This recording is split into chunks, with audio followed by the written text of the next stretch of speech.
Welcome back. Tonight we drift. We drift through the long dark between stars, through the cold silence of a galaxy at war, through the hum of cryo-chambers and the distant thunder of orbital bombardment. Tonight we let the record speak, a record kept not by heroes, not by victors, but by an exhausted archivist on a drifting super-destroyer, somewhere in the void between what Super-Earth promises and what it delivers.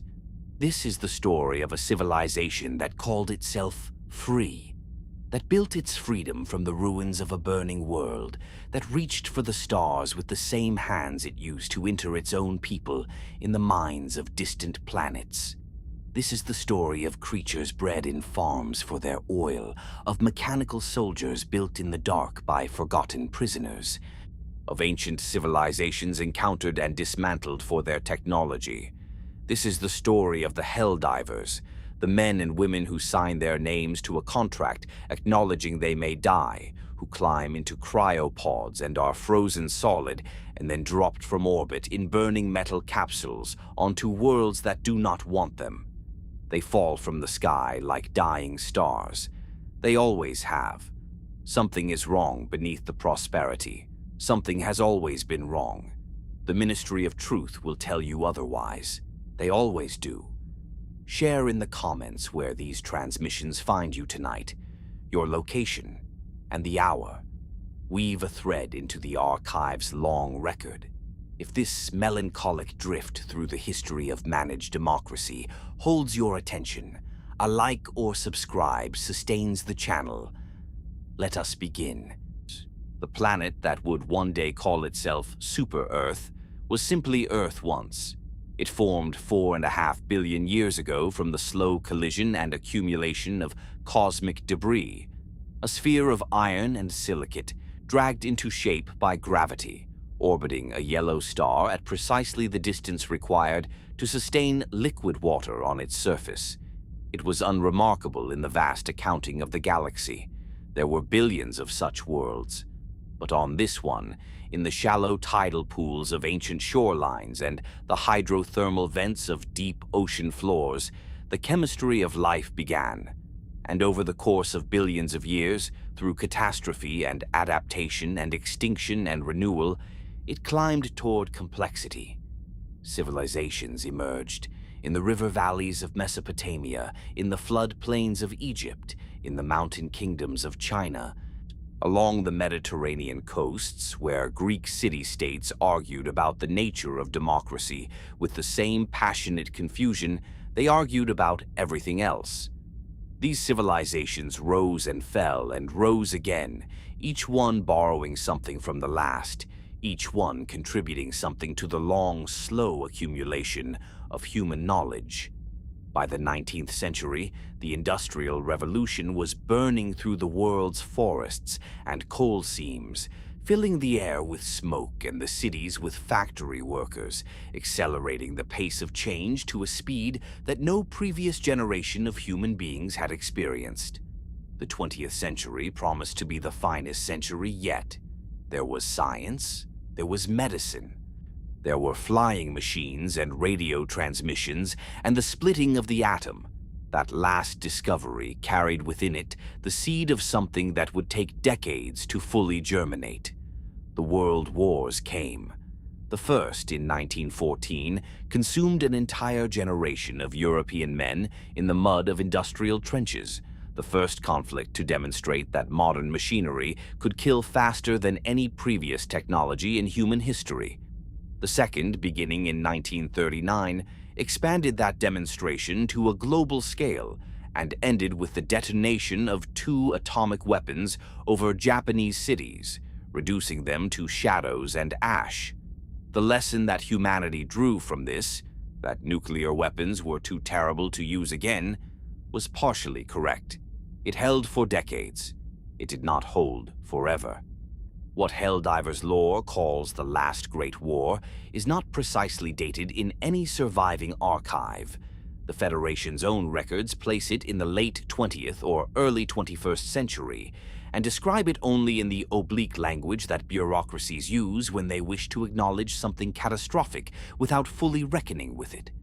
What is known is this: nuclear weapons were used, many of them, in the exchanges that followed, between which powers, over which disputes, for which ideological justifications the Ministry of Truth does not specify, the northern hemisphere of Earth was left partially uninhabitable.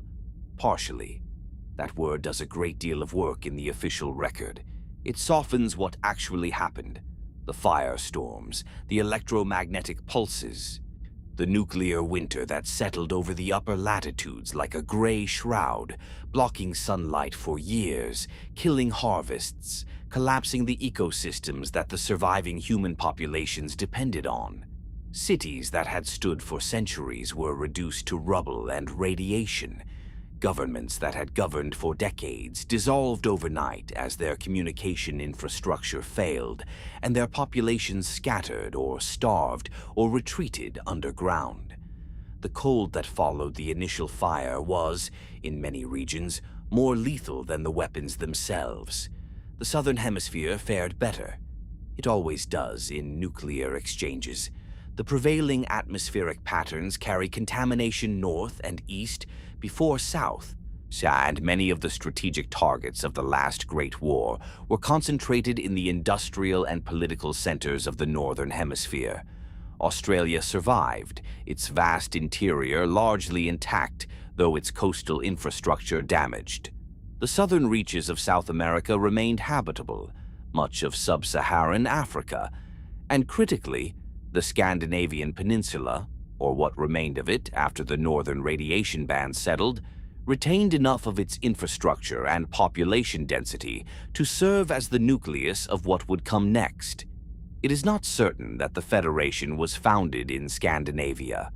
The official record says headquartered in Sector 3 in the former Scandinavian peninsula, and that Prosperity City, the federal capital, was eventually constructed there. But the word former is doing significant work. The peninsula of the post-war decades was not the Norway and Sweden and Finland that had existed before. It was something altered by fallout and displacement and the desperate influx of survivors from across the northern hemisphere. A strange, scarred but functional landscape where the infrastructure of governance had partially survived, and where the surviving administrators and politicians and engineers began, almost immediately, to argue about what came next. What came next, on October 26th of an unspecified year, the Federation describes it only as prior to or during 2016, which is itself strange, a hint that even the founding date has been adjusted by the Ministry of Truth at some point, was the proclamation of the Federation of Super-Earth. The document was short. Its language was clear.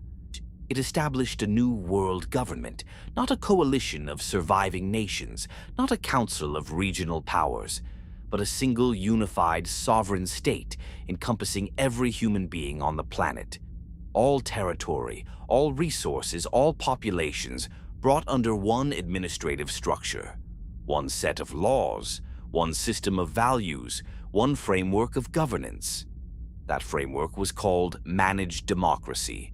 The person or persons who authored the foundational text of managed democracy are not named in any surviving public record. The Ministry of Truth does not celebrate them, does not erect monuments to them or name schools in their honor, which is itself strange because the Ministry of Truth celebrates almost everything that reflects well on the Federation. The most likely explanation is that the authors of Managed Democracy were pragmatists first and ideologues second. They saw a planet in chaos, a population traumatized by nuclear war and years of subsequent privation, and they designed a system that would produce stable outcomes regardless of what the population actually wanted. The mechanics of managed democracy are elegant in their simplicity. Citizens vote. That much is true. They approach terminals, in the early days, physical booths in public buildings, later through the galactic wide web from personal devices, and they answer questions. Not questions about candidates or policies directly, but questions about values, priorities, circumstances. Do you believe that the security of the Federation should take precedence over individual comfort in times of threat? Do you agree that the wisdom of experienced administrators exceeds that of uninformed popular opinion? Do you feel that stability and prosperity are best achieved through unified direction? The questions vary. The answers are fed into a computer algorithm. And the algorithm, this is the crucial step, the step that the Ministry of Truth describes as the gift of managed democracy, selects the appropriate candidate or policy on the citizen's behalf. The citizen has voted. The outcome has been determined. The burden of choice has been lifted. Managed democracy offers true freedom, the Democracy Officer's Manual would later state. Freedom from the burden of choice. The people who designed this system were not, in the conventional sense, stupid. They understood that what they were building was not democracy in any classical sense, not the Athenian assembly, not the parliamentary tradition, not the constitutional republic that some of the old nation-states had practiced. They understood that they were building a system of governance that would produce predictable, centralized outcomes while maintaining the language of popular participation. They did this, in all probability, because they genuinely believed that the chaos of the pre-war period had been produced by too much democratic freedom, by populations making choices they were not equipped to make, by politicians pandering to short-term popular sentiment rather than long-term institutional stability. The last Great War was, in their reading, the final proof that unmanaged democracy was a dangerous luxury, or whether they were right is a question that the Ministry of Truth considers unanswerable and also illegal. What they built worked, in the narrow functional sense. Super-Earth stabilized. The immediate post-war crises, food, infrastructure, disease, displacement, were managed with the brutal efficiency of centralized resource allocation. People were fed, sheltered, organized. The traumatized survivors of the last Great War were given structure, purpose, and something to believe in. Within a generation, the cities of the Southern Hemisphere were rebuilt and expanded. Within 2 generations, reconstruction had begun, even in parts of the Northern Hemisphere that had seemed permanently lost. Prosperity City rose on the Scandinavian peninsula like a statement of intent. It was planned from the beginning as something more than a capital, as an embodiment of what the Federation was and what it stood for. Its architecture was severe and magnificent simultaneously. Broad avenues flanked by institutional buildings of pale stone and reinforced composite, their facades bearing the Federation's symbols in relief, their interiors housing the ministries and councils and surveillance centers that administered managed democracy. At its center, the towers of the Democratic Council rose above everything else on the skyline, visible from every district of the city, a reminder of where authority resided. 7 sectors were established, each carved from what had once been a geographic region of the old Earth. Sector 1 occupied the territory formerly known as Oceania, what had been Australia, now an arid continent, its interior more desert than it had ever been before the war, but its coastal zones rebuilt and industrialized. Sector 2 encompassed the surviving portions of Eastern Asia. Sector 3, the home of Prosperity City and the federal capital, occupied what remained of Northern Europe. The other sectors divided the Southern Hemisphere and the surviving portions of the Northern one between them, each administered by a regional council that answered to the Democratic Assembly in Prosperity City, which answered to the President, who answered to the Democratic Council, which answered, in theory, to the will of the people as expressed through managed democracy. In practice, the will of the people as expressed through managed democracy answered to whoever maintained the algorithm. The ministries were established in the first decade of the Federation's existence. The Ministry of Defense organized the remnants of the old national militaries into a unified super-Earth armed forces, the SEAF, with the mandate to protect the Federation from external and internal threats. The Ministry of Truth was created to manage public information, what was reported, how it was framed, what historical facts were emphasized, and which ones were quietly reclassified. The Ministry of Unity enforced ideological conformity, tracking dissent, managing what it called deviation events, administering what it described as loyalty correction programs. The Ministry of Expansion looked outward, toward the possibility of growth beyond the planet's surface. The Ministry of Prosperity administered the economy. The Ministry of Science managed research and development. The Ministry of Humanity, its name the most abstract of all the ministries, its mandate the most troubling to examine closely, oversaw what it described as the cultivation of democratic values in the population. These were the institutions that would govern humanity for the next century, that would govern it when the first colony ships departed, that would govern it when the first alien life was encountered, that would govern it through wars and atrocities and manufactured victories and quiet catastrophes that the Ministry of Truth would spend enormous resources ensuring the population never fully understood. The democracy officers were trained in that first decade too. They wore capes, a deliberate aesthetic choice, distinguishing them from ordinary SEAF personnel, making them immediately visible in any crowd. Their authority was absolute within their assigned posting. They could question, detain, recommend for re-education. They reported to the Ministry of Truth, which reported to the Democratic Council, which answered to no one in any meaningful sense. In a functional democracy, the existence of a class of roving ideological enforcers with the power to execute citizens for disparaging Super-Earth would have been recognized as a warning sign. In managed democracy, they were celebrated in public broadcasts as guardians of freedom.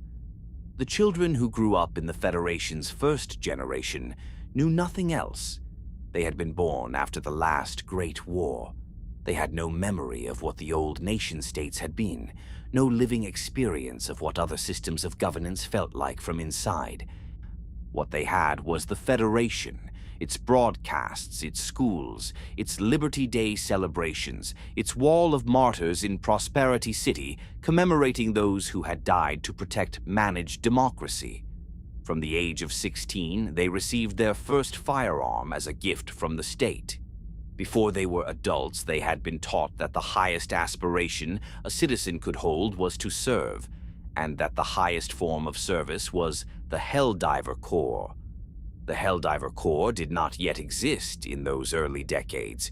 It would come later, forged by the necessity of the conflicts that the Federation's expansion would inevitably produce.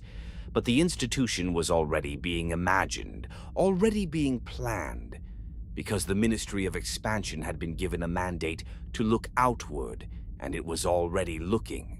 The stars were there, or the resources were there, and the Federation had a very clear philosophy about what to do with resources it had not yet claimed. Something moved in the darkness of those first decades, something beneath the official record, beneath the broadcasts and the Liberty Day speeches and the mandatory enthusiasm. A murmuring, a question being asked in the outer districts of the sectors, in the mining communities of Sector 6, in the industrial towns of Sector 1, where the work was hardest and the prosperity the ministry advertised felt furthest away. The question was never asked loudly. It never needed to be loud to attract the attention of the Ministry of Unity. The question was simple: who decides what we need? The Ministry of Unity classified this question as Ideological Deviation, Class 3. Its carriers were identified, logged, and quietly redirected toward corrective civic engagement programs. The programs were not corrective in any therapeutic sense, but for now the Federation held. It expanded. It rebuilt. It looked up at the night sky, at the stars that no human being had yet reached, at the vast dark distances that the Ministry of Expansion was already calculating. And it began to dream of spreading managed democracy to every habitable world in the galaxy. The dream was sincere. That is perhaps the most chilling thing about it. The administrators and architects of the early Federation were not, in the main, cynics. They believed in what they had built. They believed that managed democracy was genuinely better than the chaos that had preceded it, that the suffering of the post-war decades would have been worse, not better, without centralized control. They believed that the stability they had created was a gift they owed to the rest of the galaxy, and that expanding it was not conquest but liberation. They were wrong, but they were sincerely wrong, which means their successors inherited not just the institutions but the conviction, and conviction, once institutionalized, becomes very difficult to correct. The Federation of Super-Earth turned its face toward the stars. In its archives beneath the Ministry of Truth's careful maintenance, the foundational document of managed democracy contained a line that public copies quietly omitted.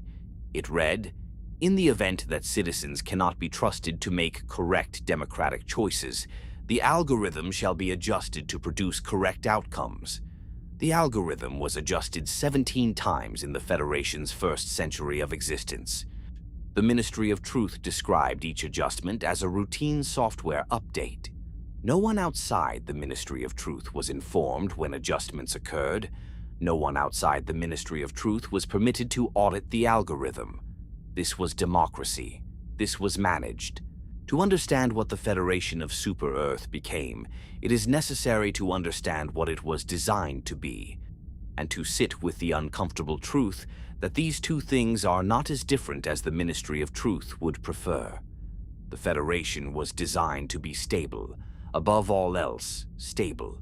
The architects of managed democracy had watched the old world tear itself apart through the accumulated weight of too many competing interests, too many irreconcilable ideologies, too many populations making choices that felt right in the moment and proved catastrophic over decades. Their solution was not to eliminate disagreement. Human beings are not built for uniformity, and even the most ambitious social engineers of the early Federation understood this, but to ensure that disagreement never accumulated enough mass to threaten the structure of the state itself. The algorithm was the keystone of this design.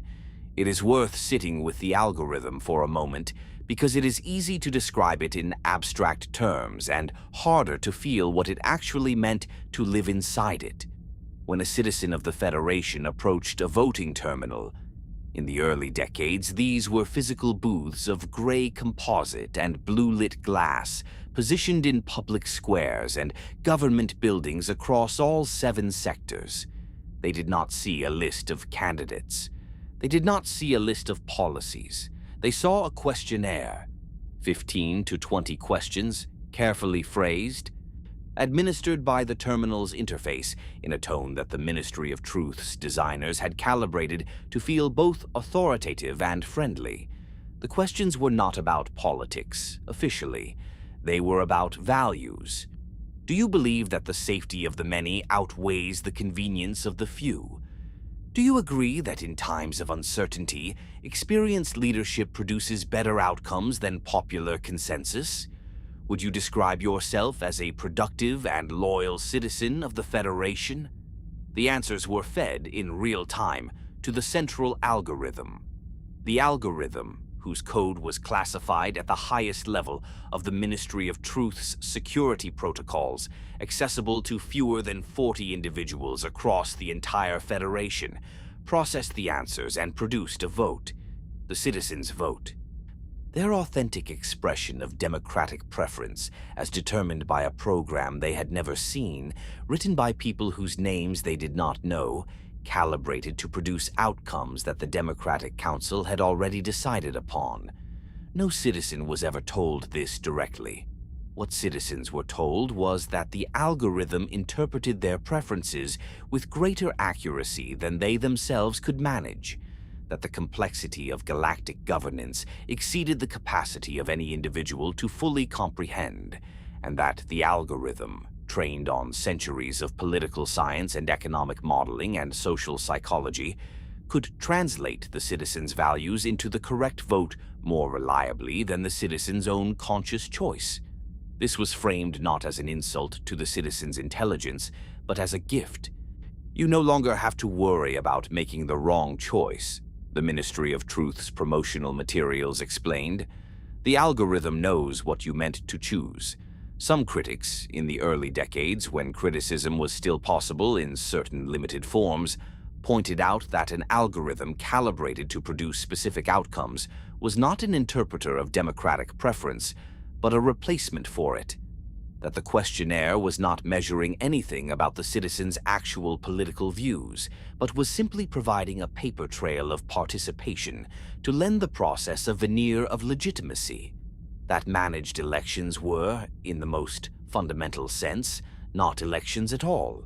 The Ministry of Unity had a term for people who said this out loud: ideological deviance.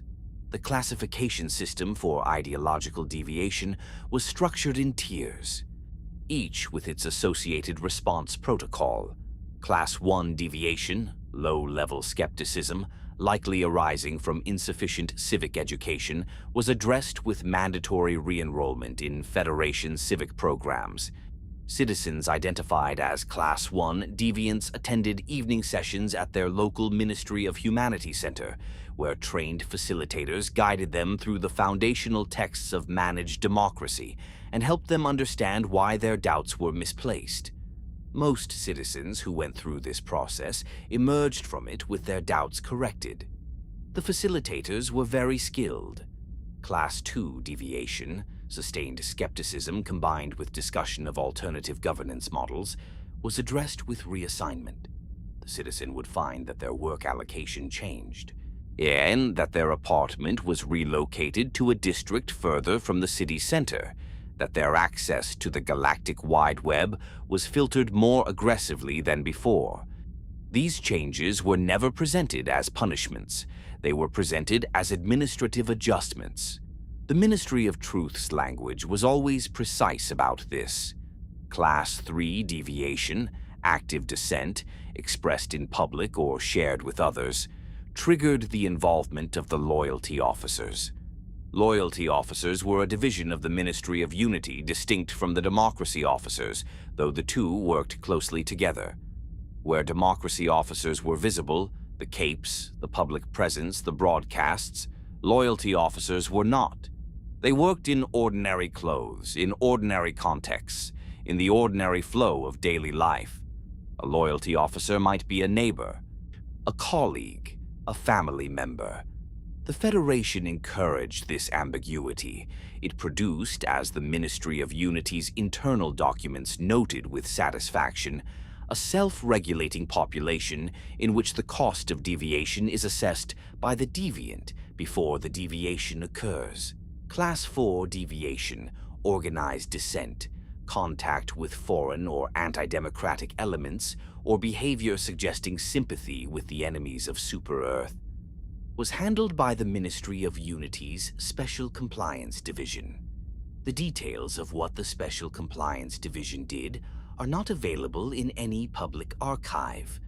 What is available is the list of citizens who entered the Special Compliance Division's administrative system and did not subsequently appear in any other Federation record. The list is long. The democracy officers, the visible face of ideological enforcement, operated according to a manual that the Ministry of Truth published openly and with pride. Their training took 14 months. Their authority was established by the Freedom Act of 2184, the freedom and readiness to enable effective defense and obstruction of mind influence, though versions of this authority predated that formal codification by decades, operating under earlier legislative frameworks that the Ministry of Truth had gradually expanded in scope. A democracy officer could question any citizen without cause, could detain any citizen for up to 72 hours without charge, could recommend any citizen for re-education, a process whose duration was not capped and whose outcomes were not subject to external review. And in cases of immediate threat to democratic order, A democracy officer could authorize corporal punishment on the spot, including, in extreme circumstances, execution. The executions were not broadcast. They were not hidden exactly. The Ministry of Truth maintained a policy of transparent accountability in democratic enforcement, which meant that executions were recorded and the records were available, in theory, to any citizen who submitted the appropriate application to the Ministry of Information Access and waited the appropriate processing period of between 18 months and 7 years. In practice, almost no one applied. And in practice, the Ministry of Truth's definition of immediate threat to democratic order was expansive enough to encompass things that most pre-Federation legal systems would not have recognized as crimes. Asking questions about the algorithm was not illegal, technically. Asking questions about the algorithm in a way that suggested the questioner believed the algorithm might be biased was Class 2 deviation. Asking questions about the algorithm in a way that suggested the questioner believed the algorithm was deliberately manipulated was Class 3 deviation. Sharing that belief with another person was Class 4. The Center for Civilian Surveillance and Safety was established to monitor all communications across the galactic wide web for evidence of these and other deviational patterns. Its existence was public. Its methods were not discussed in any official capacity, but the Ministry of Truth periodically released statistics about its effectiveness: the number of deviational communications intercepted, the number of citizens successfully redirected toward correct civic behavior, the percentage improvement in Federation loyalty metrics year over year. These statistics were presented as evidence of the Center's success. They were also, in their specificity, a reminder to every citizen that their communications were being read. The reminder was intentional. The most efficient surveillance is the surveillance that does not need to operate at all, because the surveilled have internalized the watcher. This understanding, borrowed, though the Ministry of Truth would never acknowledge the borrowing, from the political philosophy of the 20th century, was the deeper genius of managed democracy. The algorithm replaced the vote.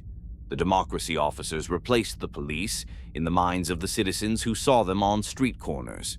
Oshaune the questionnaire replaced political consciousness, and over generations the replacement became so complete that most citizens of the Federation could not have articulated what an unmanaged democracy would look like, because they had never experienced one and had been given no framework for imagining one that did not also involve the chaos and nuclear fire that preceded the Federation. The Ministry of Truth's schools taught the last Great War in every grade level. Its specific causes were not discussed. The Ministry of Truth was vague about which ideologies or nations or decisions had produced the nuclear exchanges. What was discussed in detail in every grade level, year after year, was the suffering that followed, the cold, the starvation, the collapse of order, the years of darkness before the Federation brought light. All children who had spent 12 years of schooling marinating in this curriculum emerged from it with a bone-deep conviction that the alternative to managed democracy was fire and ash. This conviction was not irrational. It was based on real history. It was simply incomplete history. History curated to produce a specific emotional response, stripped of the nuance and complexity that might have allowed a thoughtful person to ask whether the cure had become its own disease. Most children became loyal citizens. The system was very good at producing loyal citizens. Some did not. The case of the 10-year-old girl whose name appears in Ministry of Truth, public records only as Citizen Exemplar. District 7, Sector 3 is perhaps the most illuminating and the most difficult to linger with. She was awarded, in a public ceremony broadcast across all Federation channels, the Super Presidential Medal of Ultra Freedom, the highest civilian honor the Federation bestowed. She received it for reporting her parents to the loyalty officers of the Ministry of Unity, after overhearing them discuss in their apartment their doubts about the accuracy of the most recent managed election results. The broadcast of the ceremony was warm and celebratory. The girl was small for her age, dressed in Federation blue, her medal bright against her chest. The president of Super Earth at the time shook her hand and told her that she had demonstrated the highest form of democratic citizenship, the willingness to place the health of the Federation above personal sentiment. Her parents' names do not appear in any subsequent Federation record. The broadcast was rerun in civic education classes across all 7 sectors for the next several decades. The Ministry of Humanity distributed accompanying educational materials explaining that true democratic loyalty sometimes required difficult choices, and that children who understood the importance of those choices demonstrated exceptional maturity and civic development. Parents throughout the Federation were advised to have conversations with their children about the importance of reporting ideological deviation, regardless of its source. The conversations that followed in Federation households, careful, quiet, with an awareness of the walls and what they might contain, were not recorded in any archive, but they shaped the Federation's social fabric in ways that no policy document could fully capture. Children learned from those conversations that the home was not private. That was the lesson. That was the point. The Wall of Martyrs in Prosperity City was dedicated in the Federation's second decade and extended 17 times in the following centuries. It listed the names of every citizen confirmed killed in service of managed democracy. Soldiers, SEAF personnel, eventually Helldivers, carved in letters of brushed steel that caught the light differently at different times of day. At dawn, when the Scandinavian sun came in low and golden, the names seemed to glow. At midday, they flattened into the stone. At night, the wall was lit by discrete spotlights that threw each name into sharp relief against the dark. Citizens were encouraged to visit. Liberty Day, the annual celebration of the Federation's founding, included a mandatory period of reflection at the wall or at designated reflection points throughout each sector. 2 minutes of silence observed collectively in memory of those who had given their lives for democracy.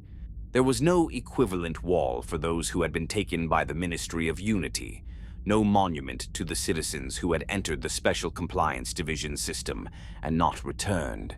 No names carved in brushed steel for the parents of District 7, Sector 3, whose daughter's medal was rerun in classrooms for decades afterward. The Ministry of Truth did not consider their absence from the wall a gap. It considered it accurate. They had not died in service of managed democracy. They had died because of insufficient commitment to it.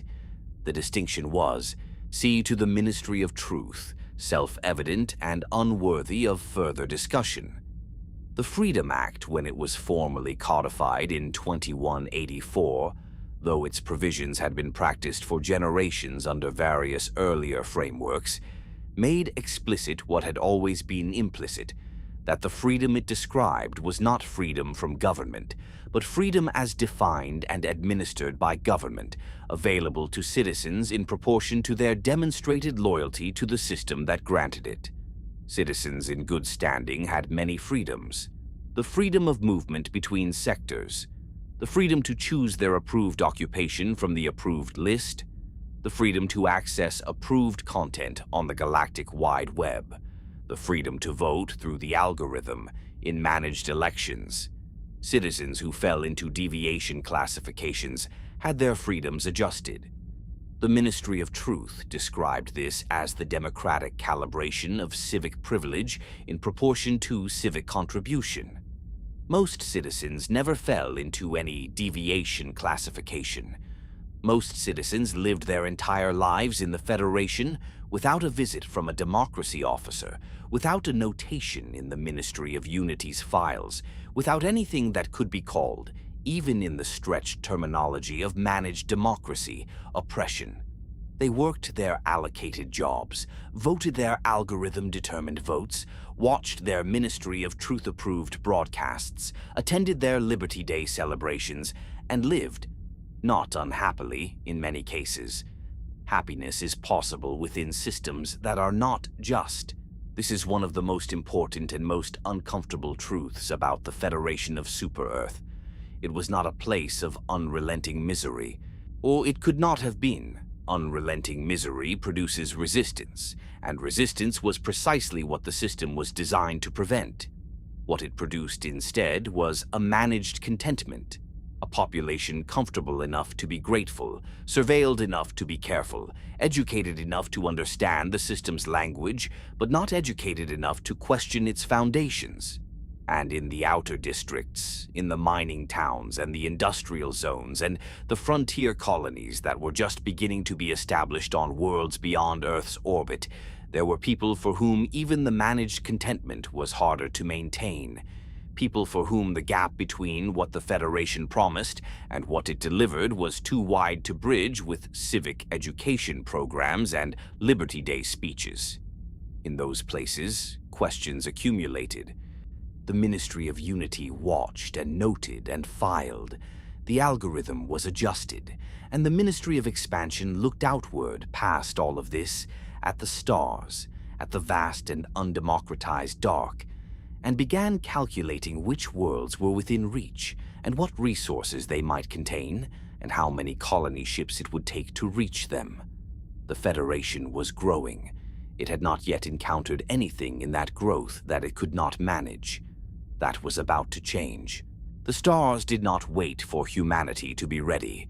They had always been there, cold and indifferent and incomprehensibly numerous, burning in the dark at distances that the human mind was not built to genuinely comprehend. The nearest star to Earth's sun, Proxima Centauri, sat 4.2 light-years away.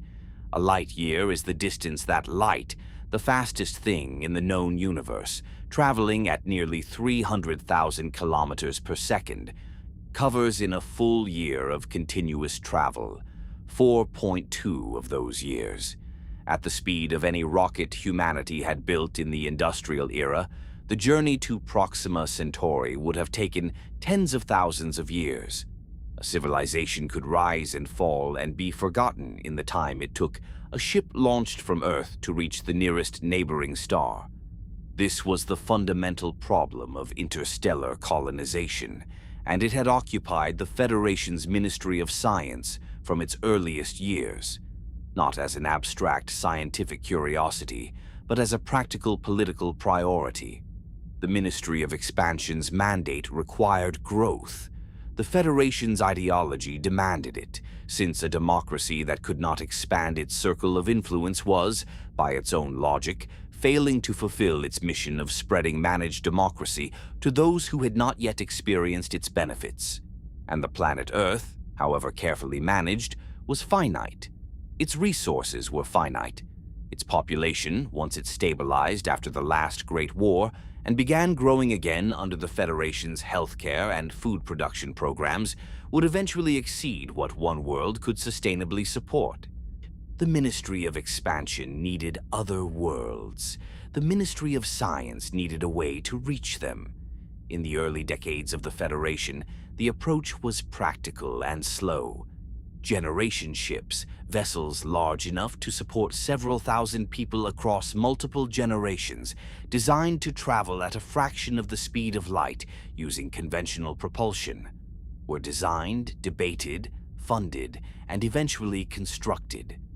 The first-generation ships were enormous by any previous standard of human engineering.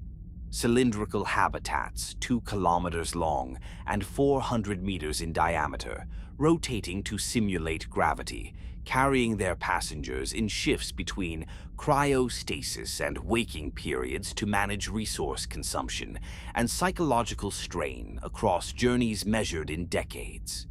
The cryostasis chambers of those early ships were the technological ancestors of the cryopods that would one day carry Helldivers into orbit before deployment. The principle was the same: the careful reduction of a human body's metabolic processes to a point of suspended animation, the precise management of temperature and cellular chemistry to prevent the deterioration that would otherwise make months or years of unconsciousness lethal. In the generation ships, Passengers spent years frozen in pale blue chambers, their breath reduced to a mist of condensation on the glass. Their dreams, if they dreamed at all, lost in the chemistry of deep cold. When they were woken, periodically, for their maintenance rotations, they emerged into the ship's recycled air, smelling of plastic and metal, their muscles stiff, their orientation briefly lost in the weightlessness before the rotation caught them. The journey to even the nearest candidate systems took decades. The first colonists who arrived at their destinations were not the people who had left Earth. They were the children of those people, or the grandchildren, raised entirely aboard the ship, knowing no sky except the observation ports, and no horizon except the curved inner wall of the habitat ring.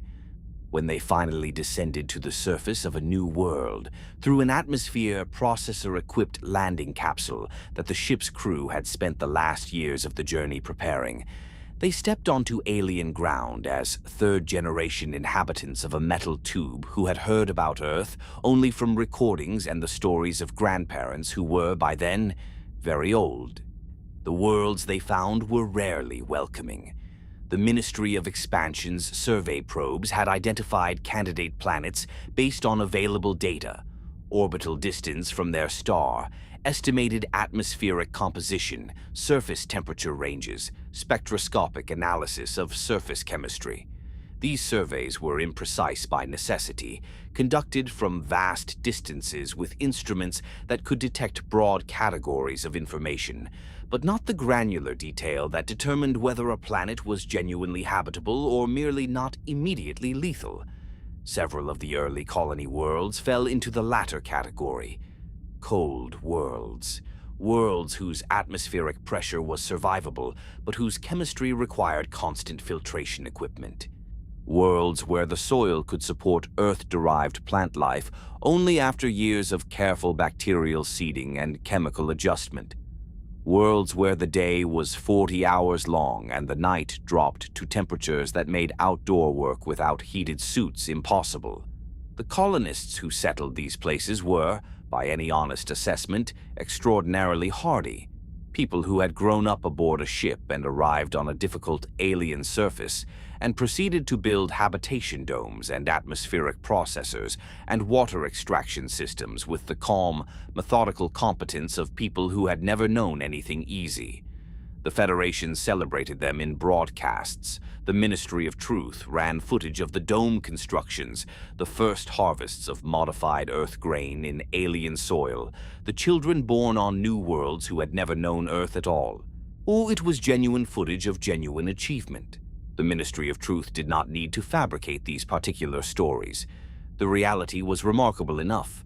What the broadcasts did not show was the mortality rate.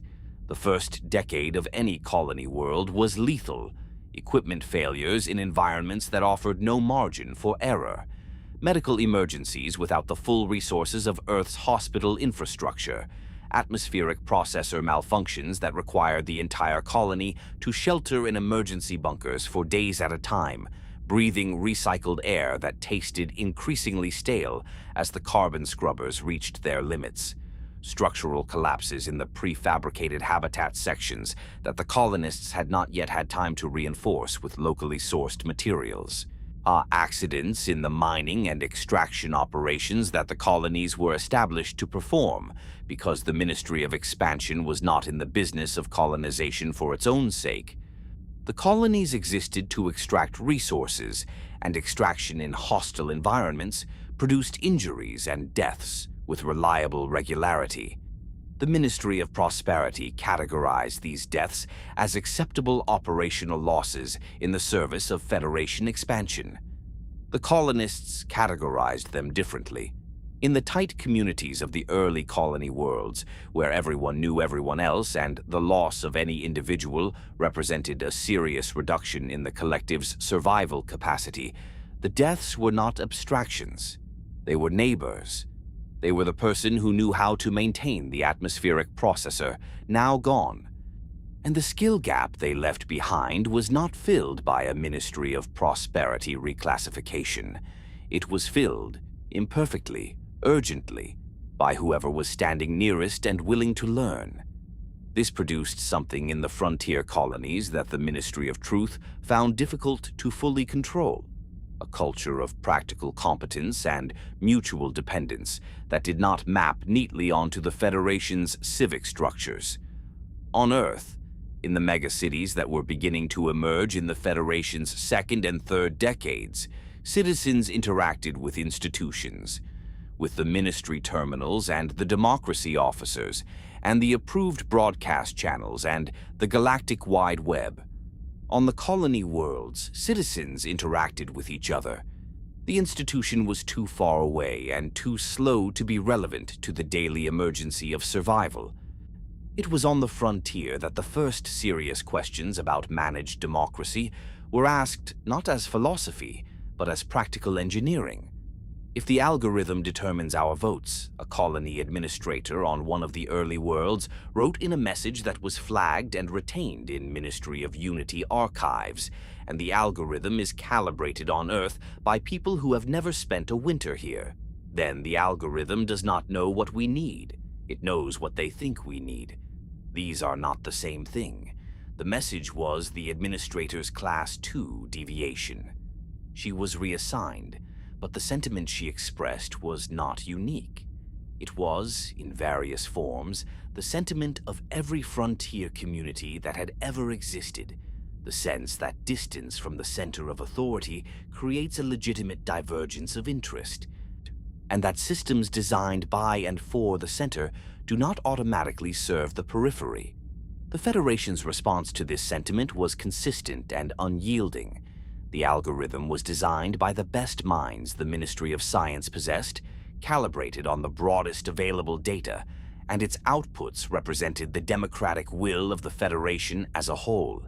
Individual colonies whose needs diverged from the collective output of managed democracy were experiencing localized operational challenges that the Ministry of Expansion would address through the appropriate resource allocation channels.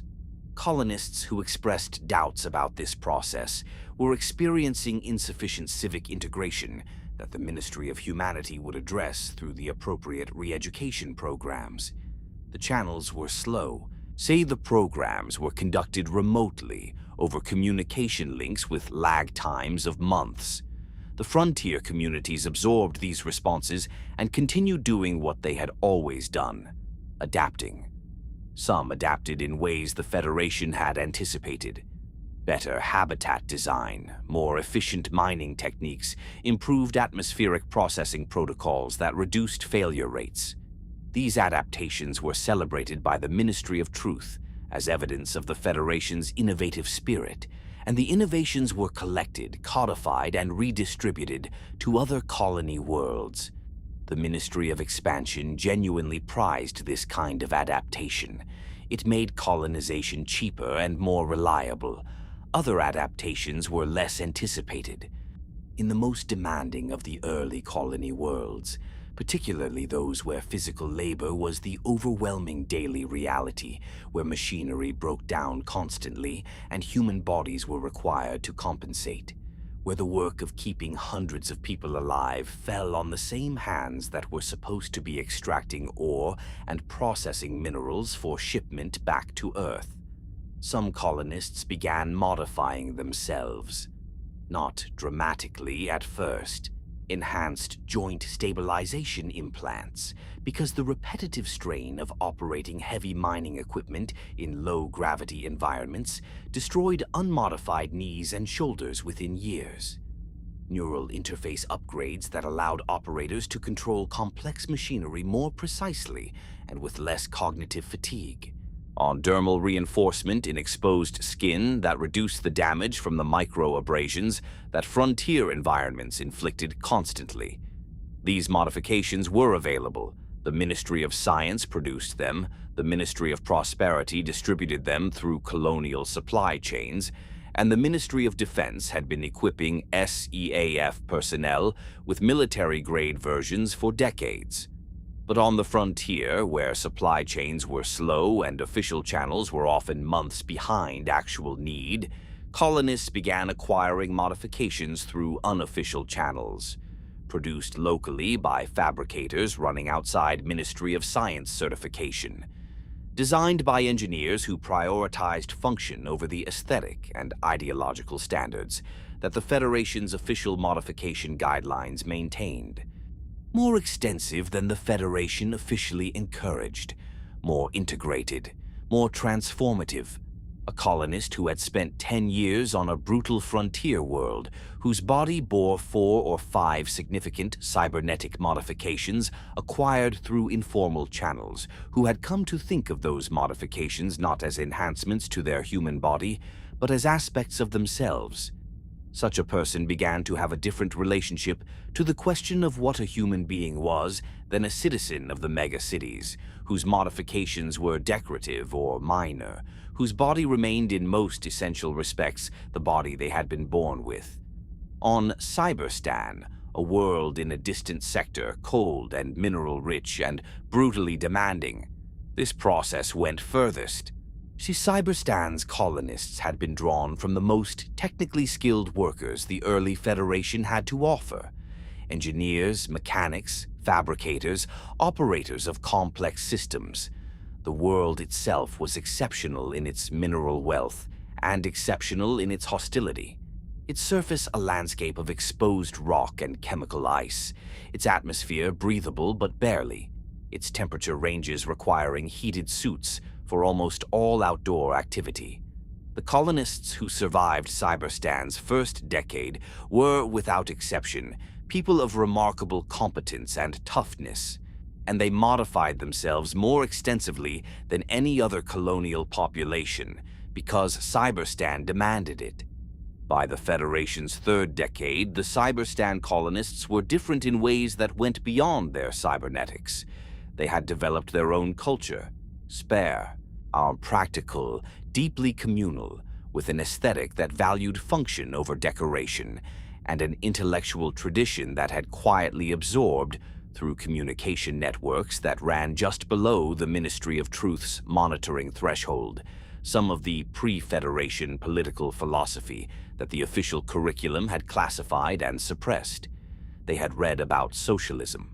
They had found it interesting. Not in the way that the Ministry of Truth's civic education programs characterized it, as a failed ideology proven catastrophically wrong by the chaos of the pre-Federation era, but in the way that isolated communities with genuine experience of collective survival often find it interesting. The idea that resources produced collectively should be distributed collectively, that the people doing the work should have meaningful input into the conditions of the work, that the distance between the administrators and the administered should not be so vast that the administrators lost the ability to understand what the administered actually needed. These were not, in the abstract, unreasonable ideas. They were the same ideas that every frontier community in human history had arrived at independently, because they are ideas that emerged naturally from the experience of collective survival. The Ministry of Unity flagged the Cyberstan Communications Network. The Ministry of Truth reclassified Cyberstan's political discussions as ideological contamination of democratic values. The Ministry of Expansion continued extracting Cyberstan's minerals because they were valuable, and because the Federation's growth depended on them. For now, everything was in balance. The generation ships kept departing, their cryopods full of sleeping colonists dreaming of worlds they had never seen. The Ministry of Expansion's maps grew more detailed with each passing decade, each new probe survey adding another candidate system, another potential colony, another resource deposit waiting to be claimed in the name of managed democracy. The galactic wide web stretched its communication tendrils further with each new relay station, its monitoring functions extending in proportion to its reach. And the Ministry of Science was working on something that would change everything, the Alcubierre drive. In theoretical physics, the Alcubierre metric, named for a Mexican physicist who had described it mathematically in 1994, was a proposed method of faster-than-light travel that did not violate the laws of relativity by accelerating an object beyond the speed of light, but instead contracted the space in front of a vessel and expanded the space behind it, allowing the vessel to ride a wave of space-time distortion at effectively superluminal speeds without technically moving through space at all. It was an elegant theory. It had also been considered by most pre-Federation physicists to be practically impossible. The energy requirements for generating the required space-time distortion were, by classical calculations, equivalent to the total energy output of a large star. The Ministry of Science had been working on the energy problem for decades. They had not solved it, but they had identified something that might. The survey probes that the Ministry of Expansion was sending ahead of the generation ships were equipped with the most sensitive analytical instruments the Ministry of Science could produce.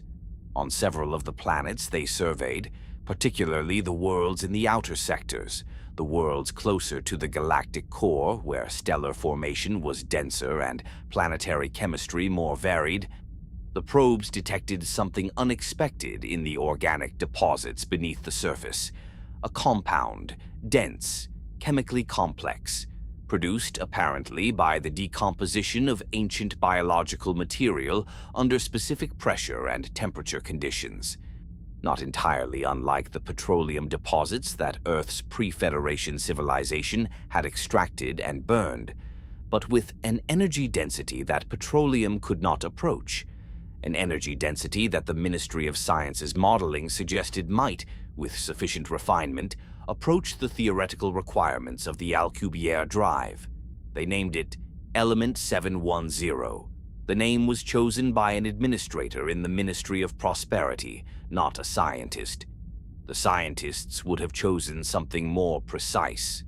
The administrator chose a designation that was easy to broadcast and easy to remember. The compound was present in detectable quantities on several of the surveyed worlds. The Ministry of Science wrote a careful report on the discovery and its implications. The Ministry of Prosperity read the report and immediately classified it. The Ministry of Expansion was briefed in full. The Ministry of Truth was not briefed at all, because the Ministry of Truth's role was to manage what the public knew, not to know things itself, and this particular thing was not yet ready for public management. The generation ships continued their slow journeys, and somewhere in the outer sectors, on worlds that the Ministry of Expansion's maps marked with a particular symbol that no public-facing document explained, the survey teams began taking a closer look at what they had found, not at the mineral deposits, at the creatures that appeared on several of the most E710 rich worlds, to produce the compound not through geological processes over millions of years, but through biological ones, through their bodies, through their deaths. The Ministry of Prosperity's internal projections, completed in the Federation's 4th decade and classified at the highest available security level, noted that if these biological sources of E710 could be reliably harvested at scale, the Alcubierre drive problem was effectively solved. The Federation would have faster-than-light travel. The entire galaxy would be within reach. The projections did not spend much time on the question of what the creatures themselves might think about being harvested. The Ministry of Prosperity was not structured to ask that question. The Ministry of Expansion was looking at its maps, at the vast dark between the stars, at the hundreds of worlds its probes had identified, and it was calculating transit times and resource yields and colonial population requirements with the methodical enthusiasm of an institution that had found its purpose and intended to fulfill it. The stars had waited long enough. The Federation was coming. It did not begin with a declaration of war. It never does with these things. The histories that the Ministry of Truth would eventually produce, the ones distributed to schools across all 7 sectors, the ones read aloud on Federation broadcasts during the anniversary commemorations, the ones that described the cyborg conflict with the clean narrative arc of a threat identified and a threat eliminated. Those histories began with an act of violence, a bombing, a strike against the heart of managed democracy, an unprovoked aggression by people who had turned against the system that had given them everything.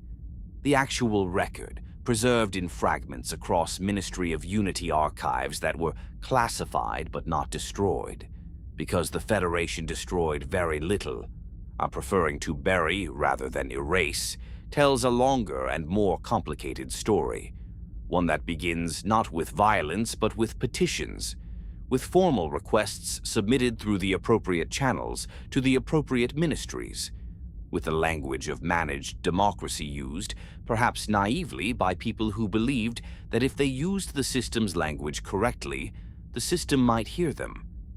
The Cyberstan independence movement was not a sudden radicalization.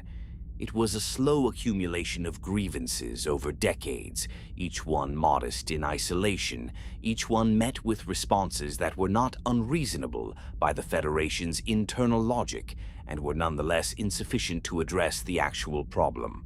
The problem was structural. Cyberstan produced minerals that the Federation needed.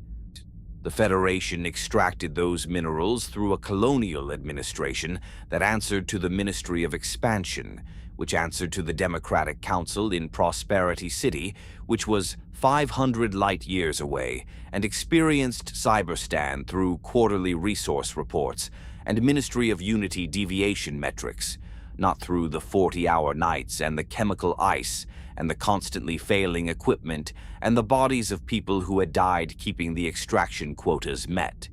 The petitions asked for things that were, by any reasonable standard, modest. Greater local administrative autonomy, the ability to allocate a percentage of Cyberstan's extracted mineral wealth toward the improvement of colonial infrastructure rather than shipping it entirely to Earth, on recognition of the Cyberstan Colonial Assembly as a legitimate governing body with advisory standing in the Democratic Assembly in Prosperity City, the right to conduct medical modifications outside Ministry of Science certification standards, given that the official certification process was designed for Earth-based medical contexts and consistently produced equipment inadequate for Cyberstan's conditions. Each petition was received by the appropriate ministry. Each petition was processed through the appropriate channels. Each petition was denied. The Ministry of Expansion's responses were carefully worded. They acknowledged the challenges of Cyberstan's environment. They expressed the Federation's appreciation for the colony's contribution to the collective prosperity of managed democracy. They outlined the various support programs that were already in place, the quarterly supply shipments, the technical assistance programs, the civic education resources, and explained that these programs were designed to address exactly the kinds of challenges that the petition described. They concluded with an expression of confidence that the colony's concerns would be resolved through proper democratic participation and the appropriate exercise of civic channels. The appropriate civic channels were the voting terminals. The voting terminals ran the algorithm. The algorithm was calibrated in Prosperity City. There was a man on Cyberstan. His name appears in Ministry of Unity archives as Subject Deviational File 7741-C because the Ministry of Unity preferred file numbers to names for the people it monitored most closely, who had been born on Cyberstan, had worked in its mines since the age of 17, and had, by his mid-30s, undergone 14 significant cybernetic modifications. His knees were synthetic because the originals had been destroyed by a decade of operation in Cyberstan's low-gravity tunnels. His left arm was fully prosthetic from the shoulder, lost in a conveyor accident in his 23rd year. His vision had been augmented with industrial imaging overlays that allowed him to see in near-total darkness. His lung capacity had been enhanced with a filtration implant that processed Cyberstan's marginal atmosphere more efficiently than unmodified lungs could manage. He was, by the standards of Prosperity City, grotesque. By the standards of Cyberstan, he was a moderately modified working miner. He had also, over the course of 2 decades of careful and quiet effort, become the primary intellectual architect of the Cyberstan independence philosophy, not through violence, not through sedition, but through the patient accumulation and distribution of arguments. He wrote, in the spare hours between shifts, essays about the nature of democratic representation and what it meant for a community to have genuine self-determination.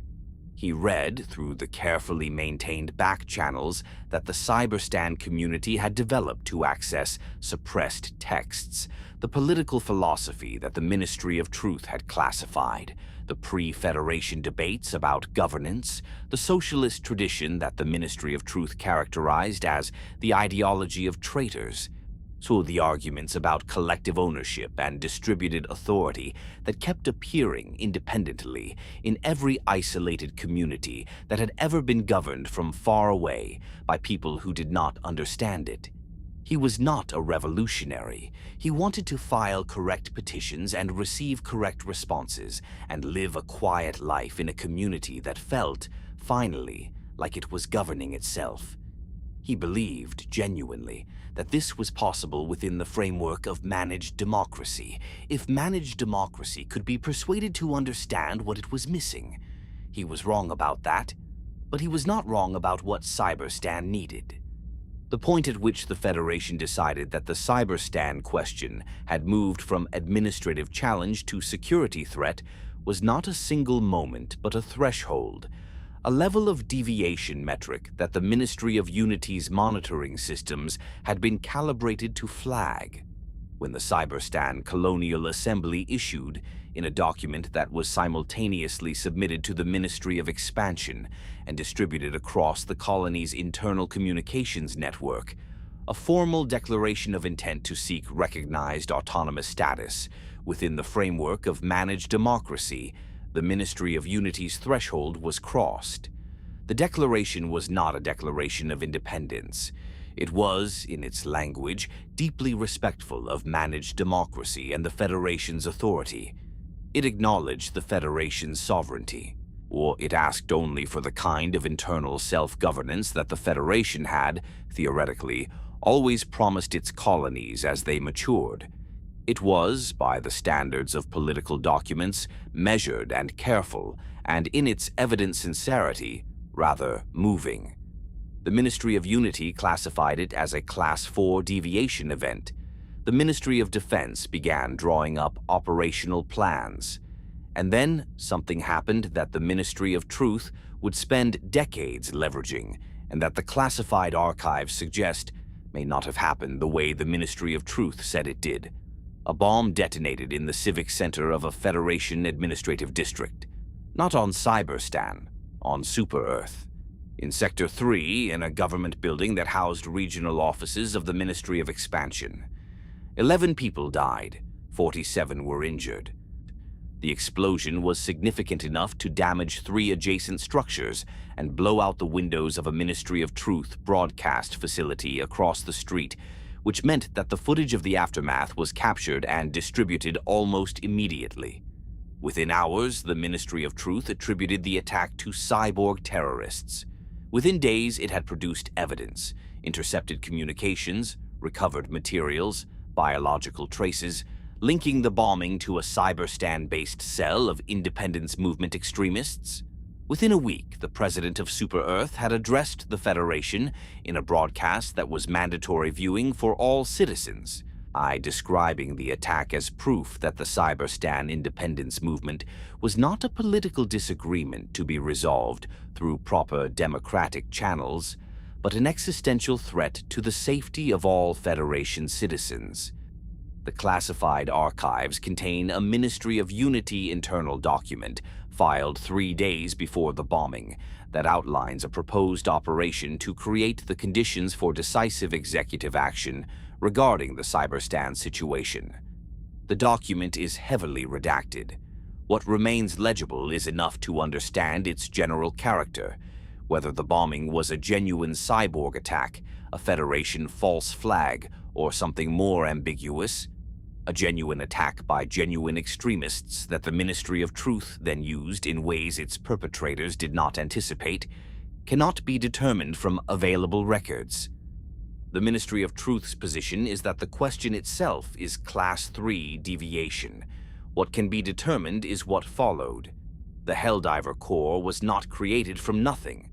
The Ministry of Defense had been developing the concept for years, perhaps decades, building on the cryostasis technology of the generation ships and the orbital insertion capabilities that SEAF's Space Division had been quietly advancing. The idea was elegant in its brutality. Elite soldiers who could be transported in cryostasis aboard fast military vessels, inserted into a conflict zone through atmospheric re-entry in individual or small group pods, and deployed with minimal logistical footprint. No need for the enormous orbital-to-ground infrastructure of conventional military deployment. No need for secured landing zones or established supply chains. Just the pod, the re-entry burn, the impact, and whatever came after. The pods themselves were engineering achievements of a particular kind. The kind that is beautiful in the way that very functional things can be beautiful, when the function is precise and the execution is perfect. A Helldiver's cryopod was smaller than a coffin. It had to be. Smaller cross-section meant faster re-entry, less exposure to the defensive fire of whoever was waiting below. The interior was entirely occupied by the cryostasis system and the minimal survival equipment, the weapons rack, the communication unit, the emergency ration pack. There was no room to move. There was no need to move.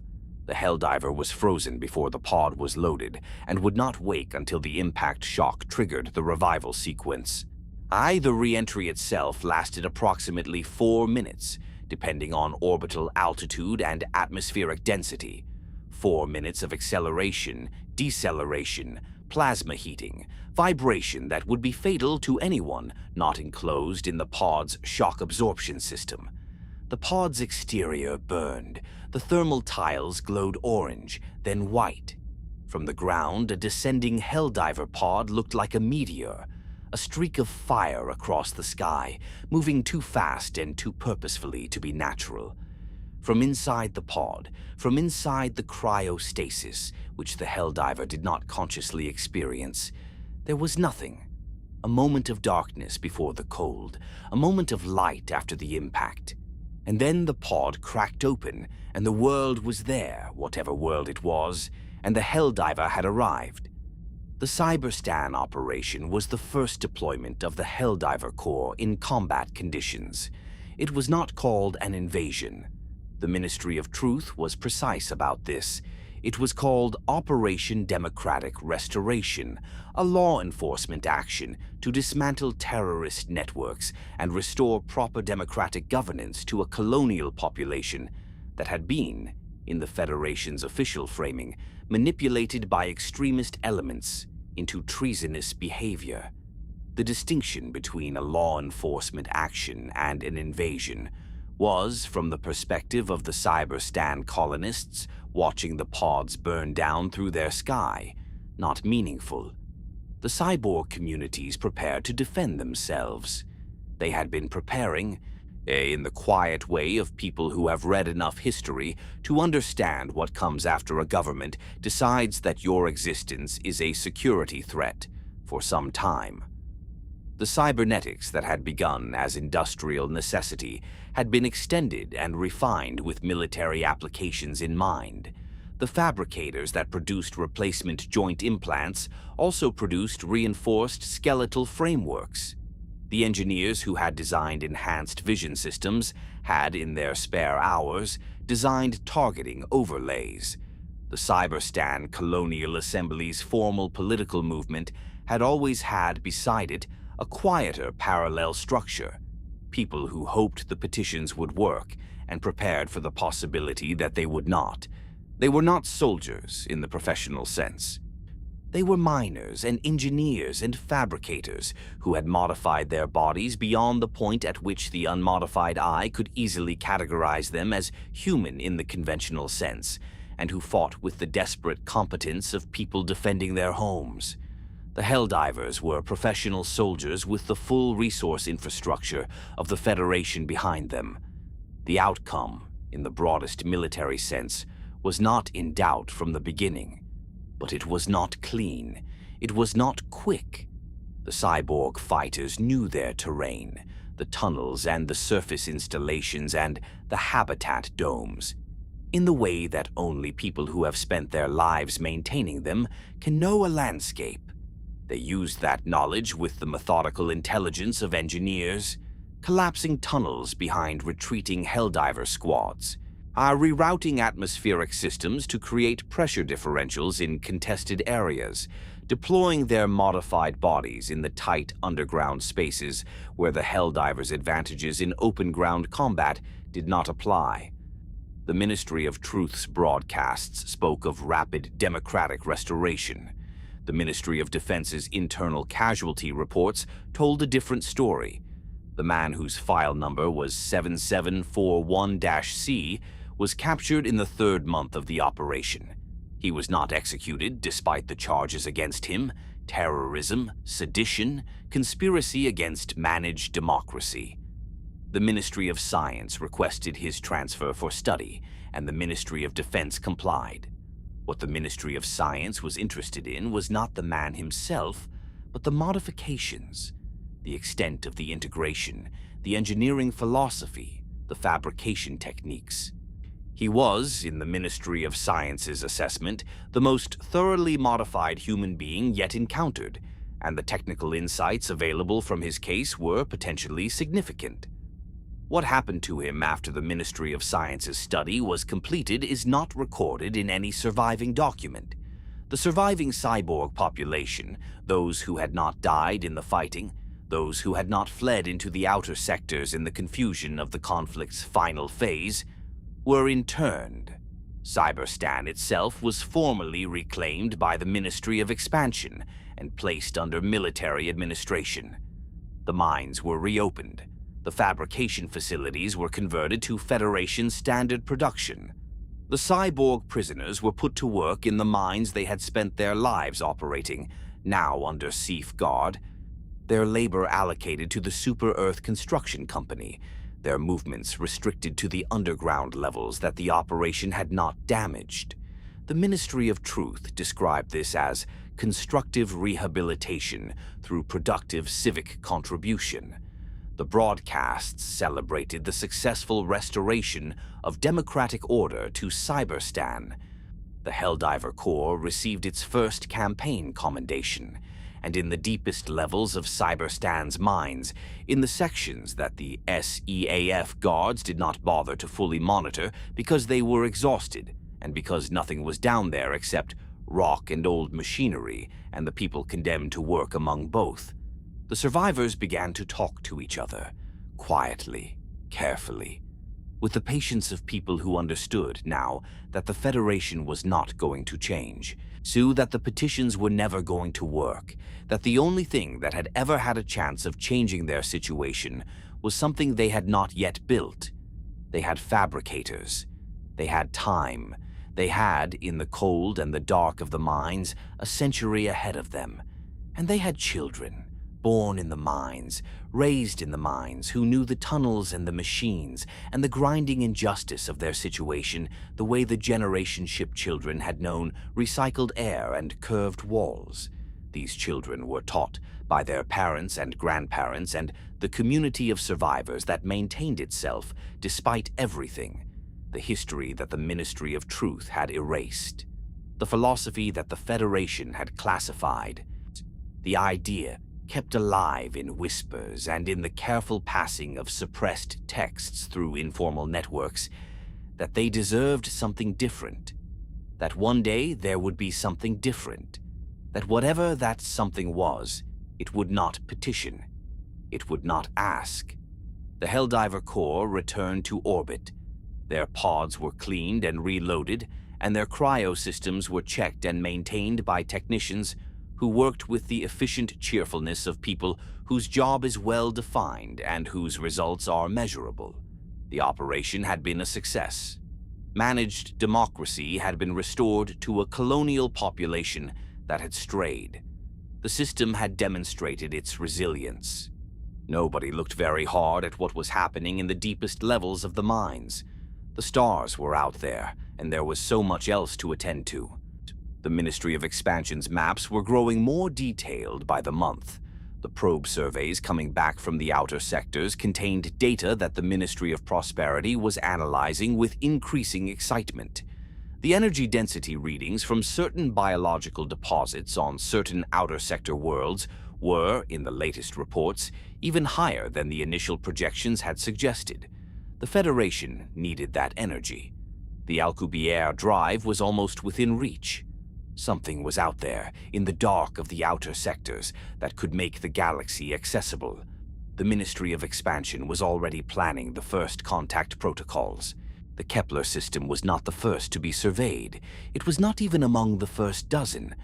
By the time the Ministry of Expansion's long-range probe network reached the Kepler system's outer boundary and began the slow, automated work of cataloging its planets and moons and orbital debris, the Ministry had already accumulated survey data on hundreds of candidate systems, most of them yielding worlds that were too cold, too hot, too geologically unstable, too chemically hostile, or simply too far from any existing colonial infrastructure to be economically viable for near-term development. The Ministry of Expansion filed these surveys with the methodical patience of an institution that understood it was playing a very long game.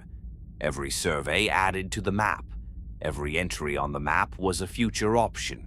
See Kepler Prime, the third planet of the Kepler system, orbiting its star at a distance that placed it within the theoretical habitable zone, appeared in the initial survey data as a promising but unremarkable candidate. Surface temperatures within survivable range, atmospheric composition that included oxygen in concentrations that, while not immediately breathable without filtration, were closer to Earth standard than most surveyed worlds.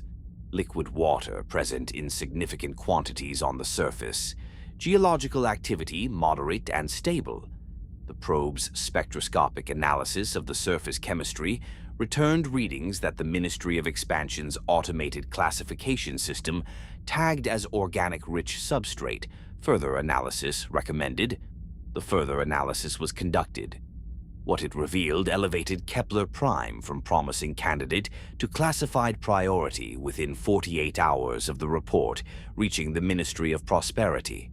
The organic compounds beneath Kepler Prime's surface were extraordinary, not in their chemical complexity. The probe's instruments were not sophisticated enough to fully characterize their structure at that range, but in their energy density. The readings were, by a significant margin, the highest E710 adjacent energy density that any survey probe had yet returned. The Ministry of Prosperity's analysts ran the numbers 3 times, on the assumption that an instrument error was more probable than a genuine result of that magnitude. The numbers were consistent each time. Kepler Prime was tagged with the Ministry of Expansion's highest priority classification. A follow-up mission was authorized. Not a probe this time. A crewed survey vessel carrying a team of Ministry of Science geologists and chemists and energy analysts with a small SEAF security contingent and the full suite of surface analysis equipment that only a crewed mission could deploy. The vessel was fast, faster than the generation ships, equipped with the best conventional propulsion the Federation currently possessed, burning through the interstellar distance to the Kepler system in months rather than decades. The crew spent most of that journey in cryostasis, monitored by automated systems, dreaming whatever dreams the cold permitted. They woke to a world unlike anything in the Federation's colonial catalog. Kepler Prime's surface, seen from low orbit, was a landscape of extraordinary density and color. So where Earth's continents were divided between the brown and gray of exposed rock, the green of vegetation, and the blue of water, Kepler Prime presented something different. Vast regions of deep ochre and rust red, broken by networks of darker material that the orbital cameras initially classified as geological formations before the imaging resolution improved enough to reveal their true nature. The dark networks were not rock. They were organic structures, enormous, interconnected, ancient. The survey team's lander descended through an atmosphere that the onboard instruments confirmed was breathable with light filtration, a thin, sweet smell that the team members would later describe differently in their individual reports, one calling it like rain on hot stone, another like something just beneath the threshold of rot. But not unpleasant, a third simply writing alien and leaving it there. The vegetation, if vegetation was the right word for the vast fungal structures that covered the surface in dense mats of interconnected growth, was enormous. Individual fruiting bodies the height of the lander, root networks that extended, the ground-penetrating radar revealed, hundreds of meters into the substrate, and beneath those root networks, deeper still, the Warrens. The survey team did not immediately understand what the Warrens were. The ground-penetrating radar had shown them as cavities, extensive, complex, almost architectural in their organization. The team's geologist initially classified them as karst formations, dissolved by subsurface water over geological time into an elaborate cave system. This was a reasonable interpretation of the available data. The team was not yet looking for signs of habitation, because the concept of habitation implied inhabitants, and the Ministry of Expansion's briefing materials had described Kepler Prime as potentially biologically rich, but with no confirmed complex fauna. The Ministry of Expansion's briefing materials had been written from probe data. Probe data could not hear. The sound began on the survey team's second day on the surface, low and rhythmic, felt as much as heard, emanating from beneath the ground at a frequency that set the team members' bones resonating in a way that was not painful, but was deeply, persistently unsettling. The team leader, a Ministry of Science senior analyst whose expedition reports are among the most carefully written documents in the classified archive, precise where others were vague, honest where others were managed, noted in her log that the sound was directional, that it seemed to track the team's movements across the surface, that it changed in character when the team approached the entrance to one of the larger Warren openings. They approached the entrance because they were scientists, and because the data they had been sent to collect was underground. The SEAF security contingent positioned itself in a perimeter. The first bug emerged from the Warren mouth at approximately the same moment that the team's lead chemist, working on the surface analysis of the organic substrate 20 meters away, confirmed what the probe data had suggested. The compound present in the substrate was E710, not E710 adjacent, not an analog requiring further refinement to be usable. Functional E710 present in concentrations that far exceeded anything the probe survey had indicated, because the probe survey had been measuring geological deposits, the slow accumulation of the compound over millions of years as ancient biological material decomposed under pressure. But the compound was not primarily geological, it was biological. It was being produced in real time by the decomposing bodies of creatures in the substrate, the remains of things that had died in the Warrens and been absorbed into the organic network of the soil, their biological matter breaking down at a rate and through a biochemical process that generated E710 as a byproduct. The concentration was highest immediately adjacent to the Warren systems. The correlation was exact and undeniable. The creatures produced E710 when they died. The creature emerging from the Warren mouth was approximately 2 meters tall at the shoulder. Its body plan was insectoid, but not precisely like any earth insect. Multiple limbs, an exoskeleton of overlapping chitinous plates in deep reddish-brown, a head structure that was low and wide and carried sensory organs that were clearly sophisticated without being immediately analogous to eyes or ears in any familiar sense.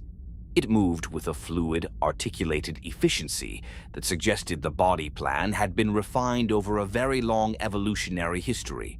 It was, in every observable respect, the product of millions of years of biological development on a world whose pressures and resources had shaped it into exactly what it was. It emerged from the warren mouth and it paused. It oriented toward the survey team. The CF security contingent raised their weapons. The team leader, in her log, noted that the creature's behavior in that first moment of contact was not aggressive. It was, she wrote, evaluative. It was looking at them the way that any intelligent organism looks at something it has not encountered before, with the careful, assessing attention of a mind trying to categorize a new phenomenon. She noted this in her log.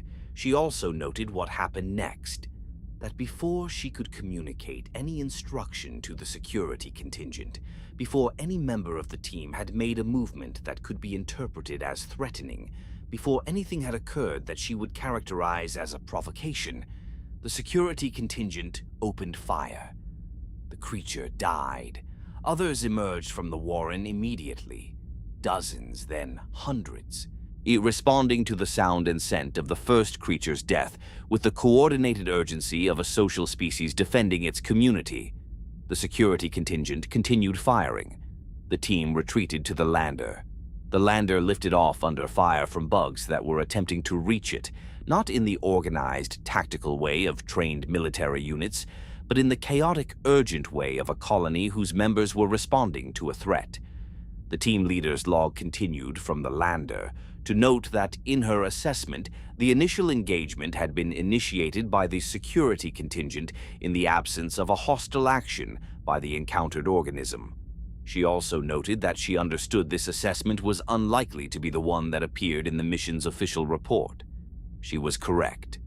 The official report, filed with the Ministry of Expansion and subsequently summarized by the Ministry of Truth for the Federation's eventual public announcement, described the first contact with Kepler Prime's native inhabitants as follows.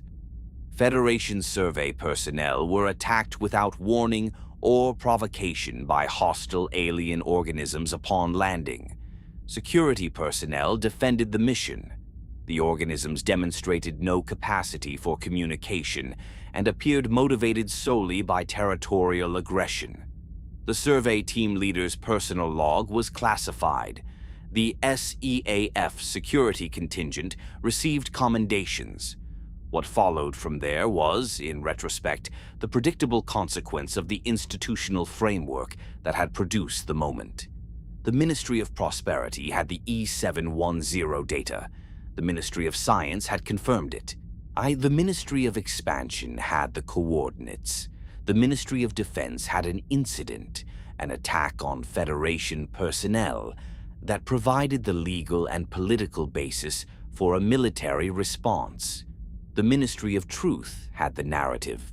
The pieces fit together with the terrible efficiency of a system doing exactly what it was designed to do. The declaration of war on the bugs of Kepler Prime was issued 3 months after the survey team's return. It was framed in the Ministry of Truth's broadcasts as a necessary defensive action against a species that had demonstrated its hostility to humanity and its incompatibility with the peaceful expansion of managed democracy. It was also framed in the same broadcasts, without apparent awareness of the tension, as a species that was potentially valuable as a biological resource. The discovery of whose E710 production would revolutionize Federation energy infrastructure and accelerate the dream of galactic democratization. The broadcasts did not explain how a species could simultaneously be an existential threat requiring military elimination and a valuable biological resource to be harvested at scale. The Ministry of Truth did not consider this a contradiction requiring explanation. The Helldivers burned down through Kepler Prime's atmosphere in their pods, trailing fire across the ochre sky, landing in the vast fungal forests with the concussive impact that snapped the root networks and scattered the ground-level organisms in all directions. The pods cracked open. The Helldivers emerged into air that smelled of alien rain and something just beneath rot, and they formed up and they advanced toward the Warren mouths with the disciplined competence of people who had been trained for exactly this. Kepler Prime was different from Cyberstan in ways that mattered tactically and in ways that did not. What mattered? The bugs were not using firearms. They were biological weapons, enormous, enormously strong, capable of closing distance with terrifying speed. Their exoskeletons resistant to small arms fire in ways that required the Helldivers to learn, through the brutal education of early engagements, exactly where the plates were thin and exactly what caliber was required. The Charger variants, massive, low-slung, built for impact, could reach a running speed that no Helldiver in full kit could outpace. The Warriors could take damage that would drop a human soldier 3 times over and keep moving, because their nervous systems were decentralized enough that the removal of their heads did not immediately stop their bodies. What did not matter? The cause. The Helldivers did not spend time in the field debating the ethics of the conflict they had been dropped into. They had signed the contract. They had read the clause that acknowledged the dangers and the disposability. They had climbed into the cryopod and been frozen and dropped from orbit, and now they were here, on an alien world that was trying to kill them, and the only available response to that immediate fact was the response they had been trained to give. The war on Kepler Prime was long, longer than the Ministry of Truth's early broadcasts suggested it would be. The Warrens extended deep into the planet's crust, labyrinthine systems that the bugs knew absolutely, and the Helldivers did not, in which orbital bombardment was ineffective because the depth negated the impact, and the fungal root systems absorbed the shockwaves before they reached the inhabited levels. The fighting in the upper tunnels was close and dark, and oriented by sound and by the glow of modified equipment lights, the kind of warfare that strips away everything except the most immediate and the most brutal. On the surface, the oil rigs appeared. This is the detail that the Ministry of Truth's account of the First Galactic War handled with the most careful management, because it is the detail that, understood correctly, reframes everything else. The oil rigs were not installed during the war. They were not post-conflict infrastructure established after the bugs had been defeated and the planet secured. They were present on Kepler Prime's surface before the major military campaigns began, established during the period between the survey mission's return and the formal declaration of war, during the months in which the Ministry of Expansion was preparing its operational plans, and the Ministry of Truth was preparing its narrative, and the Ministry of Defense was preparing the Helldiver Corps. In those months, Ministry of Prosperity extraction teams had been on Kepler Prime. They had installed equipment. They had begun extracting E710. The bugs had responded to the extraction equipment the way any territorial species responds to the destruction of its habitat, with the urgent, collective violence of organisms whose home is being consumed. The oil rigs already bearing the Helldiver Corps' emblem when the official military campaign began were not symbols of post-conflict exploitation. They were the reason the conflict existed. The survey team leader's classified log noted this. 1 or 2 internal Ministry of Science documents noted it, obliquely. The classified version of the Ministry of Expansion's operational planning documents noted it in the dry administrative language of an institution that considered the sequence of events unremarkable. The Ministry of Truth's public record did not note it at all. What the Ministry of Truth noted was the casualty figures, the 189 million civilian deaths that the bug conflict inflicted across the broader First Galactic War period, or including the populations of colony worlds that the bugs spread to as the war expanded beyond Kepler Prime. These figures were real. The bugs, once the conflict was joined, were relentless and territorial and capable of traversing interstellar distances through mechanisms that the Ministry of Science was still debating. Spore-based, possibly, the early theories suggested, though the full understanding of Terminid biology would not develop until much later. They attacked colony ships. They established nests on worlds where Federation colonists had settled. They killed enormous numbers of people. All of this was true. It was also true that the oil rigs had been there first. The Ministry of Truth's genius, if it can be called that, was in understanding that truth is not a single thing, but a selection. Select the right truths. Arrange them in the right order. Surround them with the right emotional context, and they produce a narrative that feels complete and coherent and correct, even when the unselected truths would tell an entirely different story. The narrative the Ministry of Truth selected was: the bugs attacked, the Federation defended, the Helldivers fought, the Federation won. This was true.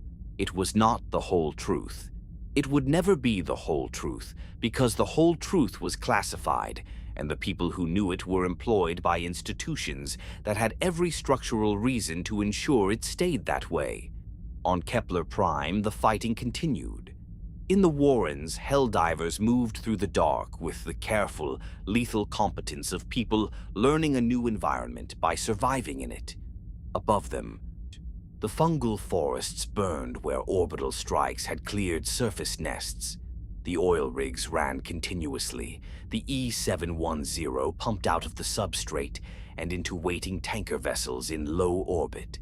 The compound refined and compressed and shipped back toward the Federation's research facilities where the Ministry of Science was working, with the unhurried certainty of scientists who now knew their fuel existed on the final engineering challenges of the Alcubierre drive. The stars were almost within reach. All it required was killing every bug on Kepler Prime, and then the ones that had spread to the neighboring systems, and then the ones beyond that. The Ministry of Truth calculated this was achievable within a generation. The Ministry of Truth was, in this particular instance, not entirely wrong. But it was also not considering everything that would need to be done after the killing stopped, not considering what it would mean to have billions of these creatures in captivity, bred and modified and harvested, not for decades but for a century. Not considering what a century of that kind of pressure, applied to a biological system of extraordinary adaptive capacity, might eventually produce. The archive is patient. It records everything, even the things the Ministry of Truth preferred to leave unrecorded. And in the cold logic of what followed, in the farms, in the mutations, in the slow and terrible flowering of something new from the remains of what the Federation had broken and bent to its purposes, the archive's patience would eventually be vindicated. For now, the Helldivers fell from the sky. For now, the oil rigs ran. For now, the stars were getting closer. There are moments in the archive where the record becomes almost unbearable to read.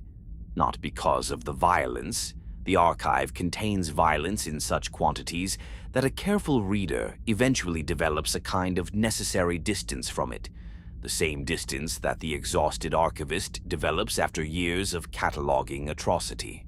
The violence becomes, if not ordinary, then at least legible. It follows patterns. It obeys the logic of institutions and interests, and the accumulated pressure of decisions made by people who were not, in the main, monsters, who were, in the main, doing exactly what their training and their incentive structures and their institutional frameworks directed them to do, which produced monstrous outcomes without requiring monstrous individuals. All the moments that are almost unbearable are the moments of what might have been.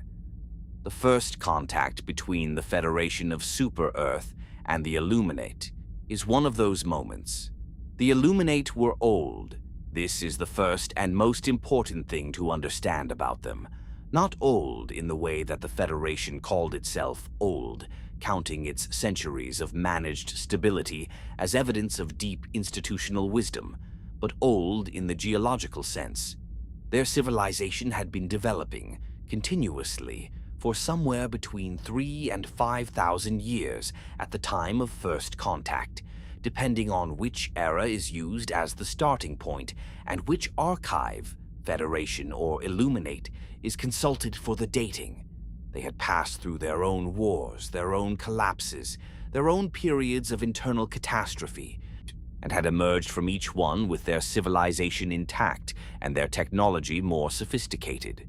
By the time Federation probe data first registered their presence, deep in the outer sectors, in a region of space that the Ministry of Expansion had classified as low priority for colonization due to its distance from established infrastructure, they had achieved things that the Federation's Ministry of Science could not fully characterize.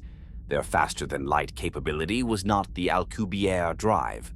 It was something more elegant, less energy-intensive, built on physical principles that the Ministry of Science's analysts spent years attempting to reverse engineer from observed phenomena and never fully succeeded in understanding.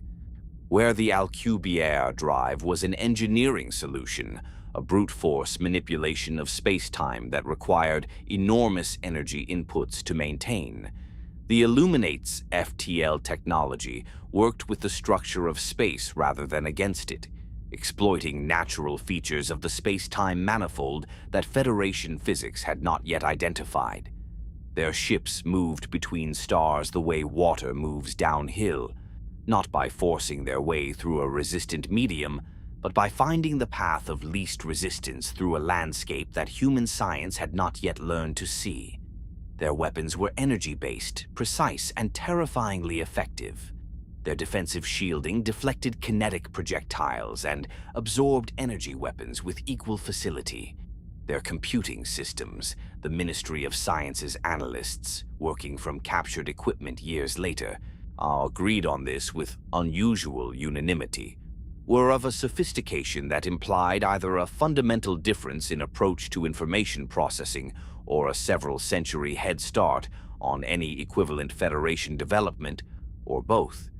They were, by any objective measure, more technologically advanced than the Federation.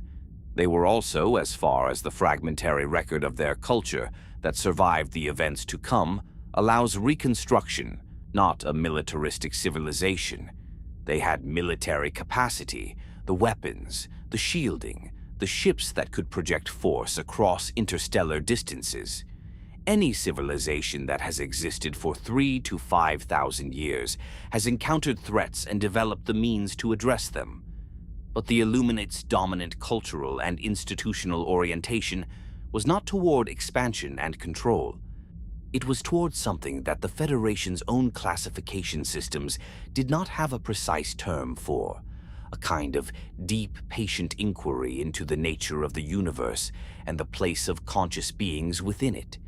Their archives, to the extent that the Ministry of Science was able to access them before the Ministry of Truth classified the analysis, suggested a civilization that had asked the question, "What is the universe?" with the same systematic dedication that the Federation asked the question, "How do we grow?"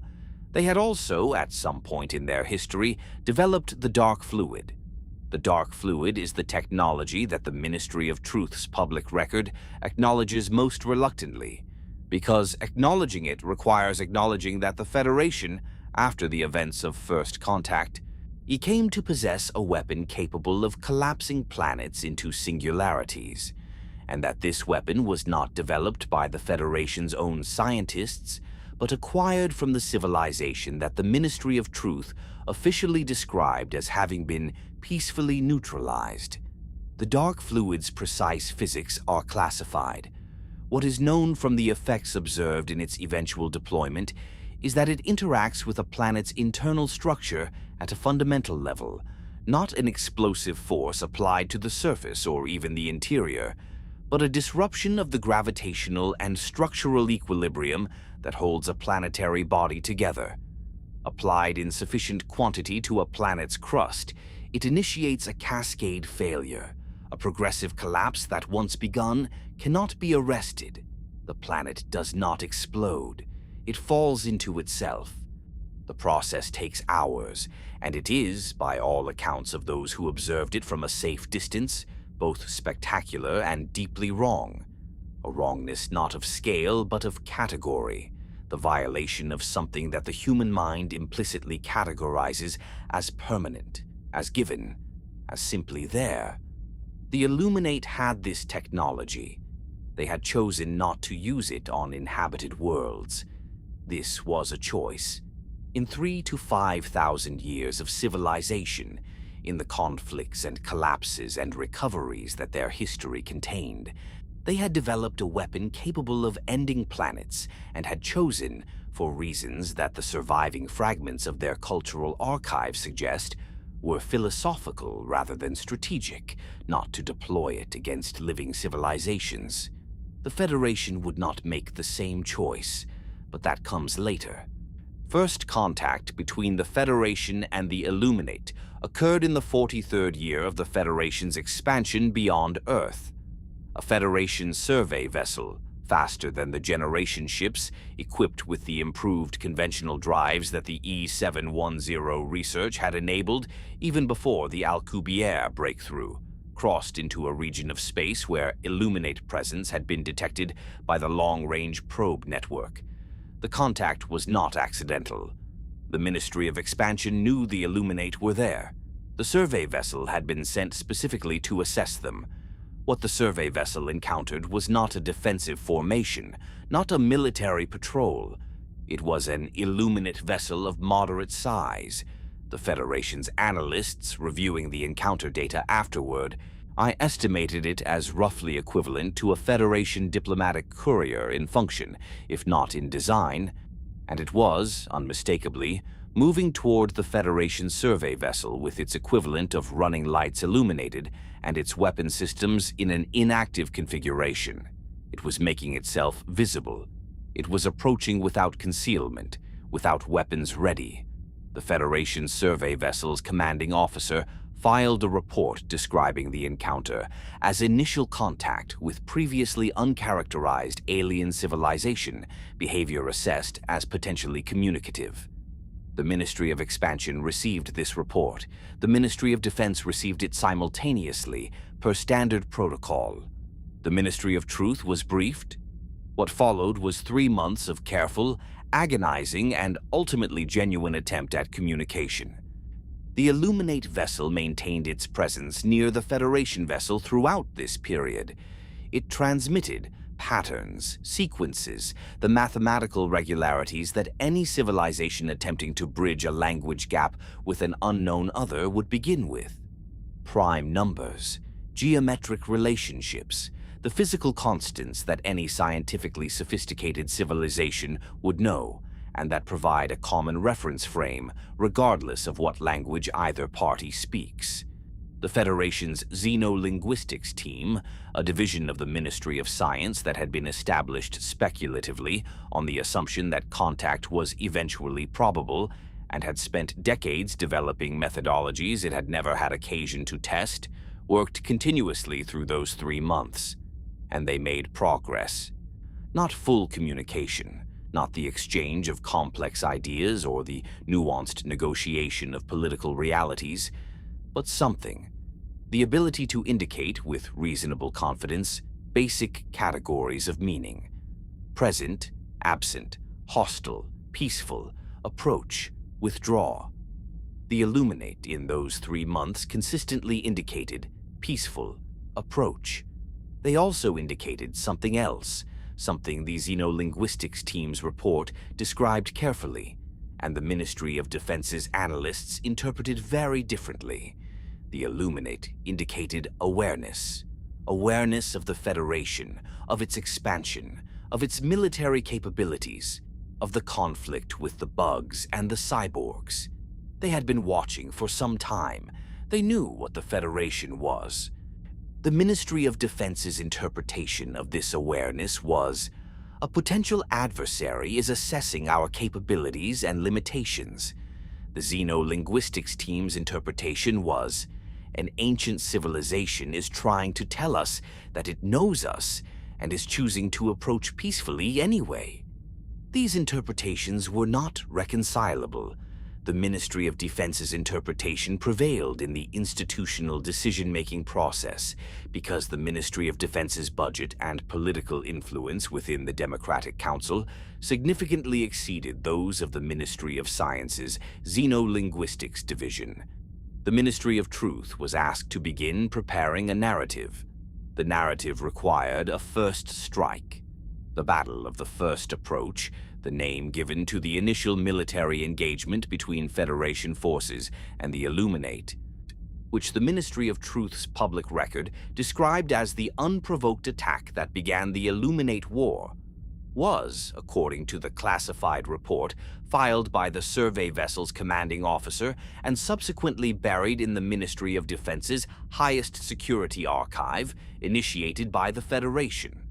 The survey vessel's SEAF escort, two fast attack cruisers that had been holding at a distance during the communication period, moved on orders from the Ministry of Defense. The Illuminate vessel, which had maintained its peaceful approach configuration throughout 3 months of contact, responded to the attack with defensive fire. It defended itself with extraordinary effectiveness. Both Federation cruisers were destroyed. The survey vessel escaped. The Ministry of Truth's broadcast described the encounter as a Federation survey vessel narrowly escaping an unprovoked alien attack. It described the two cruisers as having been destroyed in the line of duty while protecting Federation personnel from alien aggression. It described the Illuminate as an ancient and dangerous civilization that had demonstrated its hostility to humanity and its incompatibility with the peaceful expansion of managed democracy. The Xenolinguistics team's report, which said in careful scientific language that the Illuminate's behavior throughout the 3-month contact period had been consistently communicative and peaceful, and that the first hostile act in the engagement had been the Federation cruiser's attack, was classified at the highest available security level. 3 members of the Xenolinguistics team subsequently appeared in the Ministry of Unity's deviation files. What followed was war. The Illuminate War was not like the bug conflict. The bugs were powerful and territorial and capable of extraordinary violence, but they were not strategic. They did not plan. They responded to threats with the collective urgency of a biological system under pressure, and the urgency was devastating. But it was not directed by anything that could be called a military intelligence. The Illuminate were different. 3,000 to 5,000 years of civilization produces military doctrine of considerable sophistication. Their ships moved in formations that the Federation's naval analysts struggled to predict. Their weapons targeted Federation command vessels and communication infrastructure with a precision that suggested detailed knowledge of Federation military organization. Their defensive strategies adapted, engagement by engagement, in ways that indicated rapid institutional learning. They were also, very clearly, not trying to win. This is the detail that the Ministry of Defense's strategic assessments returned to, engagement after engagement, with increasing frustration. The Illuminate had the technological capacity to inflict far more damage than they were inflicting. Their weapons were capable of destroying Federation vessels far more efficiently than their engagement patterns suggested. They were fighting consistently in ways that caused damage without pursuit, engaging, withdrawing, avoiding the kind of escalation that would have been required to genuinely threaten the Federation's core systems. The Ministry of Defense's analysts interpreted this as evidence of Illuminate weakness. Perhaps their numbers were limited. Perhaps their production capacity was insufficient to replace vessel losses. Perhaps the technology that made each individual ship so capable also made those ships difficult and expensive to build. The Xenolinguistics team's surviving members, those not yet in Ministry of Unity files, interpreted it differently. The Illuminate were not fighting to win. They were fighting to negotiate. Every engagement that stopped short of maximum damage was a signal. We could do more, and we are choosing not to. And we would like you to understand that as a statement of intent. The Ministry of Truth did not ask the xenolinguistics team for its interpretation of Illuminate military behavior. The war continued. It was long and costly for the Federation. The Illuminate's technological advantages were real, and the Federation compensated for them with numbers. The sheer productive capacity of an industrial civilization that could build ships faster than a 3,000 to 5,000-year-old civilization, however sophisticated, could destroy them. The attrition was brutal on both sides, but it was more brutal for the Illuminate, whose smaller population and more complex manufacturing processes could not sustain losses at the rate the Federation was imposing. The end came at the Battle of Skubai Shrine. Skubai Shrine was an Illuminate world, not their homeworld, but a world of evident cultural and historical significance, whose surface structures the Federation's orbital imaging had captured in enough detail to confirm that whatever the Illuminate's dominant mode of inquiry was, this world was one of its centers. The Federation fleet arrived in overwhelming force. The Illuminate defenders were, as always, effective beyond what their numbers suggested they should be, and the battle lasted far longer than the Federation's admirals had predicted. But the outcome, given the force differential, was not in doubt. The Illuminate survivors at Skubai Shrine transmitted a communication. The xenolinguistics team, monitoring from a fleet vessel at the edge of the engagement, processed it in real time. Their translation was filed in the Ministry of Defense's operational record and immediately classified. Its content was, "We surrender. We request terms. We wish to discuss conditions of peace between our civilizations." The Ministry of Defense acknowledged the surrender. The peace terms it offered were as follows. The Illuminate would surrender all military vessels, all weapon systems, all technology, including and especially the FTL drive systems and the dark fluid. They would withdraw to a designated region of space. They would cease all military activity. They would submit to periodic Federation inspection to confirm compliance. In exchange, the Federation would cease military operations against Illuminate settlements. There was no term in the agreement about the Illuminate civilization's continued existence. There was no term about cultural preservation or the protection of sites like Skubai Shrine, or the right of the Illuminate people to continue their 3,000 to 5,000-year tradition of inquiry without interference. The agreement was about disarmament. Only about disarmament. The Illuminate, facing annihilation, signed. The technology transfer began. The Alcubierre drive problem was solved within a year of the Federation's engineers accessing the Illuminate's FTL systems.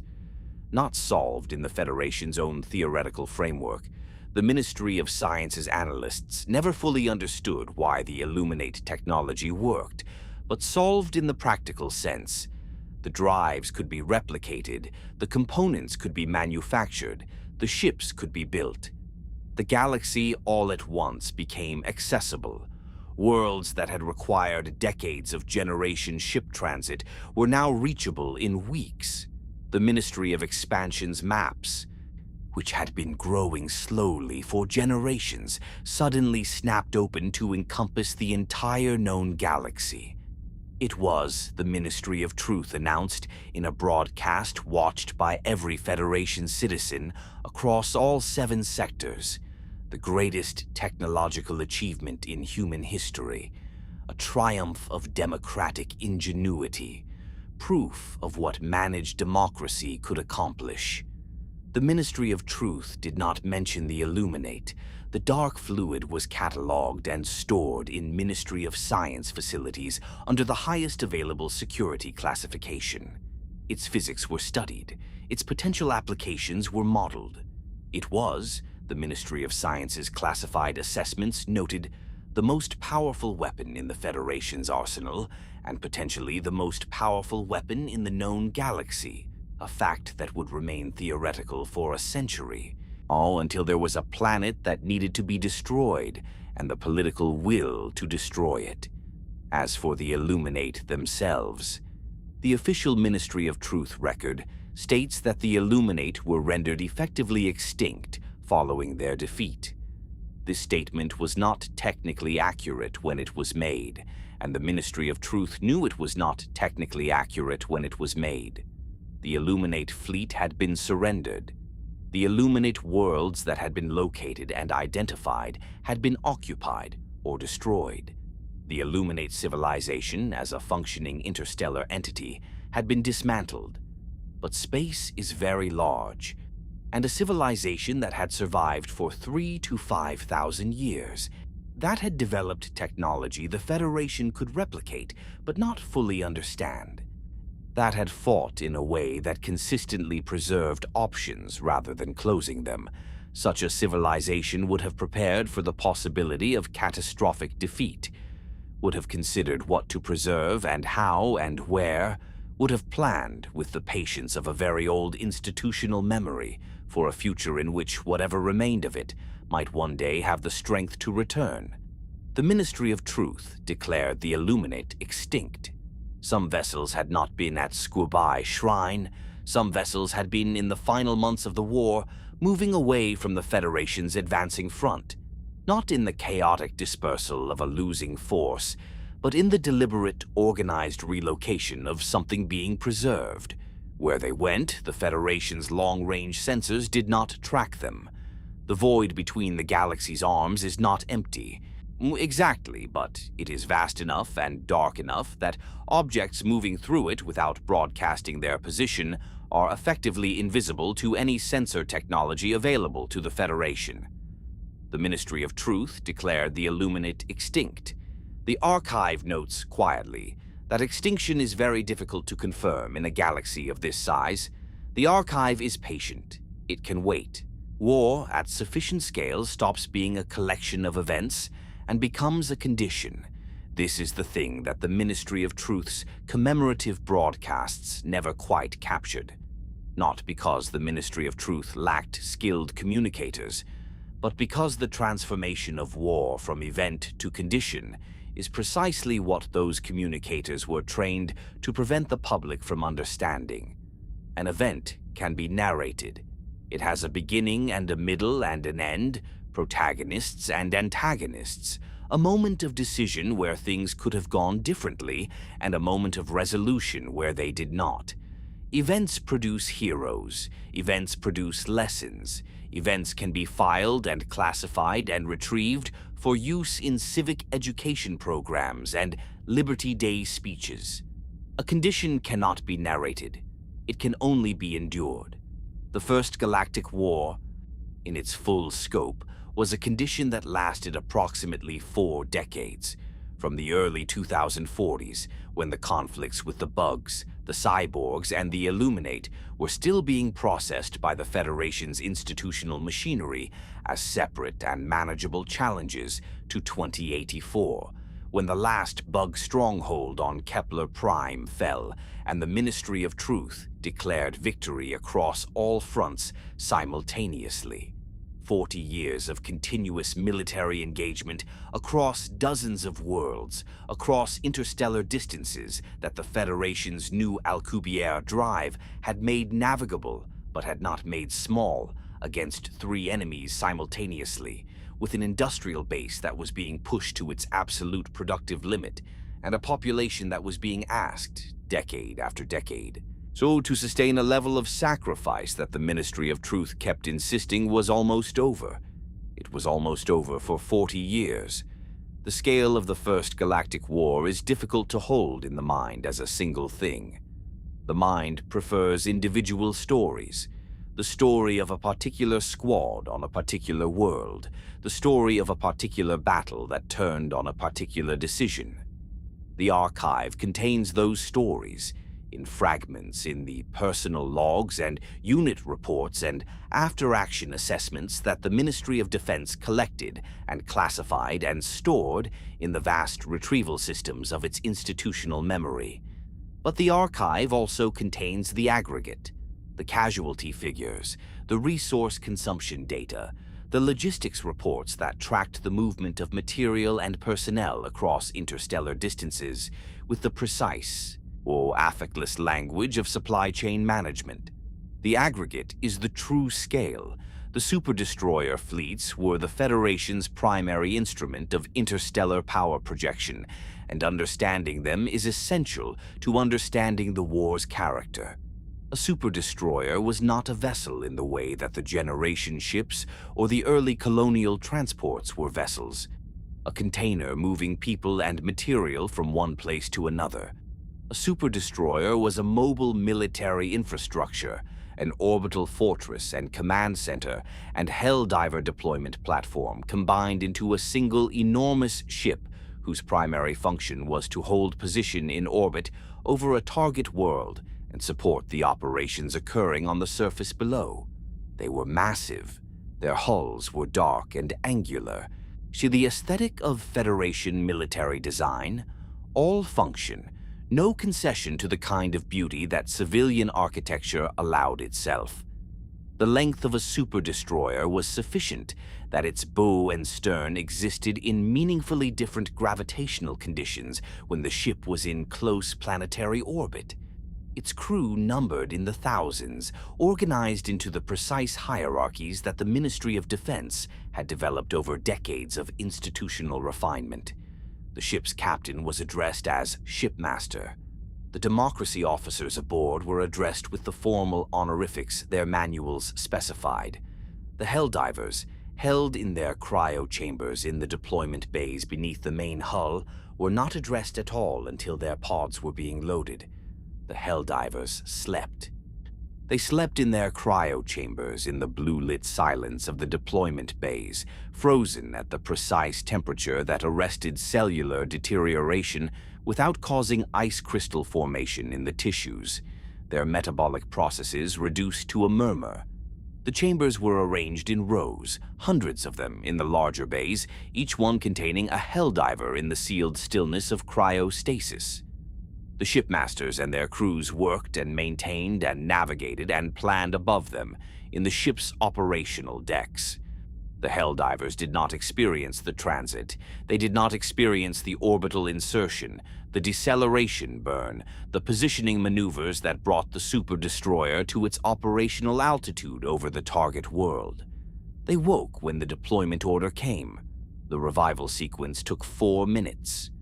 First, the temperature increase, slow enough not to shock the cardiovascular system, fast enough to have the Helldiver functional by the time the pod was loaded into the launch tube. Then, the chemical restoration, the cocktail of compounds that brought the nervous system back online, cleared the metabolic byproducts of cryostasis from the bloodstream, restored the proprioceptive sense that told the body where it was in space. Then the brief, disorienting moment of consciousness, the cryo chamber's interior, the sounds of the deployment bay, the awareness of what was about to happen, before the pod's hatch sealed, and the Helldiver was alone in the small, dark space with whatever they had chosen to bring with them into that particular moment. Most brought nothing. There was no room. The launch was violent. The pod was accelerated down the launch tube by electromagnetic drivers, reaching exit velocity in a fraction of a second, the G-force brief but extreme, and then the pod was free. In space, above the world, falling. The atmosphere caught it. The thermal tiles began to heat.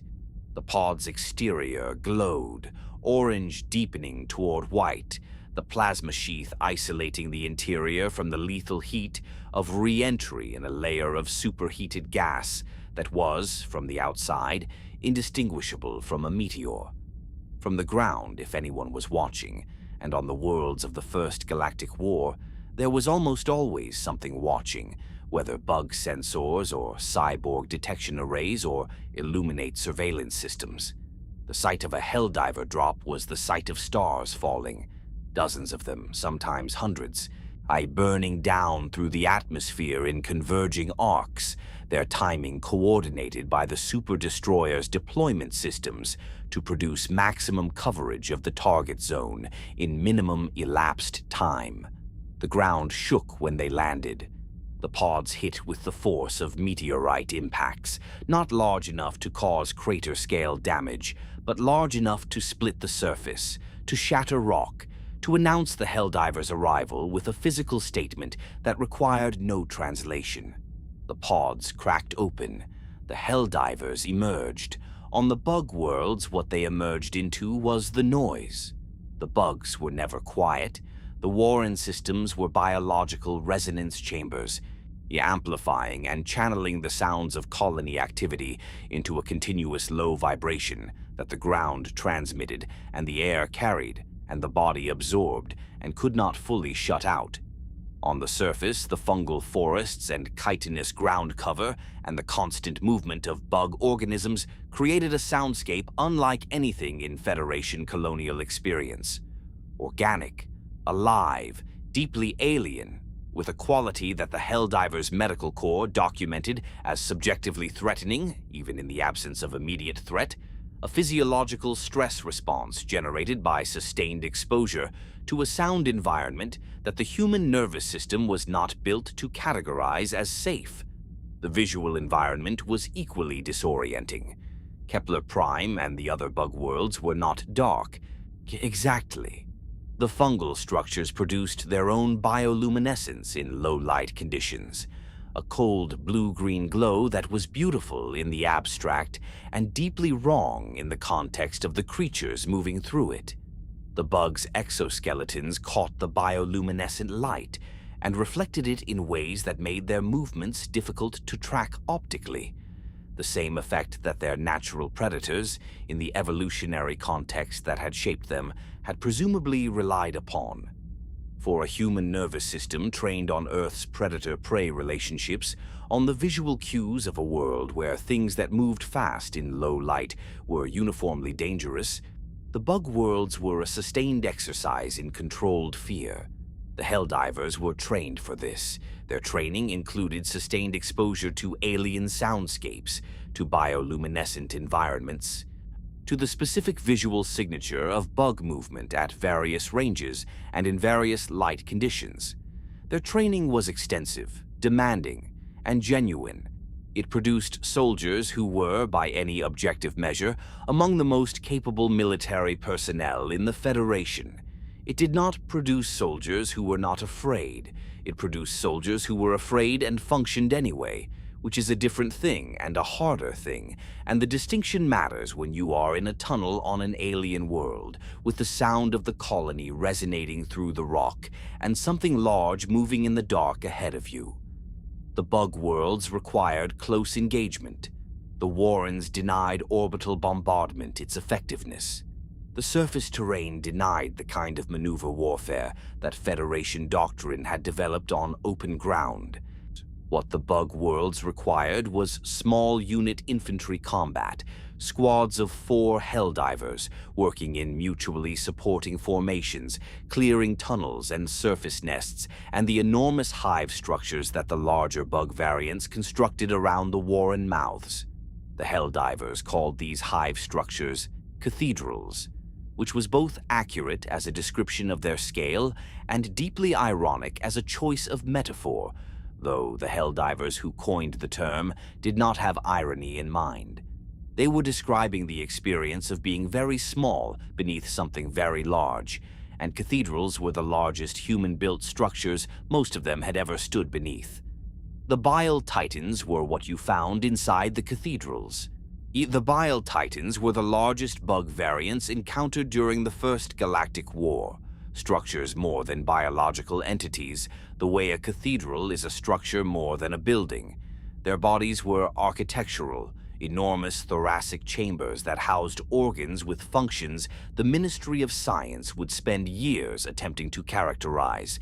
4 massive limbs that moved the body with a slow, deliberate weight that communicated its mass without requiring any other signal, a head structure that produced the bile, the caustic, weaponized secretion that could eat through Seaf armor at ranges of up to 50 meters, and that the medical corps documented with the careful, affectless language of people trying very hard not to communicate their genuine reaction to what prolonged exposure to bile did to human tissue.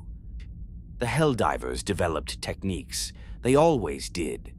The techniques were earned in blood, refined by the survivors of encounters with Bile Titans who had made errors and survived them and understood, from the experience of surviving, exactly where the errors were and what the correct action would have been.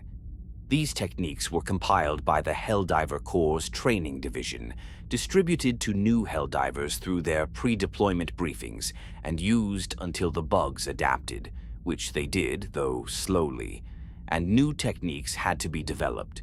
This cycle, technique, adaptation, new technique, was the fundamental rhythm of the bug war. On the cyborg fronts, the rhythm was different. The Cyberstan situation had never been fully resolved.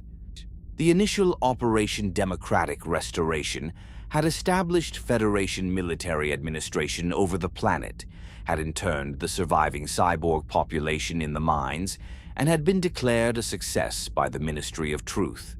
But the outer colonies, the worlds in the distant sectors where cyborg communities had established themselves before and during the Federation's conflict with the bugs, had not been reached by the initial operation. Some had been reached by the communication networks that the Cyberstan survivors maintained through informal channels. They had been warned. When Federation forces arrived to extend democratic restoration to the outer cyborg settlements, they found communities that had prepared, not with the improvised, desperate preparation of the Cyberstan colonists during the initial operation, but with something more deliberate. The outer settlements had had months, in some cases years, to plan. Their cybernetic modifications were more extensive and more militarily focused. Their knowledge of Federation military doctrine, available in the pre-war period through the Galactic Wide Web, had been studied and analyzed. Their terrain, which they knew intimately, had been prepared with the engineering intelligence of people who had spent their careers building and maintaining complex systems in hostile environments. The Federation won every engagement on the cyborg fronts. The Federation won them with far higher casualties than the Ministry of Defense's initial projections had suggested. There were 37 cyborg settlements of significant size that required military operations during the First Galactic Wars' cyborg phase. The Federation prevailed at all 37. The average operational duration for each was 4 times the Ministry of Defense's initial estimate. The average Helldiver casualty rate was 6 times the estimate for comparable bug operations, because the cyborgs were using tactics, ambushes, prepared defensive positions, electronic warfare against the Helldivers' communication and navigation systems that the bug war had not required the Helldivers to defend against. The settlements, after operations concluded, were brought under Federation administration. Their populations were interned. The Ministry of Truth described this, for each settlement, as the successful restoration of democratic order to a community corrupted by extremist ideology. The Illuminate front was different from both in a way that created its own distinct horror. The Illuminate's technological superiority meant that engagement with their forces was never the attritional grind of the bug tunnels or the ambush and counterattack of the cyborg settlements. Illuminate engagements were brief, extremely violent, and often decisive in ways that the Federation's commanders found difficult to anticipate or plan around. A Federation fleet that entered a system expecting to engage an Illuminate defensive formation might find nothing, and then, minutes later, find that the Illuminate had appeared behind their formation, having translated through a spatial shortcut that Federation sensor systems could not detect, and were engaging from a position that the Federation's tactical doctrine had not accounted for. The Federation's response was numbers, always numbers. The Federation could build ships faster than the Illuminate could destroy them. The Federation could train Helldivers faster than the Illuminate's weapons could kill them. The Federation's industrial base, the mines of Cyberstan, the extraction operations on the bug worlds, the manufacturing centers of the mega-cities that were growing taller and more productive with each decade, could sustain losses that the Illuminate's smaller, more sophisticated civilization could not match. This was not a noble way to win a war. It was effective. The casualties on the Federation's side were not small. The Ministry of Truth's public figures, the ones released in official statements and read aloud on Liberty Day and carved into the wall of Martyr's ever-expanding surface, represented what the Ministry described as confirmed military dead. The confirmed military dead were a subset of the actual dead. They did not include the civilian casualties on colony worlds that bug swarms had reached before Federation forces could respond. They did not include the cyborg settlement's internees who died in the mines under Federation military administration. They did not include the Illuminate people whose civilization had been dismantled, whose worlds had been occupied, whose cultural heritage had been destroyed or transferred to Federation archives, whose remaining population had been left with no framework for continuity. The confirmed military dead numbered in the hundreds of millions across the 40 years of the First Galactic War. The actual dead numbered more. The Ministry of Truth did not publish the actual dead. What it published instead were the heroes. The Helldiver Corps produced heroes with the same reliable efficiency that it produced casualties, because heroes are always available in large quantities when the supply of people dying in difficult circumstances is sufficient. The Ministry of Truth's communications teams were embedded with super destroyer fleets specifically to identify heroic acts, moments of exceptional courage or skill or self-sacrifice that could be extracted from the grinding context of sustained military attrition and presented in isolation as evidence of the Federation's spirit. These moments existed. They were genuine. The people who performed them were real. Their courage was real. Their sacrifice was real. The Ministry of Truth did not fabricate the heroes.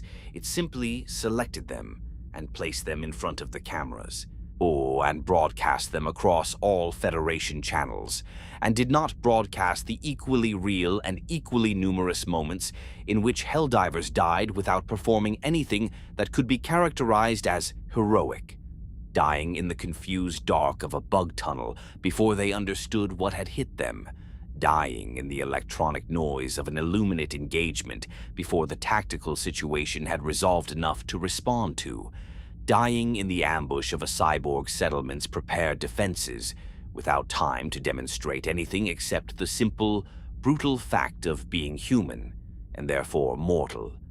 The heroes were real. The selection was managed. This is the distinction that the archive preserves in its patient way. Not the falseness of the heroes, but the falseness of the frame. The war was not a collection of heroic moments interrupted by logistics.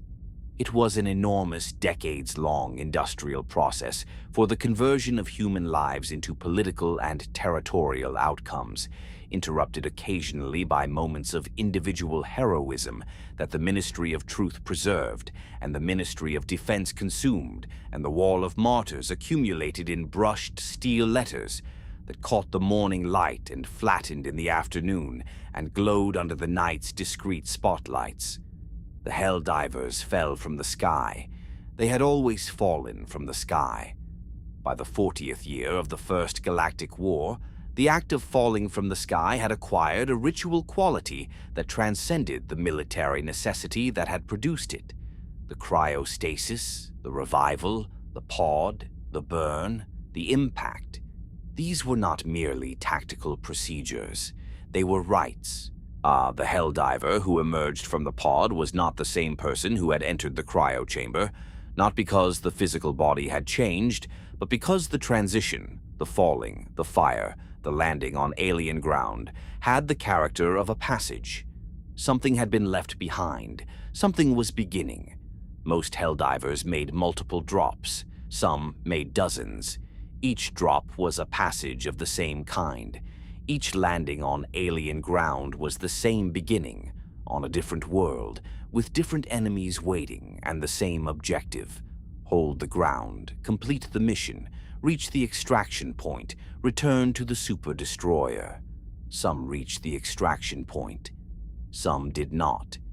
The ones who did not were entered into the Ministry of Defense's casualty ledger, which fed the Ministry of Truth's memorial database, which fed the Wall of Martyrs' ever-expanding surface. The letters caught the morning light. The war went on. In 2084, the last bug stronghold on Kepler Prime fell. The Ministry of Defense certified the planet secure. The Ministry of Truth broadcast the victory. The First Galactic War was declared over, won on all three fronts, the Federation's enemies defeated, and the galaxy made safe for the continued expansion of managed democracy.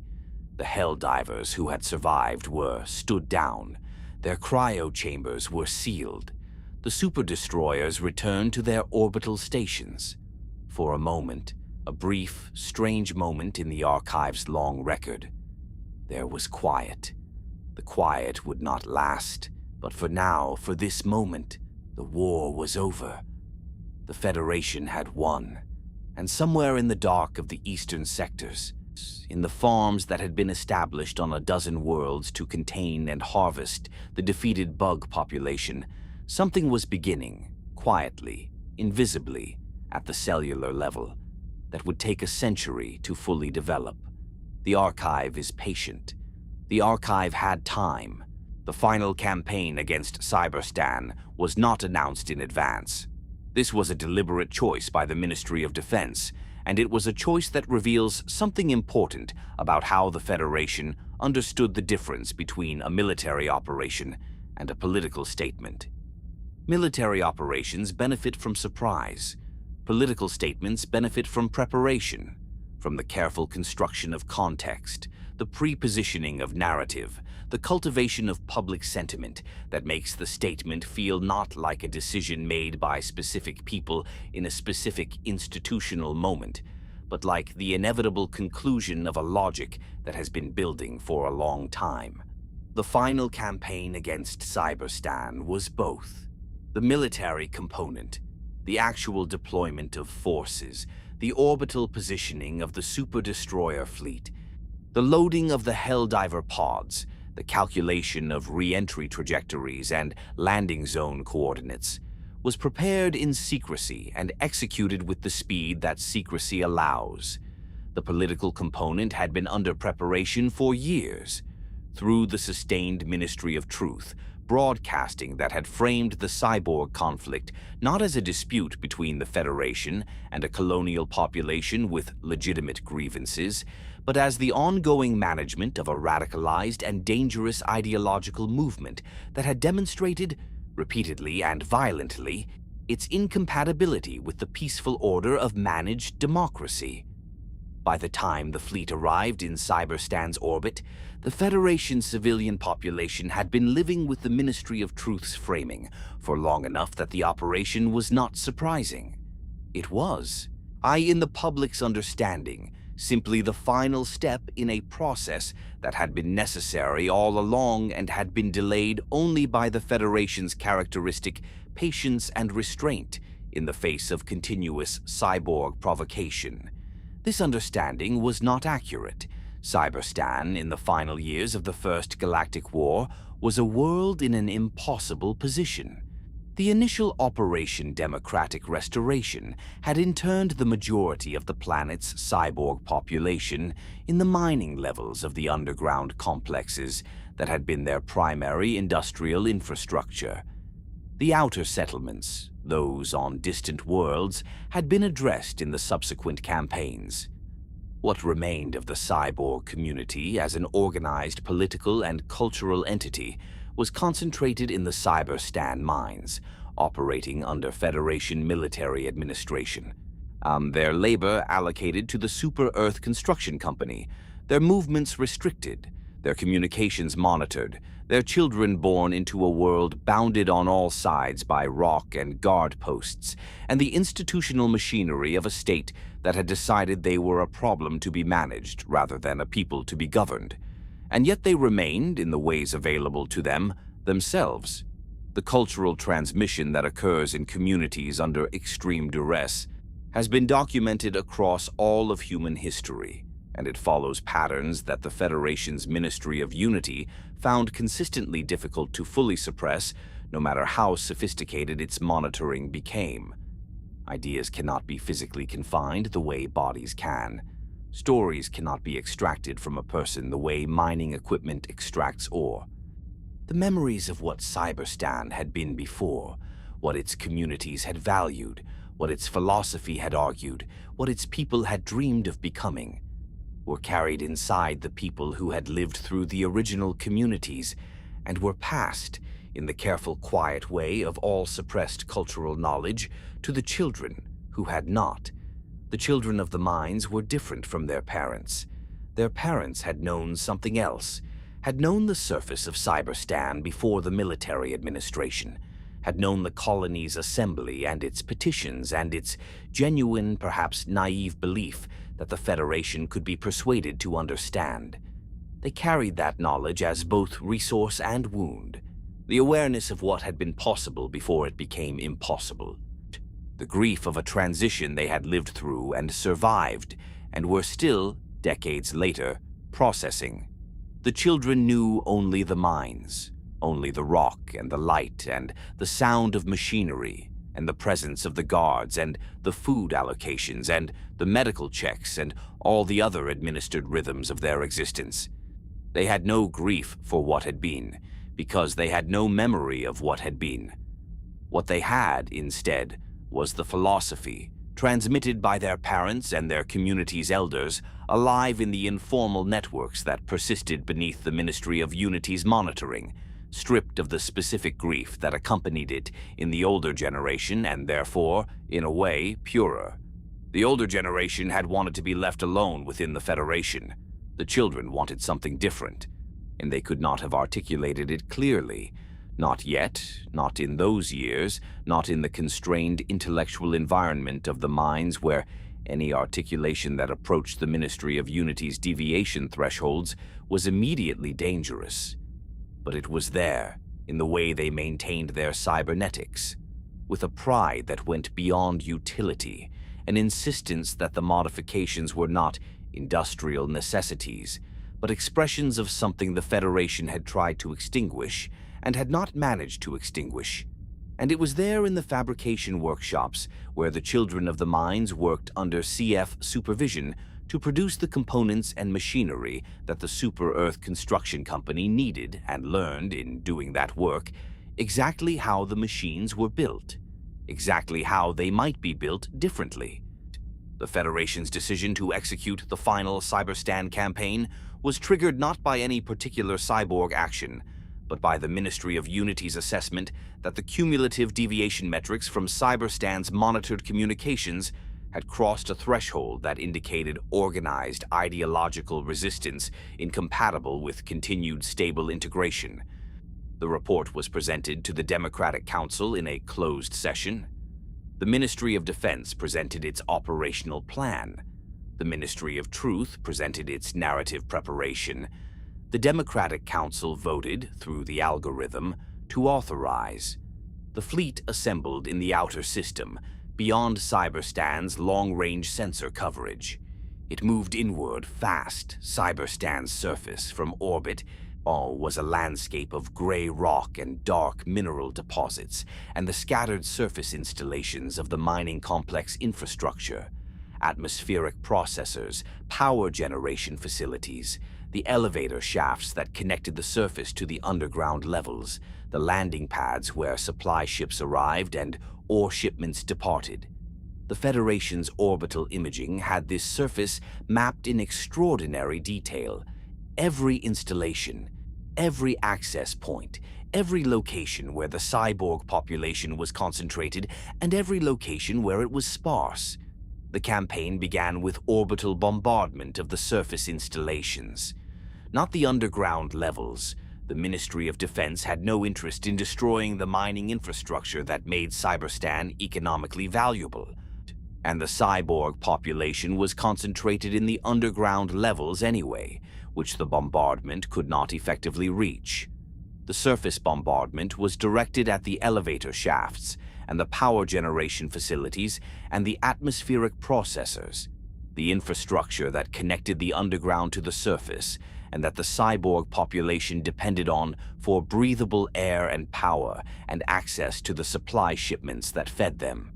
It was not subtle. It was not intended to be.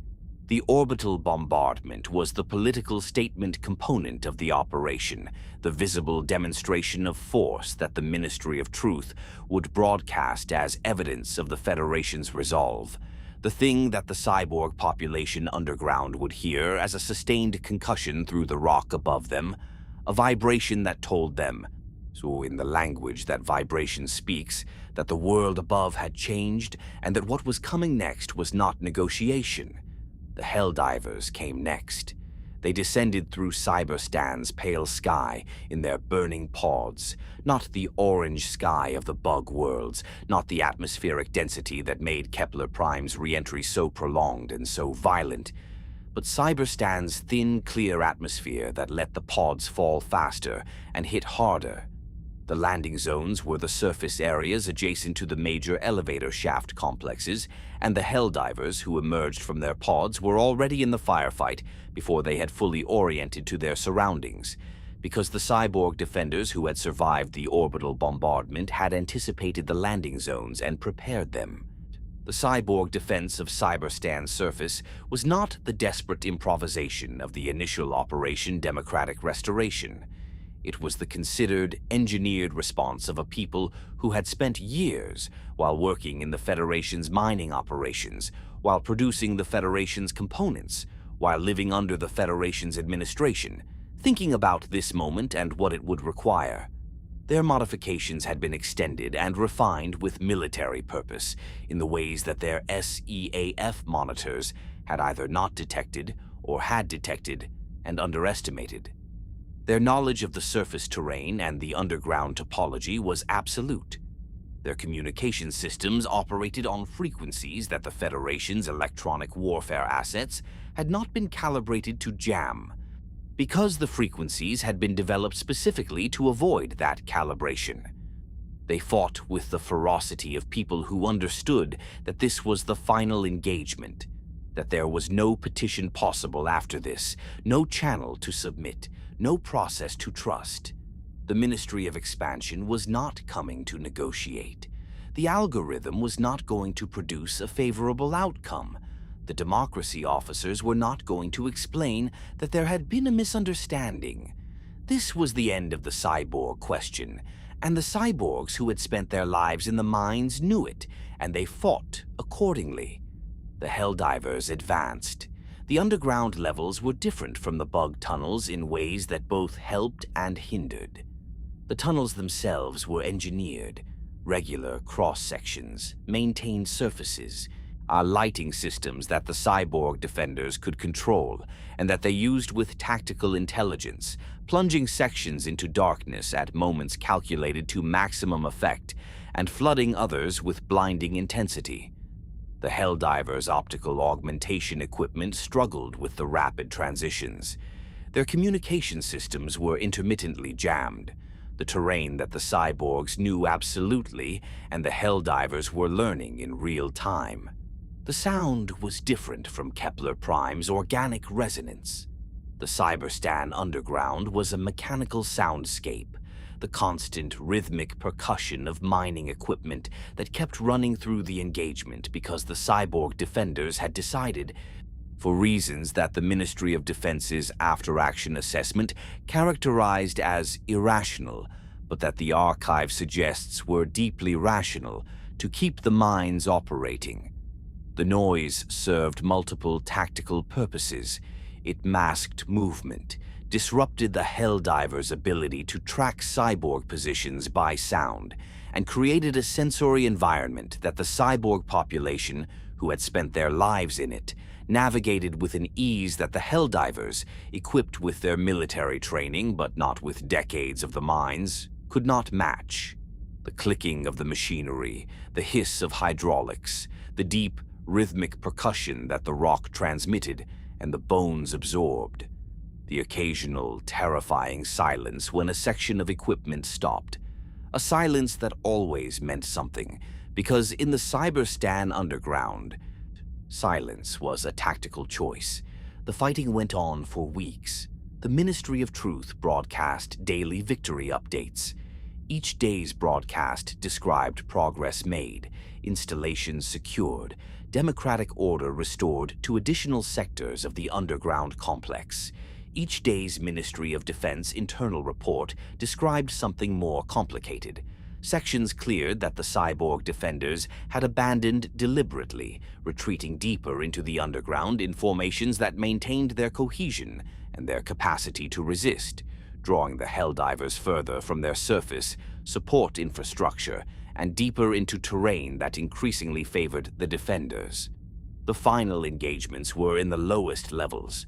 The lowest levels of the Cyberstan mining complex were not fully mapped in the Federation's operational planning documents. The Ministry of Expansion's engineering surveys had documented the primary mining levels, the levels that produced the ore and minerals that the Super-Earth Construction Company needed, with precision. The sublevels, the maintenance tunnels, the excavated spaces that the cyborg engineers had carved into the rock over generations of work, some of them functioning as workshops and storage, and the other infrastructure of a community living underground. These had not been fully surveyed because they were not economically significant, and because the Federation's administration had not considered the possibility that they might be militarily significant.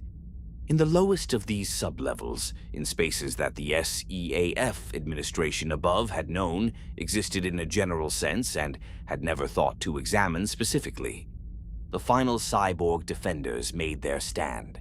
They were not many. The weeks of fighting had taken their toll. The supply of power and breathable air to the lowest levels had been disrupted by the Helldiver advance. The defenders who remained were those who had survived every previous engagement, and who had, in the compressed judgment of people choosing how to spend the last of their available resistance, decided to use it here rather than surrender. They were defeated.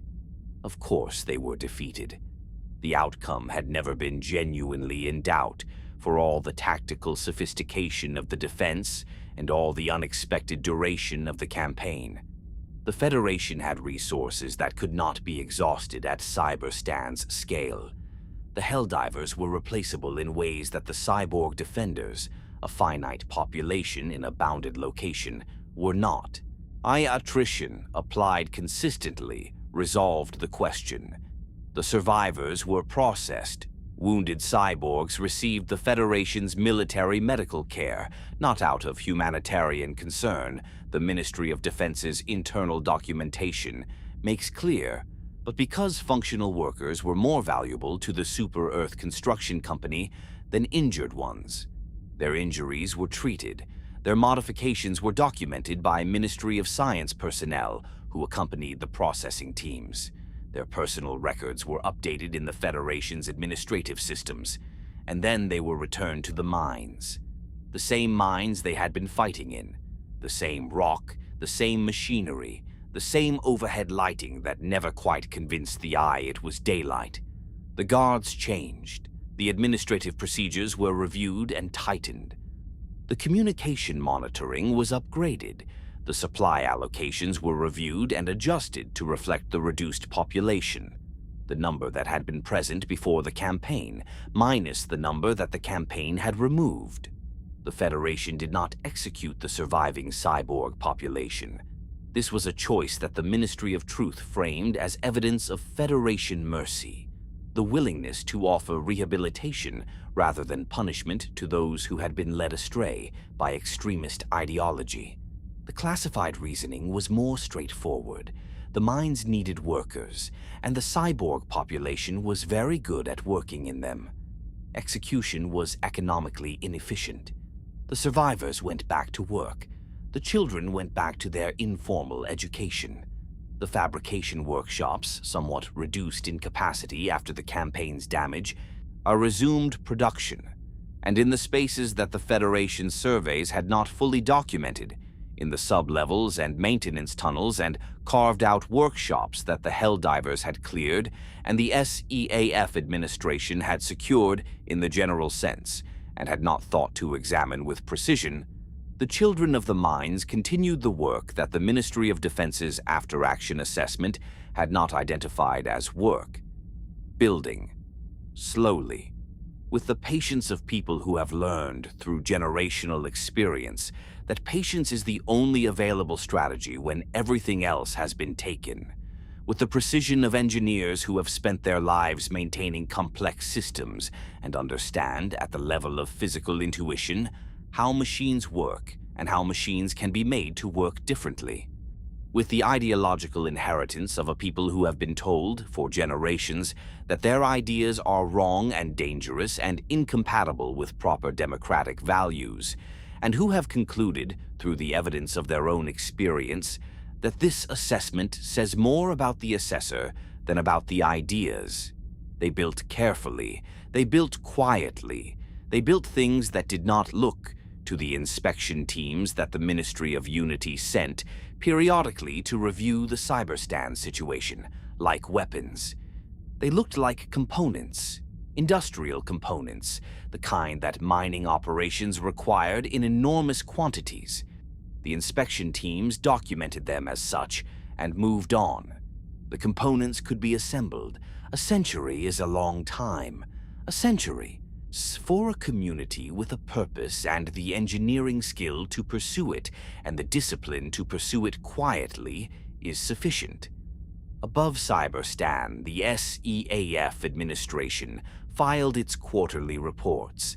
The Ministry of Truth filed its commemorative broadcasts on the anniversary of democratic restoration. The Super Earth Construction Company filed its production reports, noting Cyberstan's continued contribution to Federation industrial output.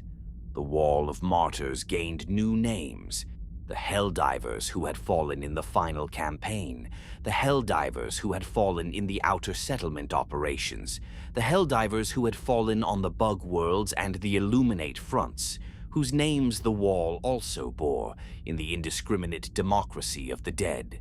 The letters caught the morning light. The mines ran. The children of the mines grew up. And in the space between what the Federation could see and what it chose to look at, something patient and cold and enormously purposeful was taking shape, assembling itself from components that looked like nothing in the dark of a world the Federation had broken and kept, and not thought about very carefully, toward an end that the children of the mines could articulate clearly, even if the Federation could not have imagined it. They were going to build something that would come back. Not in their lifetimes, perhaps. Perhaps not in their children's lifetimes. But it was going to come back. And when it did, it was not going to petition. The silence that followed the First Galactic War was the loudest thing the Federation had ever produced. Not silence in the literal sense. The megacities were louder than they had ever been. The manufacturing centers running at peak capacity. The galactic wide web humming with the traffic of a civilization that had just confirmed its dominance over every adversary it had yet encountered. The silence was institutional. The silence was the sudden absence of the organizing principle that had structured the Federation's entire existence for 40 years. The war, the enemy, the clear and present threat that had made every sacrifice legible and every demand of the citizenry defensible, and every expansion of ministry authority necessary, and every question about managed democracy's foundations dangerous. The war was over. The enemy was gone. The Federation had won, and in winning it had removed the thing that had made it most coherent. The Ministry of Truth understood this problem before the victory broadcasts had finished airing. An institution that has spent 4 decades in a condition of sustained existential threat does not easily recalibrate to a condition of peace. Not because its personnel lack the intelligence to manage the transition, but because the institutional structures that war produces are optimized for war, and the incentive systems that sustain those structures persist even when the conditions that generated them change. The Ministry of Defense had enormous budget allocations, enormous personnel requirements, enormous infrastructure. The Democracy Officer program had been expanded dramatically during the war years. The Center for Civilian Surveillance and Safety had grown into a sprawling operation with tentacles in every sector of Federation life. The Ministry of Unity's deviation management programs had become so sophisticated and so embedded in the Federation's social fabric that they operated, in many contexts, without any active human direction at all, automatically, through the algorithms and monitoring systems and institutional reflexes of a surveillance state that had been refined over 40 years of wartime urgency. None of this could simply be switched off, and none of the people whose careers and authority and institutional identity depended on its continuation had any incentive to switch it off. The solution the Democratic Council arrived at, through the algorithm, which produced the outcome that the Democratic Council's advisors had determined was correct, was expansion, not peace, not the consolidation of existing gains and the careful management of a civilization that had just survived 40 years of existential conflict. Expansion. The Ministry of Expansion's mandate was reaffirmed and amplified. The Alcubierre drive technology, now fully operational and replicated across the Federation's fleet, made the galaxy accessible in ways that had previously been theoretical. There were 261 planets in the Federation's post-war catalog of claimed or claimable worlds, grouped into 55 sectors. There were hundreds more beyond that, surveyed, partially surveyed, theoretically habitable, potentially resource-rich. There was an entire galaxy of worlds that had not yet experienced the benefits of managed democracy. The Federation called the post-war period the Great Democratization. The name was accurate in the narrow sense that it described what the Federation believed it was doing, bringing the structures of managed democracy to every habitable world in the galaxy, establishing the algorithm's terminals on alien soils, raising the Federation's flags over landscapes that had never known them. In the 40 years of the First Galactic War, the Federation had been too occupied with fighting to fully commit to expansion. Now, with its enemies defeated and its technology transformed and its industrial capacity at its historical peak, it could expand at a pace that previous generations would have found incomprehensible. Our colony ships departed from every major Federation spaceport in continuous convoys. Not the slow generation ships of the early expansion era, but fast FTL vessels that could reach even the most distant candidate systems in weeks. The colonists who boarded them woke at their destinations, not as the grandchildren of the people who had left Earth, but as the same people, a little stiff from the cryostasis, a little disoriented by the transition, but fundamentally continuous with themselves, carrying their memories and their relationships and their civic education intact.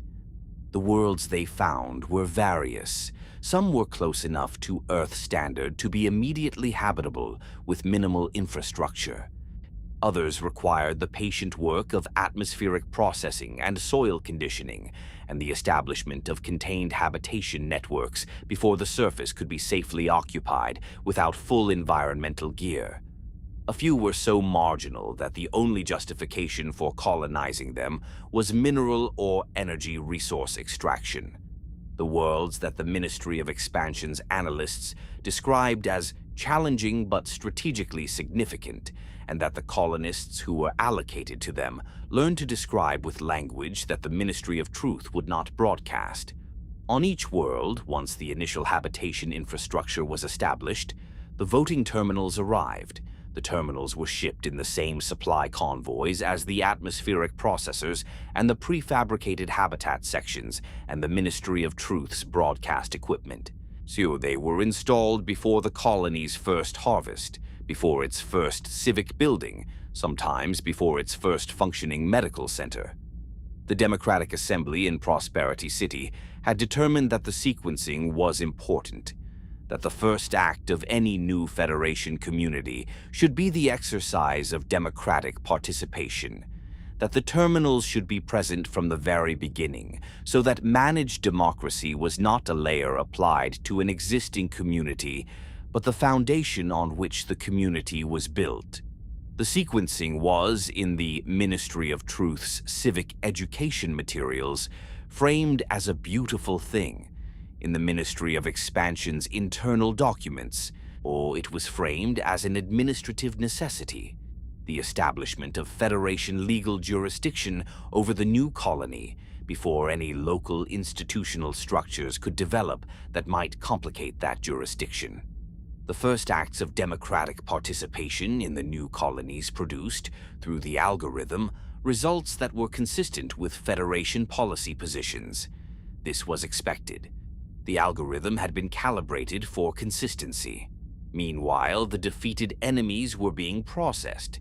The Illuminate had been declared extinct, and the Ministry of Truth's declaration was maintained as official Federation policy, regardless of what the Ministry of Defense's classified surveillance data showed or did not show in the outer sectors. Or the Illuminate's worlds, those that had been identified and reached during the war, were either occupied and converted to Federation colonial use, or, in the cases where the world's resources did not justify the administrative overhead, simply catalogued and left. The Illuminate's cultural artifacts, where they had survived the military operations, were transferred to Ministry of Science archives. The Ministry of Truth's public position was that there was nothing to preserve. The Illuminate had been a hostile civilization, and their defeat was a victory for democratic values, and the preservation of hostile civilizations' artifacts was not a democratic priority. The Ministry of Science, privately, thought otherwise. Several of its senior analysts had spent years studying the fragments of Illuminate physics and technology and philosophy that the military operations had not destroyed, and they were of the view, expressed in internal papers that were widely read within the ministry and that never reached any public channel, that the Illuminate had been doing something very interesting and very important, and that the Federation's destruction of their civilization had probably set the galaxy's understanding of certain physical and philosophical questions back by centuries. These papers were not classified. They simply were not broadcast. The Ministry of Truth did not consider them relevant. The cyborg population on Cyberstan continued its administered existence in the mines, producing components and minerals for the Super Earth Construction Company. Filing the quarterly production reports that the Federation's administrative systems required, and being assessed by the Ministry of Unity's periodic review teams as stable and compliant within acceptable deviation parameters. The cyborg question was, in the Federation's post-war institutional framing, resolved. Cyberstan was a functioning resource extraction operation under Federation military administration. Its population was a productive workforce under appropriate supervisory oversight. There was nothing further to attend to. The Ministry of Unity's monitoring systems watched the communications. The monitoring systems noted nothing alarming. The children of the mines continued their work. The bug question was resolved differently. The bugs had been defeated. Their worlds had been cleared. The warrens flooded or collapsed. The surface nests burned, the hive structures demolished. The Helldiver campaigns had been methodical and thorough, and the Ministry of Defense's post-war assessment confirmed that no organized bug presence remained on the worlds that the Federation had designated as cleared. Kepler Prime, the site of first contact and the most symbolic of the bug worlds, was secured and placed under Ministry of Expansion administration. And then the Ministry of Science's post-war assessment reached the Ministry of Prosperity. The assessment was not about the bugs themselves. It was about E710, specifically about the Federation's E710 supply situation in the post-war era. The Alcubierre drive, now standard equipment on Federation vessels, consumed E710 at a rate that the pre-war geological deposit projections had not fully accounted for. The Great Democratization, the continuous convoy of colony ships, the expanding fleet of super-destroyers maintained to protect the new colonial territories, the industrial transportation networks that the Ministry of Expansion's growth plans required, was consuming E710 at a pace that the geological deposits, even at their maximum extraction capacity, could not sustainably supply. The Federation needed more E710. The Ministry of Science's assessment offered two pathways. The first was investment in alternative energy research, the development of new power sources that could supplement or eventually replace E710 in the Alcubierre drive systems. This pathway was promising but slow, requiring decades of fundamental research and engineering development before any practical alternative could be implemented. The second was the cultivation of biological E710 sources, specifically the maintenance of a controlled bug population that could be selectively bred and harvested to produce E710 on an industrial scale. The Ministry of Prosperity read both pathways. It selected the second. The logic was straightforward in the way that the Ministry of Prosperity's logic always was. The second pathway was faster, cheaper, and more immediately scalable than the first. The infrastructure for bug containment already existed, partially. The cleared worlds could be converted to farming use, with modifications that were extensive but not unprecedented. The bugs themselves were already understood well enough by the Ministry of Science that targeted breeding programs were feasible. The E710 yield from a managed bug population, the projections showed, could meet the Federation's current demand within 8 years and its projected demand for the next century within 20. The alternative energy research was filed in the Ministry of Science's long-term development queue. It remained there. The farms began. The first farm worlds were the cleared bug worlds of the eastern sectors, converted from military operation zones to managed agricultural facilities in a process that the Ministry of Expansion administered with the methodical efficiency it applied to all large-scale infrastructure projects. The remaining bug population, those individuals that had survived the military campaigns in the underground systems that the Helldiver operations had not fully reached, or that had been deliberately preserved by Ministry of Science teams operating behind the military advance for precisely this purpose, was consolidated and transferred to the farm worlds. The consolidation process was clinical. The bugs were living organisms and required careful handling to survive transport. Their biology was well understood enough by the end of the war for the Ministry of Science's teams to manage the environmental requirements. They were loaded into containment vessels, their atmospheric and temperature needs maintained by automated systems, their stress responses during transit documented for the scientific record. The transport vessels arrived at the farm worlds, and the populations were transferred to the containment infrastructure that had been prepared for them. The containment infrastructure was, see in its scale and engineering, one of the most ambitious projects the Federation had undertaken. The farm worlds needed to support bug populations of sufficient density to produce E710 at the target yield, while maintaining the containment integrity that prevented the populations from breaching and spreading beyond the designated farm boundaries. The engineering requirements were substantial. The bugs were territorial, capable of excavating extensive underground systems, and possessed the biological machinery to produce offspring at rates that, if unchecked, would rapidly exceed any fixed containment system's capacity. The Ministry of Science's solutions to these problems were effective. Termicide, a chemical agent developed specifically to inhibit bug reproduction and territorial expansion, was deployed in the areas adjacent to the farm boundaries. Atmospheric processing systems on the farm worlds were modified to maintain chemical conditions that the Ministry of Science's research had identified as suppressing the bugs' long-range dispersal behaviors.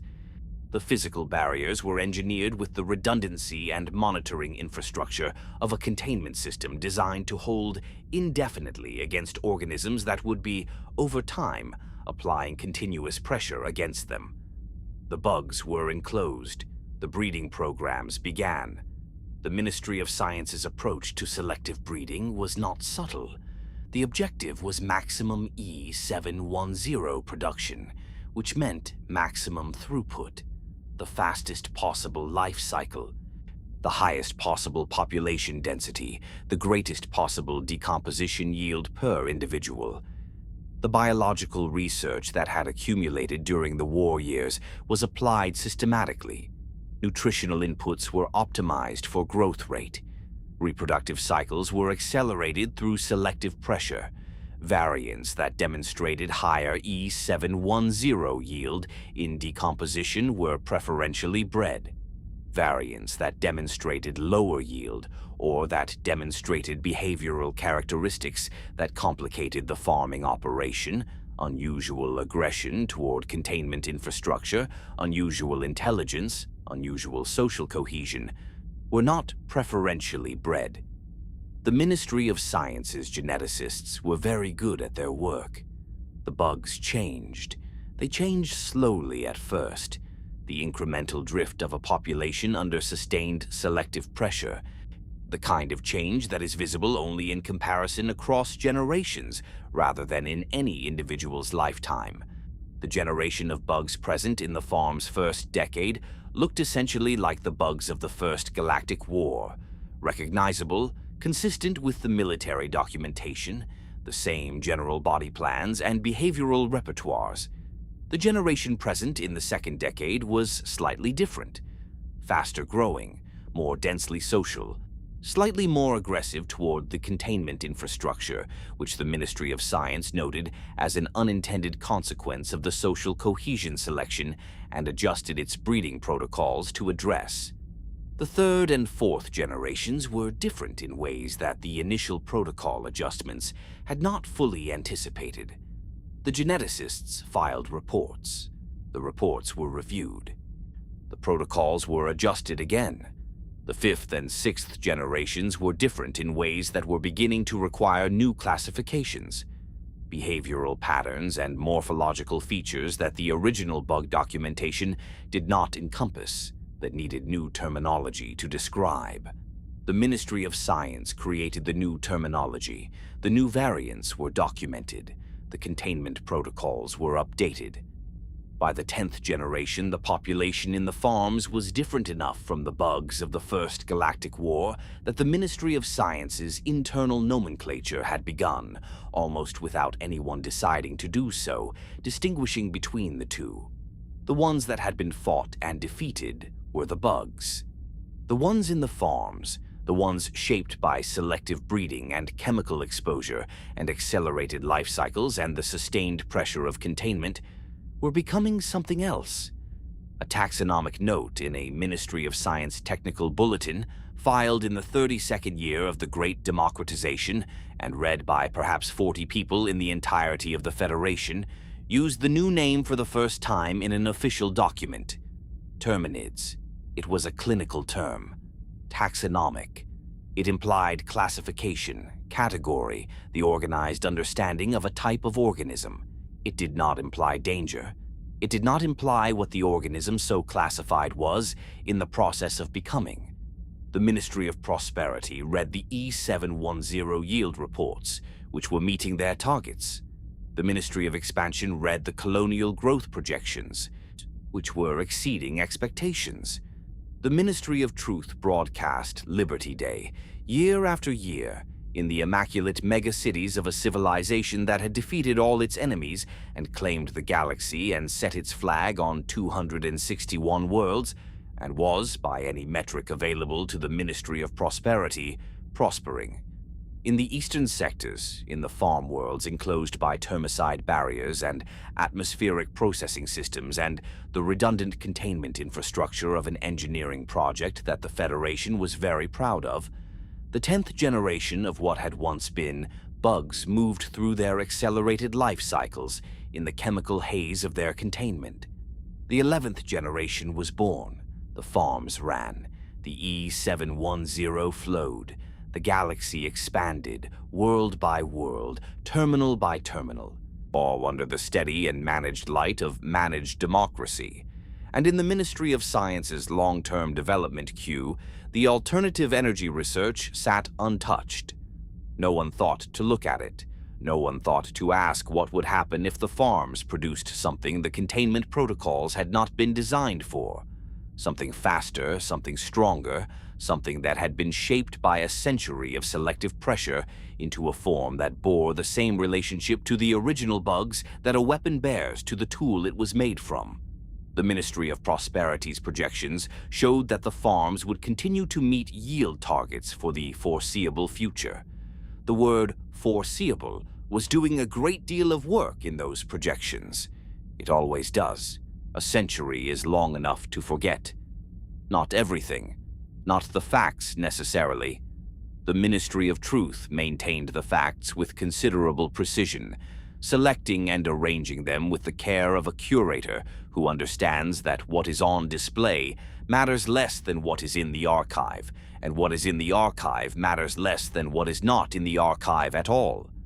The facts that served the Federation's narrative were preserved and broadcast and incorporated into the civic education curriculum that every Federation child moved through from the age of 5 to the age of 17. The facts that complicated the narrative were classified or contextualized into irrelevance, or simply not mentioned with sufficient frequency to maintain their presence in the collective consciousness. What a century is long enough to forget is the feeling. The feeling of the First Galactic War, the specific texture of a civilization in sustained existential conflict, the weight that 40 years of continuous sacrifice imposes on a population, the particular quality of grief that becomes so familiar, it stops registering as grief and starts registering as atmosphere. The people who had lived through the war carried that feeling in their bodies for the rest of their lives.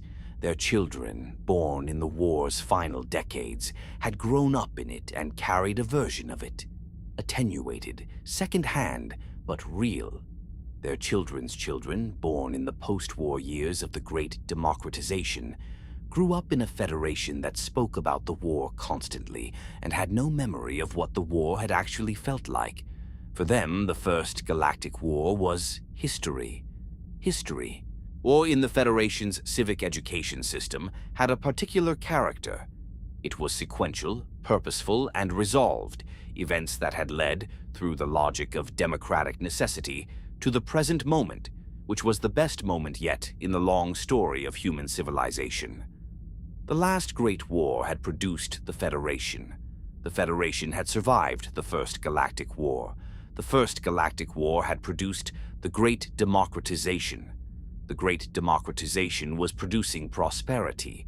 Each stage was presented as the necessary consequence of the previous one, each sacrifice as meaningful in retrospect, each institution as the refined result of hard-won experience. The curriculum did not present history as contingent, as the product of specific decisions made by specific people in specific institutional contexts. Decisions that could have gone differently and produced different outcomes. It presented history as trajectory. Children who were educated in trajectory do not, as a rule, ask whether the trajectory could have been different. They ask how to contribute to it. This was, from the Ministry of Truth's perspective, the desired outcome. The megacities of the Great Democratization period were extraordinary in their scale and their ambience and their institutional thoroughness. They had been growing since the Federation's earliest decades. The cities of the surviving Southern Hemisphere and the gradually reclaimed portions of the Northern one, expanding outward and upward as the Federation's population grew and its construction technology improved.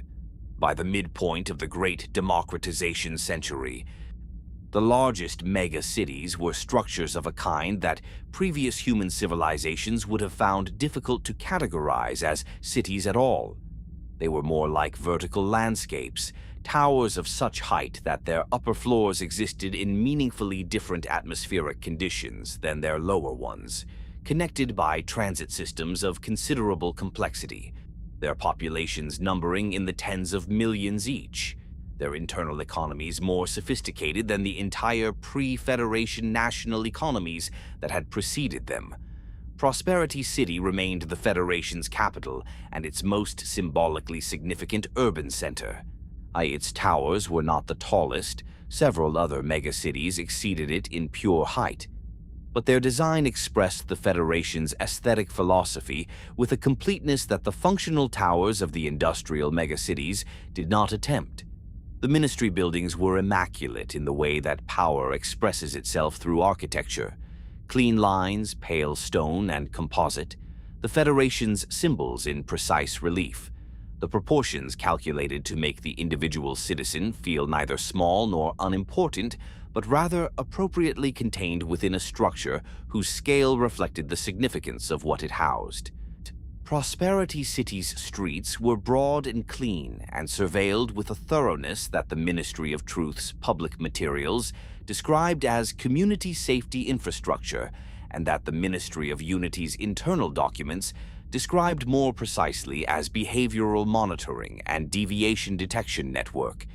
The cameras were not hidden. The Ministry of Truth had determined through behavioral research conducted by the Ministry of Science in the Federation's third decade that visible surveillance was more effective at producing compliant behavior than concealed surveillance, because visible surveillance engaged the citizen's own cognitive processes in the maintenance of behavioral standards, whereas concealed surveillance required the external system to do all the work.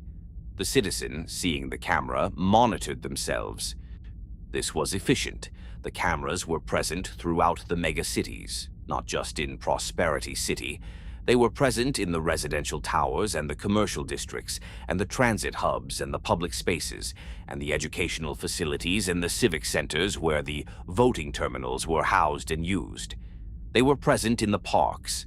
The megacities had parks, carefully designed green spaces that served the dual function of providing citizens with the psychological benefits of natural environments, and providing the Ministry of Unity's monitoring systems with open sightline coverage that was more difficult to achieve in the dense architectural environments of the surrounding towers.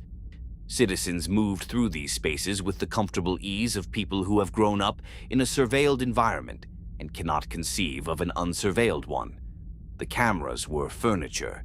They were as unremarkable as the transit system or the voting terminals or the democracy officers whose capes were visible on most major street corners during Liberty Day and at reduced frequency on ordinary days. The surveillance was not, for most citizens, experienced as oppressive.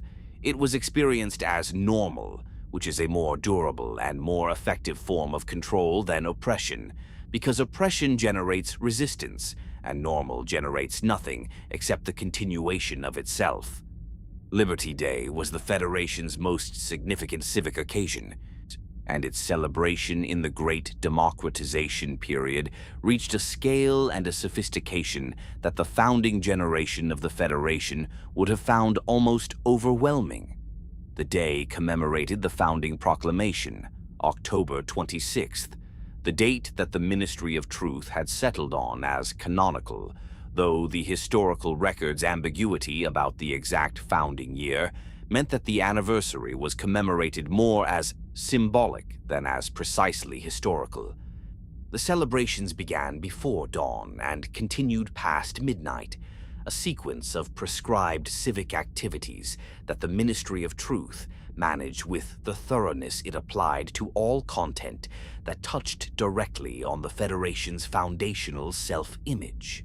The morning began with the mandatory broadcast, a production of genuine quality, employing the best communicators and filmmakers and composers that the Ministry of Truth's substantial budget could engage, presenting the Federation's history and values in a format calibrated to produce pride and gratitude in approximately equal measure.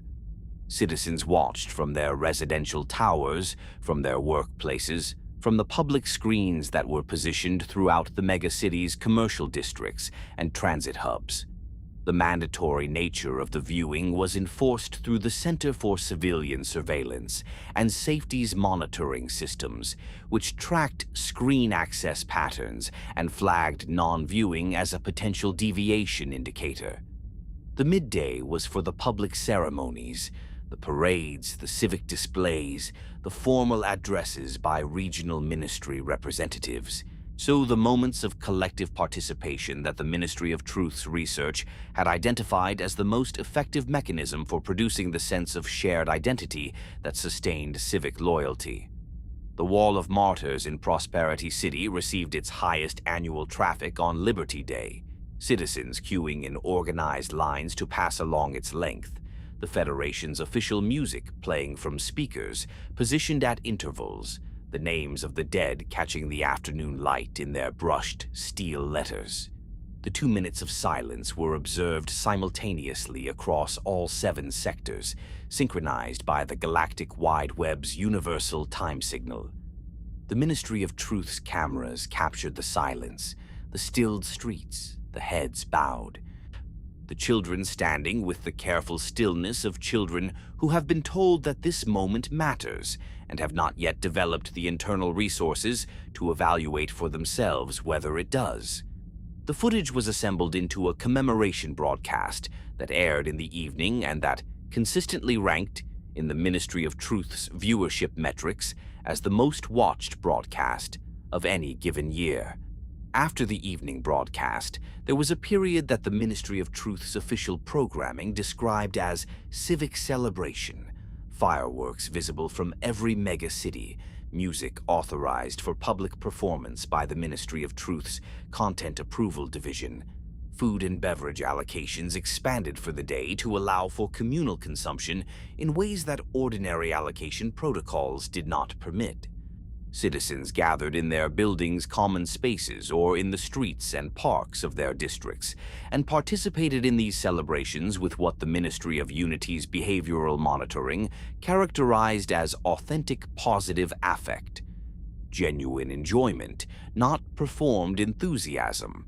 This was true. Most citizens genuinely enjoyed Liberty Day.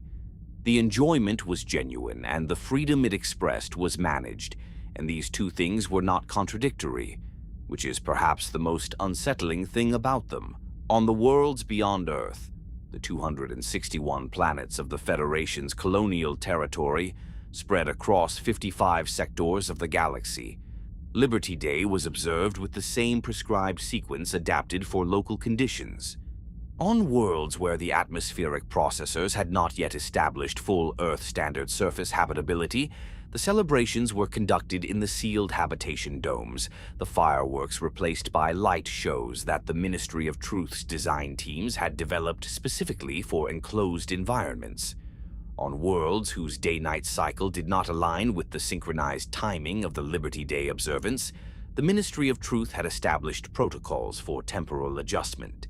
The observance was conducted at the locally designated time closest to the Prosperity City standard, and the Ministry of Truth's quality assessment team reviewed recordings of each world's observance to ensure that the tone and content met Federation standards. The diversity of Liberty Day celebrations across 261 worlds was, in the Ministry of Truth's assessment, evidence of managed democracy's flexible and inclusive character. In the Ministry of Expansion's assessment, it was a logistics challenge that the administrative infrastructure was managing adequately. In the assessment of the colonists on the most difficult frontier worlds, the ones where the atmospheric processor ran at reduced capacity and the food allocation was tight and the Liberty Day expanded ration was a modest improvement on ordinary scarcity. It was one day in a year of other days, celebrated with whatever authentic feeling the circumstances permitted. The Galactic Wide Web connected all of it, connected the mega-cities to the frontier worlds, connected the individual citizen to the Federation's broadcast infrastructure. I connected the Ministry of Unity's monitoring systems to the communication patterns of 261 worlds and the populations living on them. In the century of the Great Democratization, the web had grown from the relatively modest communication network of the Federation's early decades into something that had no precise precedent in human history. A genuinely galactic information infrastructure, its relay stations positioned across interstellar distances, its signal propagation managed by automated systems of considerable sophistication, its content flowing in all directions simultaneously. The flow was not symmetric. The Ministry of Truth's content moved outward from Prosperity City to every world of the Federation. The broadcasts, the civic education materials, the approved entertainment programming, the news that the Ministry of Truth had determined was accurate and appropriate for Federation citizens to consume. The monitoring data moved inward. The surveillance feeds, the communication intercepts, the voting terminal interactions, the behavioral pattern data that the Center for Civilian Surveillance and Safety collected and processed and filed. Citizens could communicate with each other across the web. This was presented as one of the web's primary benefits, the ability to maintain relationships across the interstellar distances that the Federation's expansion had created, to speak with family members on distant worlds, to access educational and professional resources from anywhere in the Federation. The communication was real. It was also monitored in its entirety, by automated systems that the Ministry of Unity had developed over decades of refinement to identify deviation indicators in communication patterns with the efficiency that only automated systems can achieve at galactic scale. The monitoring caught a great deal. The monitoring was not perfect. In the communications that ran between the frontier worlds, between the colonial communities that had developed their own informal networks in the years before the web's monitoring infrastructure had caught up with the Federation's territorial expansion, there were channels that the Ministry of Unity's systems tracked without fully decoding. Not because the encryption was beyond the Center for Civilian Surveillance and Safety's technical capacity, but because the volume of communication at galactic scale exceeded the processing capacity available for comprehensive decryption, and the automated triage systems prioritized the communications that their pattern recognition algorithms flagged as highest risk. The communications between the frontier mining worlds were not flagged as highest risk. Mining communities were, in the Ministry of Unity's deviation risk model, low-risk populations. Their concerns were practical, equipment, allocation, infrastructure, rather than ideological. Their communication patterns were regular and consistent with established behavioral norms.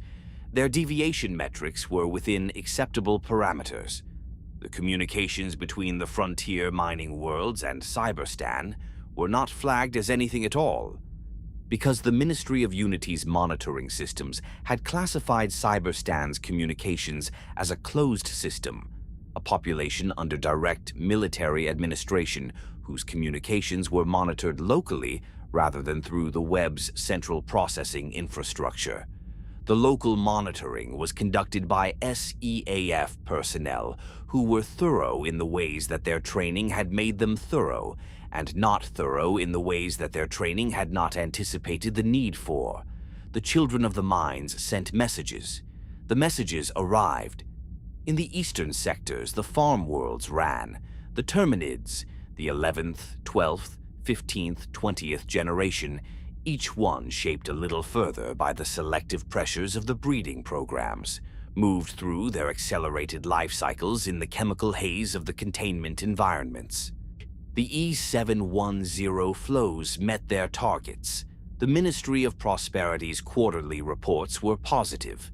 The Ministry of Science's geneticists filed their routine monitoring assessments, noting the ongoing evolution of the population with the careful, affectless language of people who are paid to note things and not paid to be alarmed by them. In the 37th year of the Great Democratization, a Ministry of Science geneticist named in the classified archive only as Research Lead, Farm Division, Eastern Sectors, File 3341, filed a report that was unusual in one respect. The report contained the routine monitoring data, population density, life cycle rates, E710 yield per individual, variant distribution across the farm worlds. All of this was within normal parameters. But appended to the routine data was a section that the research lead had headed with the careful precision of a scientist who understood that what she was about to write would be read by administrators rather than scientists. Observations requiring institutional attention. The observations were as follows. The current farm population showed evidence of spore production capability that had not been present in the original bug population and had not been selected for in any breeding protocol.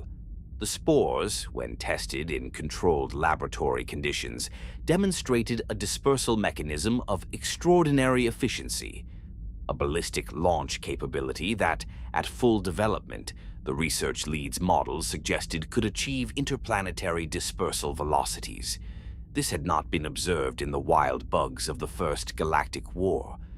It appeared to be an emergent property of the selective breeding program, an adaptation that the population had developed in response to the containment conditions, a biological response to confinement that expressed itself as the capacity to escape confinement at the most fundamental biological level. The research lead's recommendation was that the breeding protocols be suspended pending a full review of the adaptation's implications for containment security. The report was filed with the Ministry of Science's Farm Division Administrative Office. It was reviewed by the Farm Division's Administrative Coordinator, who assessed it as a research concern rather than an operational concern, and routed it to the Ministry of Science's Long-Term Research Review Queue. The Long-Term Research Review Queue already contained the alternative energy research that had been filed at the beginning of the Great Democratization. The queue was long. The recommendation was not acted upon. The breeding programs continued.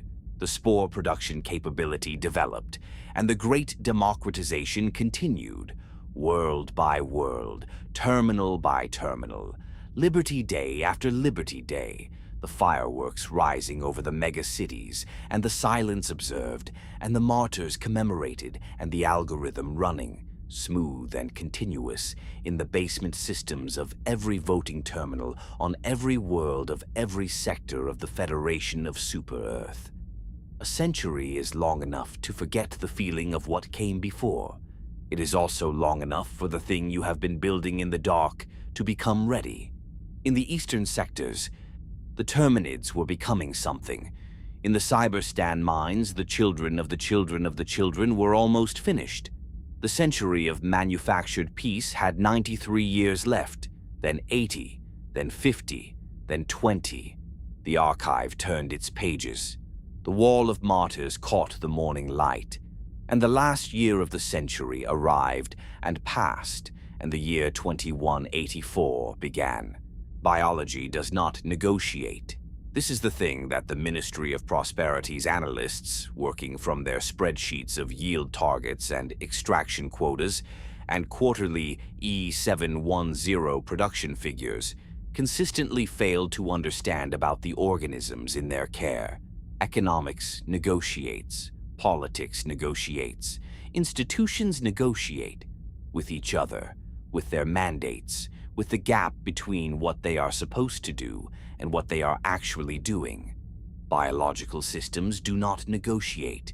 They respond, they adapt, they apply the logic of survival to whatever conditions they find themselves in, with the patient, directionless intelligence of evolution. Not intelligence in the sense of a mind making decisions, but intelligence in the deeper sense of a system finding solutions to problems without being asked to and without caring whether the solutions are convenient for anyone else. The farms presented the Terminids with a very specific set of problems. The problems were not the ones the Ministry of Science's breeding protocols had intended to present. The intended problems were simple and directional. maximize E710 yield per individual, minimize resource consumption per individual, accelerate life cycle duration, increase population density within the containment footprint. These were the pressures the breeding programs applied. These were the directions the selective breeding was designed to push the population. And the population responded. E710 yields increased, life cycles accelerated, population density within the containment zones rose toward the levels the Ministry of Prosperity's projections required. But the farms presented other problems that the breeding protocols had not intended, and that the selective pressures of the containment environment applied regardless of intention. The problem of confinement, the sustained pressure of boundaries that could not be crossed, of territory that expanded only when the Federation's engineers decided it should expand and not when the population's own biological drives directed it to.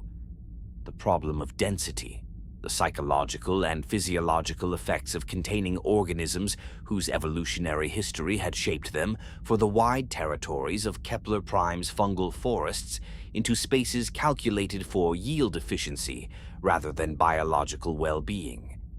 The problem of intervention, the chemical agents, the genetic manipulation, the accelerated selection that was reshaping the population's biology faster than any natural evolutionary process would have produced, generating adaptations in response to the interventions themselves rather than in response to the natural environment. The Terminids adapted to all of it. The spore production that the research lead had noted in her ignored report was, in retrospect, the clearest early signal of what the population was becoming. In the wild bug population of Kepler Prime, spore production had been present but limited, a reproductive strategy that the fungal forest environment had not strongly selected for, because the bugs of Kepler Prime had other dispersal mechanisms, and the territory available to them had not required the kind of long-range biological colonization that spore production at high velocity could achieve. In the farm populations, the situation was reversed. The containment boundaries were absolute in every direction except upward and outward. The physical barriers, the termicide fields, the atmospheric processing modifications all worked against surface dispersal. The only direction that was not actively closed was the direction the containment engineers had considered impossible: ballistic. The Terminids found it. Not through any decision, not through any planning. Yes, not through the kind of intentional problem-solving that the Ministry of Truth would have characterized as intelligence, and therefore as a threat requiring immediate documentation.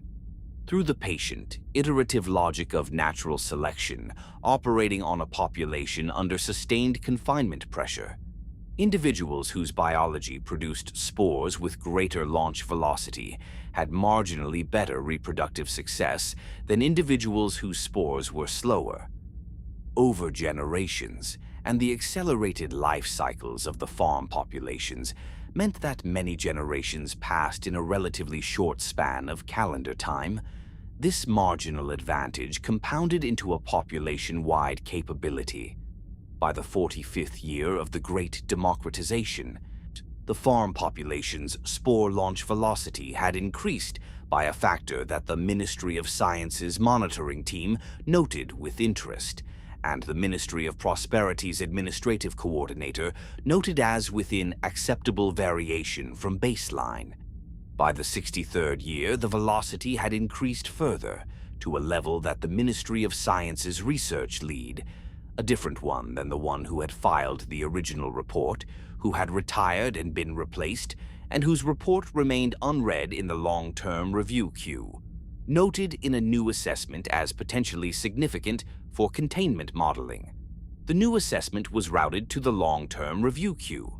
By the 80th year, a Ministry of Science engineer working on the farm world infrastructure submitted a maintenance report noting that the atmospheric processing systems were showing unusual particulate loading in the upper altitude sensors, fine biological material at elevations that the containment engineering had not anticipated the Terminid population reaching.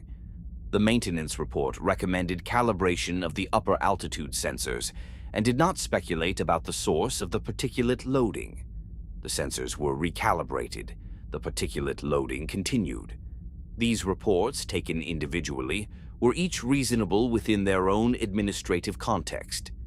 The maintenance engineer was not a biologist and was not expected to recognize the upper altitude particulate as Terminid spore material. The new research lead was a biologist, but was working from data that the administrative routing had separated from its historical context. She was seeing the 80-year measurement without the 45-year and 63-year measurements that would have shown her the trajectory. The administrative coordinator was processing hundreds of reports from the farm division and was applying triage criteria that prioritized operational disruptions over theoretical biological observations. Each individual failure was, in its own context, understandable. Together, they composed a century-long institutional failure of the kind that only very large and very compartmentalized bureaucracies can produce. The failure mode where every individual component of a system is functioning as designed and the system as a whole is moving toward a catastrophe that none of the individual components can see because they can only see their own component. The Terminids themselves, meanwhile, were becoming extraordinary. The spore capability was the dispersal adaptation, the solution to the confinement problem at the most fundamental biological level. But the farms were producing other adaptations with equal consistency in response to the other pressures the containment environment applied. The warriors, the basic soldier caste, recognizable from the first Galactic Wars bug population as a general body plan, even if the specifics had shifted, had developed in directions that the military documentation of the war years would not have predicted. Their exoskeletal plates had thickened and redistributed, concentrating armor coverage over the vital organs in patterns that the Ministry of Science's analysts, comparing the farm generation documentation with the war-era records, noted as suggesting an organism that had been under sustained projectile weapon pressure, which it had. The termicide deployment systems that maintained the containment boundaries used projectile dispersal mechanisms, and the generations of warriors that had been closest to the boundaries during termicide deployment events had experienced exactly this pressure. Their nervous system had changed. Too, in a direction that the early war-era documentation had noted as a curiosity and that the farm population had developed into a functional characteristic. The decentralization of the warriors' neural architecture, the distribution of processing capacity away from the central ganglia and into the peripheral nerve clusters of each limb segment, had progressed in the farm populations to the point where the severing of a warrior's head produced a body that could continue purposeful movement for significantly longer than the war-era documentation had recorded. The body continued to fight. The head, separated, continued to produce the chemical signals that coordinated colony behavior. The organism had effectively distributed its most critical functions across its physical architecture in a way that made conventional approaches to incapacitation dramatically less reliable. The chargers had grown. In the wild bug population of Kepler Prime, the heavy assault variants, the ones whose body plan prioritized mass and impact force over speed and maneuverability, had been present but not dominant. The farm populations whose containment boundaries created a selection environment where the ability to breach physical obstacles was a persistent survival advantage had made the charger body plan far more common. The farm generation chargers were larger than their war-era predecessors, their thoracic armor heavier, their locomotion optimized for the kind of sustained acceleration that physical barrier breaching required. They moved at speeds that the war-era military documentation had not recorded for organisms of comparable mass, because comparable mass in the war-era populations had not been paired with the farm generation's locomotion adaptations. They were faster than they should have been. They were significantly heavier than anything the Helldiver Corps' standard equipment had been optimized to stop. The Bile Titans had not decreased in size. They had, if the farm division's measurement records were correct, And the measurements had been conducted with the methodical precision of a Ministry of Science that prided itself on the accuracy of its data, even when it was not always precise about what to do with that data. Increased. The mechanisms of the increase were not fully characterized in any Ministry of Science report, because characterizing them would have required a coordinated research program that the Farm Division's budget did not accommodate, and the Ministry of Prosperity's priority list did not include. What the measurement records showed was a consistent upward trend in the maximum documented individual mass across successive generations of the Titan body plan. The Stalkers were new. Not entirely new. The war-era bug population had included variants with enhanced optical camouflage capability, organisms whose exoskeletal surface chemistry could shift to approximate the color and texture of their immediate environment. In the wild, this had been a predator adaptation. In the farms, it had been selected for with a consistency that the wild environment had not produced, because the farm environment, the surveillance infrastructure, the monitoring systems, the termicide deployment teams that moved through the containment zones, had made concealment from detection a survival advantage of extraordinary consistency. The farm generation stalkers were not approximate camouflage. They were near invisibility. Their surface chemistry had developed to the point where the optical matching was close enough to fool not just the naked eye, but the intermediate resolution sensor systems that the farm's monitoring infrastructure used. They moved through the containment zones in the gaps between sensor sweeps with the patient, unhurried competence of organisms that had been selecting for exactly this capability for 40 generations. The Ministry of Science's sensor maintenance team noted, periodically, that certain sections of the containment zones showed lower Terminid activity than the population density models predicted. The discrepancy was filed as a sensor calibration issue. The Shrieker variants emerged in the 68th year of the Great Democratization and were classified immediately as a new body plan, flying organisms, which no bug variant in the war-era documentation had been. Their emergence was not predicted by any breeding protocol or selection model that the Ministry of Science's Farm Division had been running. They appeared in the monitoring data between one quarterly assessment and the next, present in the 68th year's fourth quarter data, absent from the 68th year's third quarter data, with no transitional documentation because the quarterly assessment schedule had not been designed to capture the emergence of entirely new body plans. The Ministry of Science's Farm Division filed an incident report. The incident report was reviewed by the administrative coordinator and routed to the Ministry of Science's novel variant assessment queue, which had a processing time of between 6 and 18 months, depending on priority classification. The Shriekers were classified as Priority Level 3 of 5 because the containment systems were not showing any breach indicators at the time of filing, and the variant's E710 yield profile was within normal range for the Terminid population's existing body plan distribution. The assessment queue processed the report in 11 months. By that point, the Shrieker population had increased by a factor that the novel variant assessment team found somewhat alarming when they finally reviewed the current monitoring data alongside the 11-month-old incident report, and noted in their assessment response as requiring expedited follow-up investigation. The expedited follow-up investigation was initiated. It was ongoing when the 69th year's quarterly data came in, which showed a further increase, and the follow-up team's report noted this as a developing situation warranting escalated attention, and the escalation was processed, and 6 months later a senior Ministry of Science administrator reviewed the accumulated reports and determined that the Shrieker variant warranted a dedicated research program. The dedicated research program was funded. It began work. In the meantime, the Terminid control system was conceived. The TCS was the Ministry of Science's institutional response to the accumulated evidence that the containment protocols were under increasing biological pressure.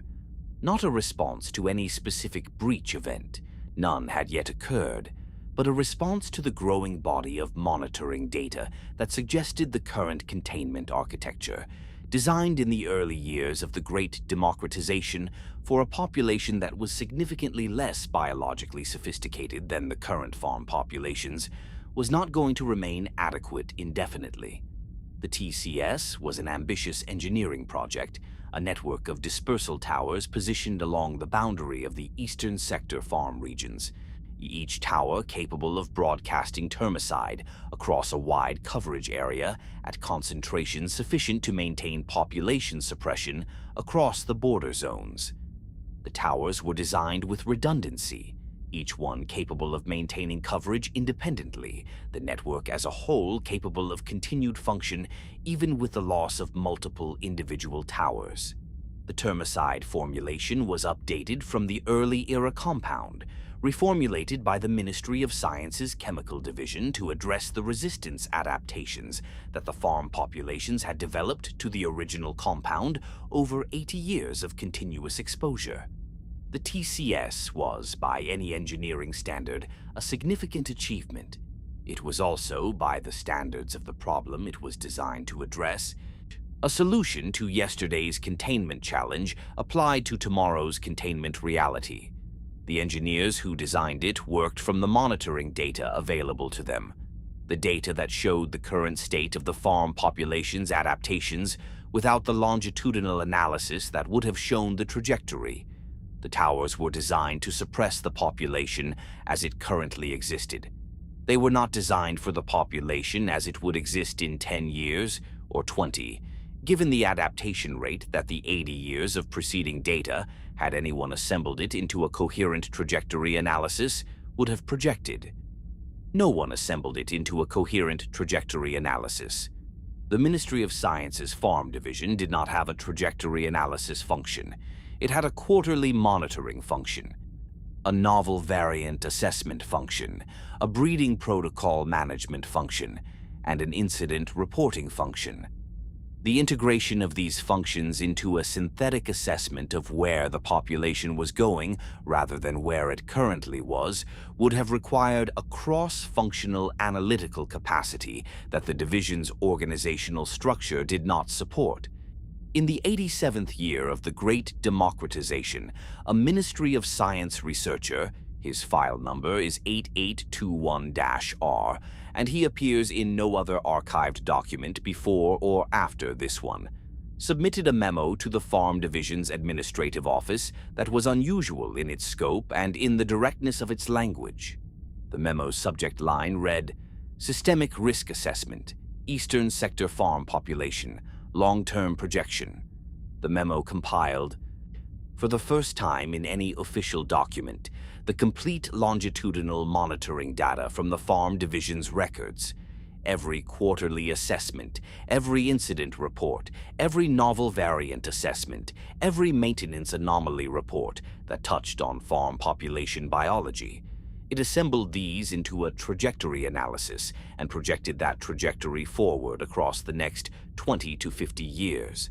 The projection showed that the farm population's adaptation rate, the spore dispersal capability, the novel variant emergence frequency, and the stalker concealment development were each individually manageable with the TCS and updated protocols. Taken together as a single integrated biological system responding to a single integrated set of pressures, they were not. The memo concluded with a recommendation that the farm program be placed under a comprehensive systemic review with authority to halt or restructure the breeding programs, redesign the containment architecture from first principles, and develop a contingency response plan for a major breach event within a 20-year planning horizon. The memo was reviewed by the Farm Division's administrative coordinator, who noted that it fell outside the standard incident report format and therefore required routing to the Ministry of Science's non-standard submission review process. The non-standard submission review process had a processing time of between 12 and 36 months. The memo entered the queue. The 88th year of the Great Democratization passed. The 89th, the 90th, The Terminids in the eastern sector farms moved through their generations, each one shaped a little further by the pressures the Federation had applied, each one a little further from the creatures that had first been placed in the containment zones 8 decades earlier. The spores rose in the upper atmosphere sensors and were noted as calibration issues. The stalkers moved through the monitoring gaps, and their absence was filed as sensor drift. The shriekers rose on wings that no war-era bug had possessed, and their population numbers climbed in the quarterly assessments, and each quarterly assessment was reviewed in isolation from the ones before it. The TCS towers were built, the termicide was deployed, the population was suppressed somewhat at the boundaries. Inside the boundaries, it continued. In the 97th year, the non-standard submission review process completed its assessment of Memo 8821-R and routed it to the Ministry of Science's Senior Administration for response. The Senior Administration reviewed the memo and determined that it raised legitimate concerns that warranted a formal response.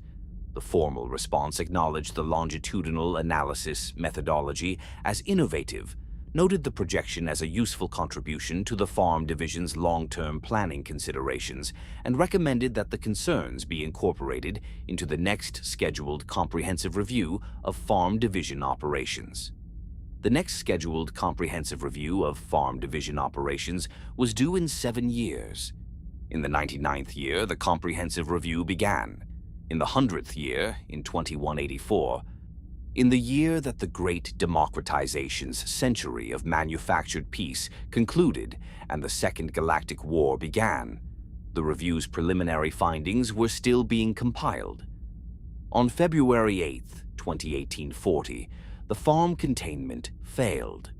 Not in one place, not in the way that a single barrier fails, the localized breach that an emergency response can address and repair. It failed across multiple worlds simultaneously in the coordinated, catastrophic way of a biological system that has been pressing against a barrier for a century and has finally found, not a weak point, but the comprehensive inadequacy of the barrier itself. The spores that had been rising in the upper atmosphere sensors for decades reached the dispersal velocities that research lead 3341 had identified and not been heard. The stalkers that had been moving through the monitoring gaps led the initial breach events. The warriors and chargers that flooded through behind them were not the bugs of the First Galactic War. They were what a century of pressure had made. They were Terminids, and they were free. They did not announce themselves. This is the detail that the Ministry of Defense's post-incident analysis returned to most obsessively in the weeks following the first automaton engagements. The absence of warning, the complete failure of any Federation intelligence asset to detect the scale of what had been assembled in the Cyberstan mining complex, and the outer sector facilities connected to it. Not because the intelligence failure was the most important thing about the automatons. It was not.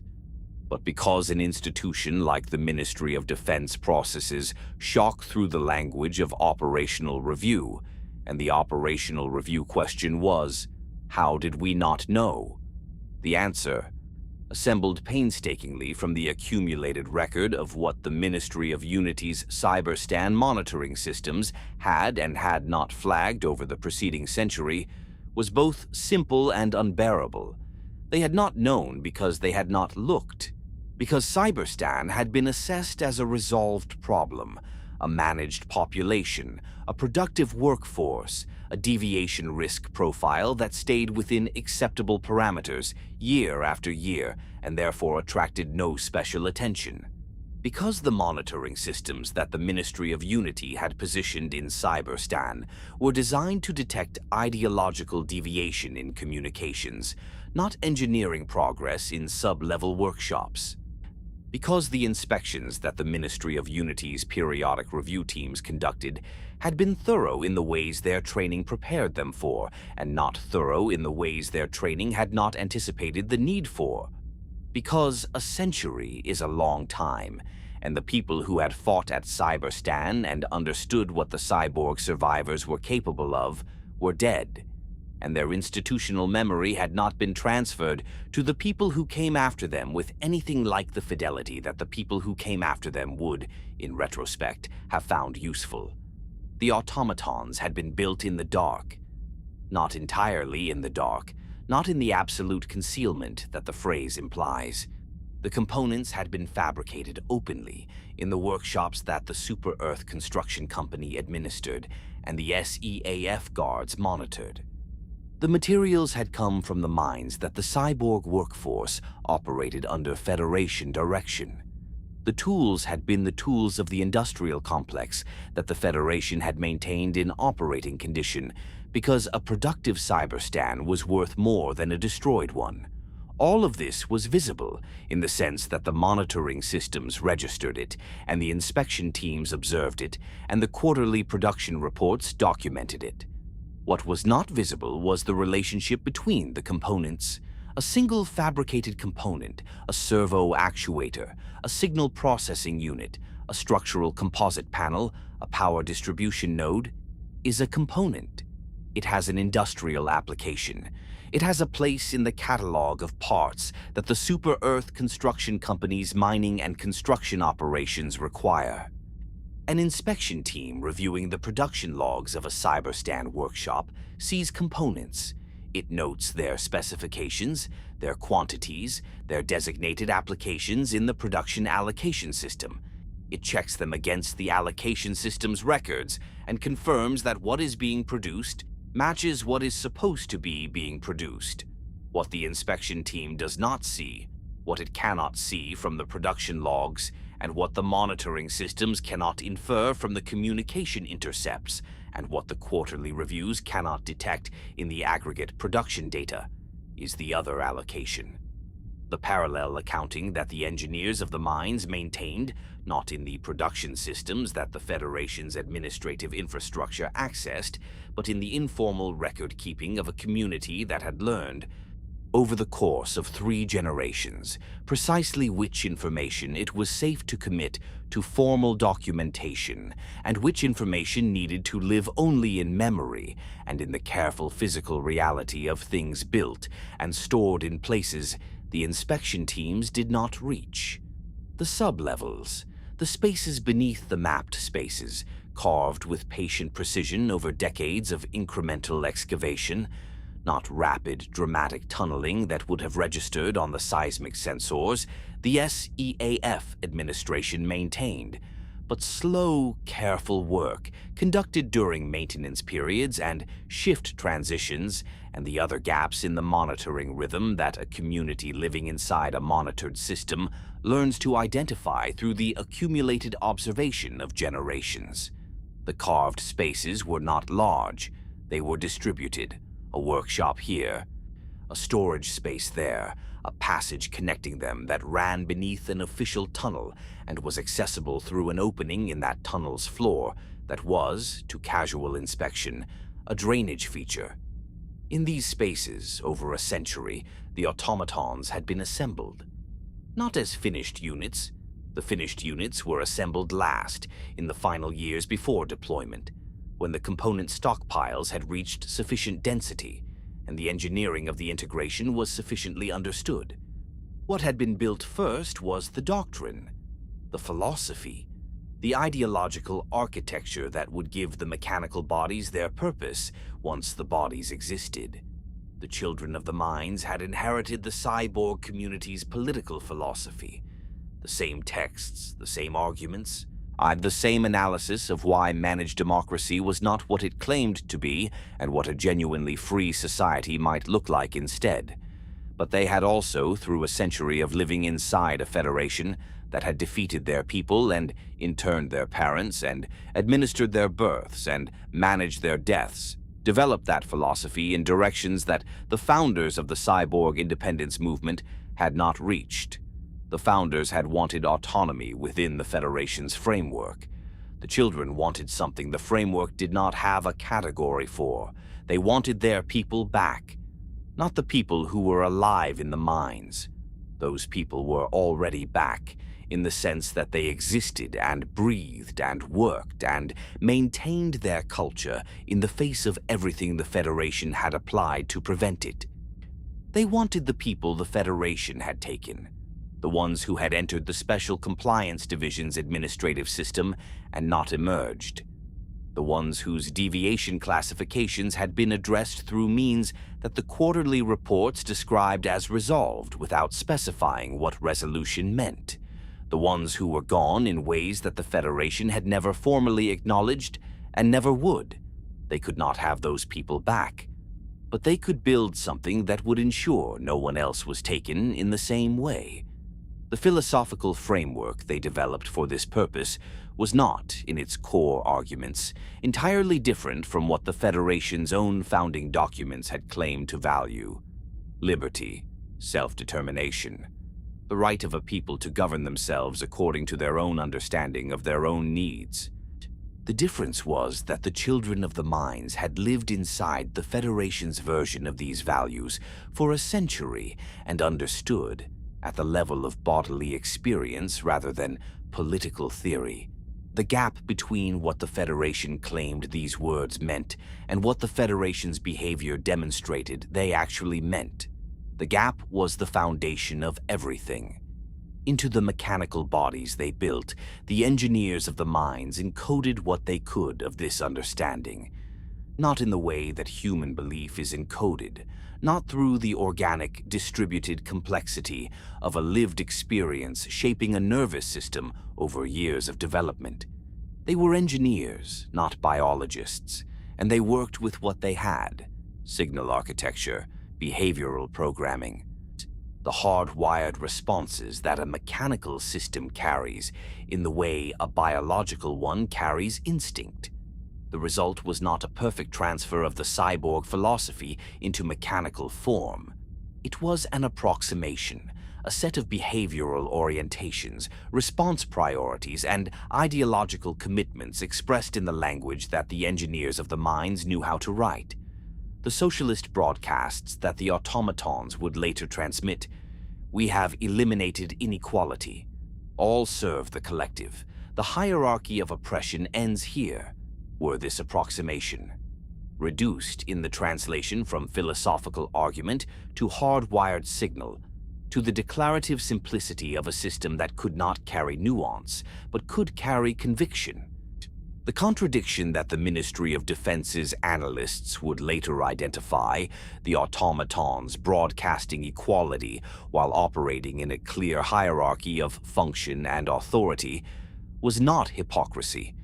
It was the compression artifact of encoding a complex philosophy into a mechanical system by engineers who were very skilled and were working under significant constraints. The automatons knew what they were for. They were for liberation. The hierarchy that served liberation was not, in their internal logic, inconsistent with the liberation they served. The physical design of the automaton units reflected the engineering priorities of a community that had spent a century in the mining industry and whose mechanical aesthetic was shaped by that industry's requirements. The finished units were not sleek. They were not the smooth, optimized forms of Federation military hardware whose aesthetic expressed institutional resources and design traditions that valued the appearance of capability alongside capability itself. The automatons looked like what they were: things built in workshops by engineers working from the materials available in a mining complex, optimized for function and durability and the specific demands of military operations, with no concession to appearance beyond what function required. Their metal was dark, the alloys of the Cyberstan mines, processed and formed with the expertise of a community that knew metals in the way that only people who have worked with them continuously for generations can know them. Their joints were exposed and functional, the mechanical connections visible in the way that industrial machinery is designed to be visible, for ease of maintenance, for field repair, for the understanding of a system by the people who operate it. Their optical sensors glowed a dim orange in operation, the color of working metal, the color of the forge, the color that the children of the mines associated with the functional and the real. They moved with the weight of things built for endurance rather than speed. In direct comparison to an unencumbered Helldiver, most automaton infantry units were slower. They compensated with resilience, the capacity to continue functioning under damage that would have incapacitated a biological soldier. The distributed system architecture that meant the loss of a limb or a sensor array or a power distribution node degraded function without ending it. A Helldiver squad that engaged automaton infantry and expected the engagement to end when the targets went down learned quickly and at cost that going down was not the same thing as ending. The factories ran on the same principle as the assembly: visible function, no concession to concealment beyond what was necessary. On the worlds in the outer sectors that the automaton engineering project had extended into, the distant mining communities that the children of the mines had communicated with through channels the Ministry of Unity had not decoded, factories had been established in the years preceding deployment that operated openly as industrial facilities. Their output documented in the production systems that the Federation's administrative infrastructure accessed, their actual production documented only in the parallel accounting of the people who ran them. The sound of the factories was the sound of the Cyberstan underground transposed to a larger scale. The rhythmic percussion of machinery, the hiss of hydraulics, the deep vibration that the rock transmitted and the bones absorbed. But with additions, the specific sounds of assembly, the torque of fasteners reaching their specified tension, the diagnostic cycling of servo systems being calibrated to operational parameters, the soft initialization sequence of a signal processing unit coming online for the first time and running its self-test routines and returning the result that its designers had built it to return: operational, ready. The Automaton Declaration of Independence was filed on the Galactic Wide Web on February 7th, 2184, one day before the Terminid containment breach. The timing was not accidental. The declaration was not long. It was written in the precise, unornamented language of engineers, direct without the rhetorical decoration that political documents traditionally employ, as though the writers had determined that their century of restraint had exhausted whatever patience they might have had for indirect communication. It stated that the automaton people, the mechanical children of the cyborg survivors, carrying the ideological inheritance of the cyborg independence movement, declared themselves a sovereign civilization, independent of the Federation of Super-Earth and its system of managed democracy. It stated that the Federation's internment of the cyborg population at Cyberstan constituted a crime against humanity that had never been acknowledged or addressed. It stated that the automatons' military capacity was sufficient to defend their claimed territory and that they would defend it. It stated that they were the children of the people the Federation had tried to erase. It stated that the children had not been erased. The Ministry of Truth suppressed the declaration within 4 hours of its filing. The suppression was not total, the web was large, and the declaration had been distributed through channels that the Ministry of Truth's content removal systems had not been designed for, and copies persisted in the informal networks of the frontier communities and the deep web communication channels that the Center for Civilian Surveillance and Safety monitored but did not fully control. The Ministry of Truth's public position was that the declaration did not exist, had not been filed, and that claims to the contrary were automaton propaganda. The Ministry of Defense's position was more pragmatic. The declaration existed. The military capacity it claimed was, according to the initial assessments coming from the outer sectors, not an exaggeration. And on February 8th, 2018-40, while the Ministry of Defense was still processing the Automaton Declaration and its implications, the Terminid containment failed across multiple farm worlds simultaneously, and the eastern sectors began to fall. and the two crises arrived together in the Federation's institutional awareness as a single, overwhelming event. The Ministry of Truth prepared two separate narratives. The Ministry of Defense prepared two separate operational plans. The Ministry of Expansion filed emergency resource allocation requests for both fronts. The Ministry of Prosperity assessed the E710 supply impact of the containment breach and determined that it was significant, and that the restoration of E710 production capacity was an operational priority to be incorporated into the military response planning. The Democratic Council voted through the algorithm. The result was what the Democratic Council's advisors had determined it should be. The Helldiver core was reformed. The cryo-chambers were opened. Old soldiers woke to find the century of peace was over. They had been sleeping. The war had not. And in the automaton factories on the outer worlds, the assembly lines ran continuously, producing units that the Federation had not known existed and had not planned for and had not, in a century of institutional complacency, thought it necessary to look for. Orange sensors initialized and cycled through their diagnostics and returned their results. Servo systems calibrated. Signal processing units came online and integrated into the communication mesh that connected every automaton unit on every automaton-held world into a single distributed intelligence that was not, precisely, what any human military theorist would have designed if designing from scratch. But was what a century of engineering by people who had lived inside a federation that monitored all communications had produced. A system that communicated in ways the Federation's monitoring infrastructure was not built to intercept, through protocols that the Ministry of Unity's decryption systems had not been calibrated for, because those systems had been calibrated on human communication patterns, and these were not entirely human. The automatons moved.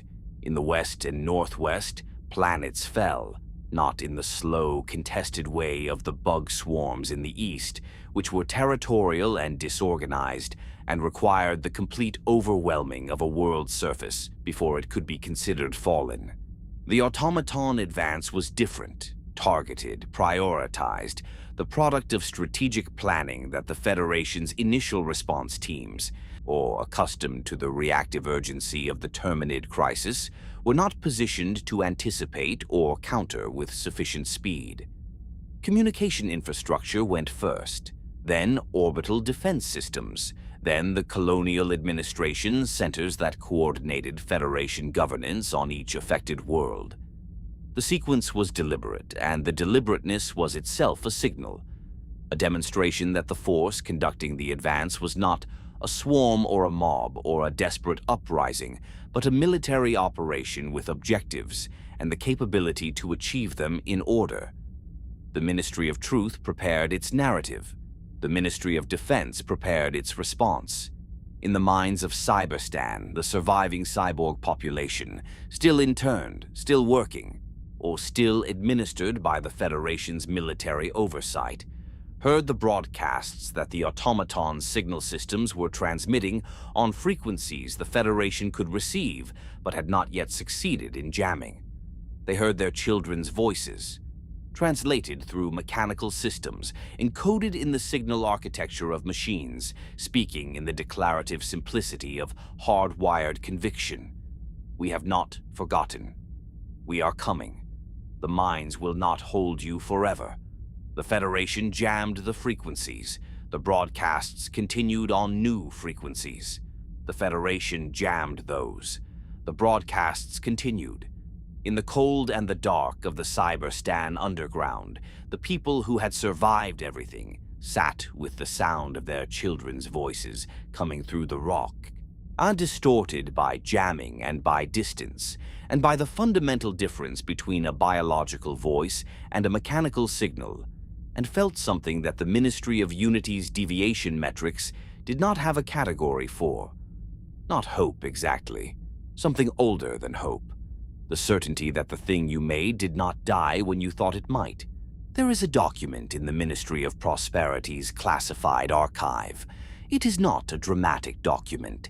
It does not read like a confession or a warning, or the kind of internal communication that, extracted from its bureaucratic context and presented to the public, would be immediately recognizable as evidence of institutional failure of the most serious kind.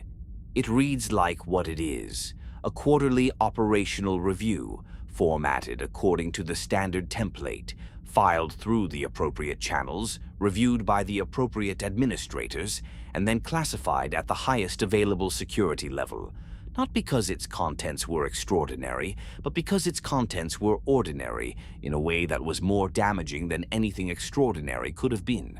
The document is dated 18 months before February 8, 2184. It is a Farm Division operational review for the Eastern Sector facilities, covering the third quarter of the preceding year. Its contents address, in the measured institutional language of a document that knows it will be read by administrators rather than scientists, the current state of the Terminid containment infrastructure and the projected adequacy of that infrastructure over the next planning horizon. It acknowledges the adaptation data. It acknowledges the spore dispersal trajectory.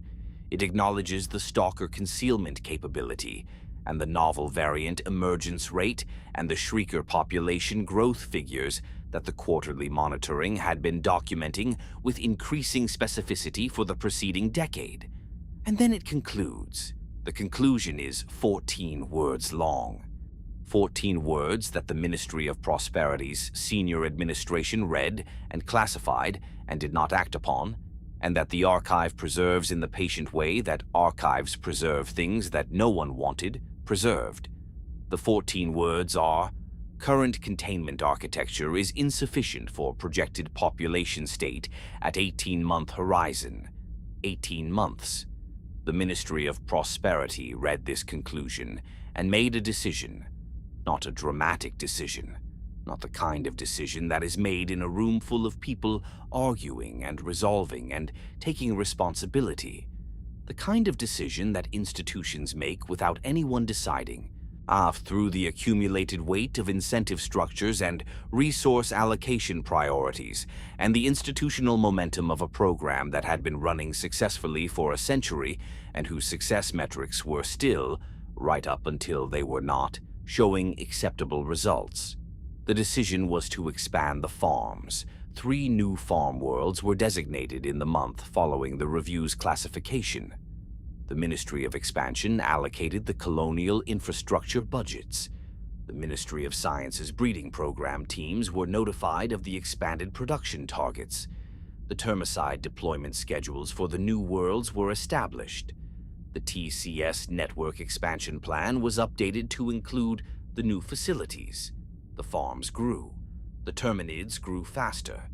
February 8th, 2184, arrived at 0347 Prosperity City Standard Time, which meant that in the eastern sectors, where the farm worlds existed in their various local time zones, the initial breach events occurred across a range of local daylight and darkness conditions. On some worlds, it was morning. On some, the deep middle of the night.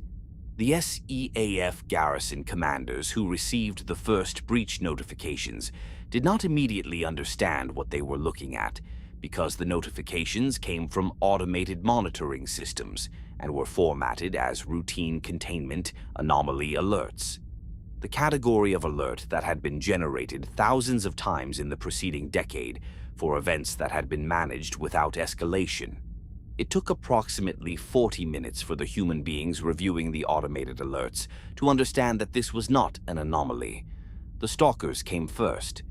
They had been in the monitoring gaps for years, moving through the sensor blind spots that their near invisibility had made available to them, accumulating in the spaces between detection, learning the rhythms of the containment infrastructure with the patient intelligence of organisms that had been shaped by exactly this pressure for 40 generations.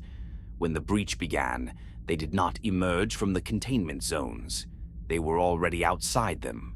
They had been outside them for months, in some cases, living in the territories adjacent to the farm worlds, feeding, moving, learning the landscape that the Federation's colonial infrastructure occupied, waiting with the biological patience of things that do not experience waiting, as waiting but simply as being. The Stalkers struck the monitoring infrastructure, the power relays, the communication nodes that connected the farm world's automated systems to the SEAF garrison command centers. They struck with the precision of organisms that had spent months learning exactly where each component was and what its removal would accomplish. The automated alerts stopped generating.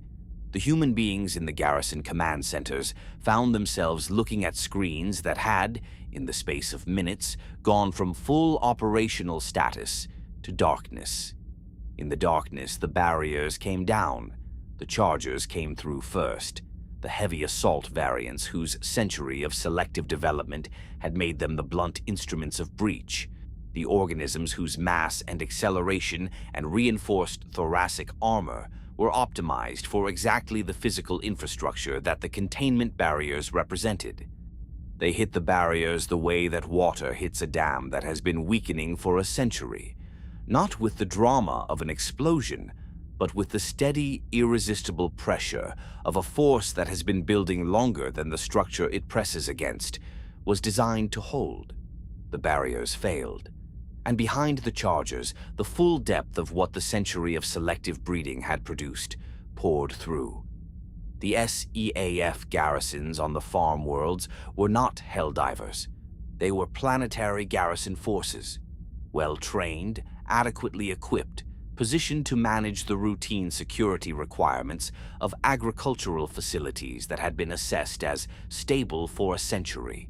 They were not positioned, in their numbers or their equipment or their tactical doctrine, to respond to the simultaneous breach of multiple containment zones across multiple farm worlds by populations that were, in every observable biological characteristic, significantly more capable than the enemy that the First Galactic Wars military documentation had prepared Federation forces to engage. The garrison commanders called for SEAF reinforcement. SEAF reinforcement was en route when the second crisis arrived. It arrived from the west.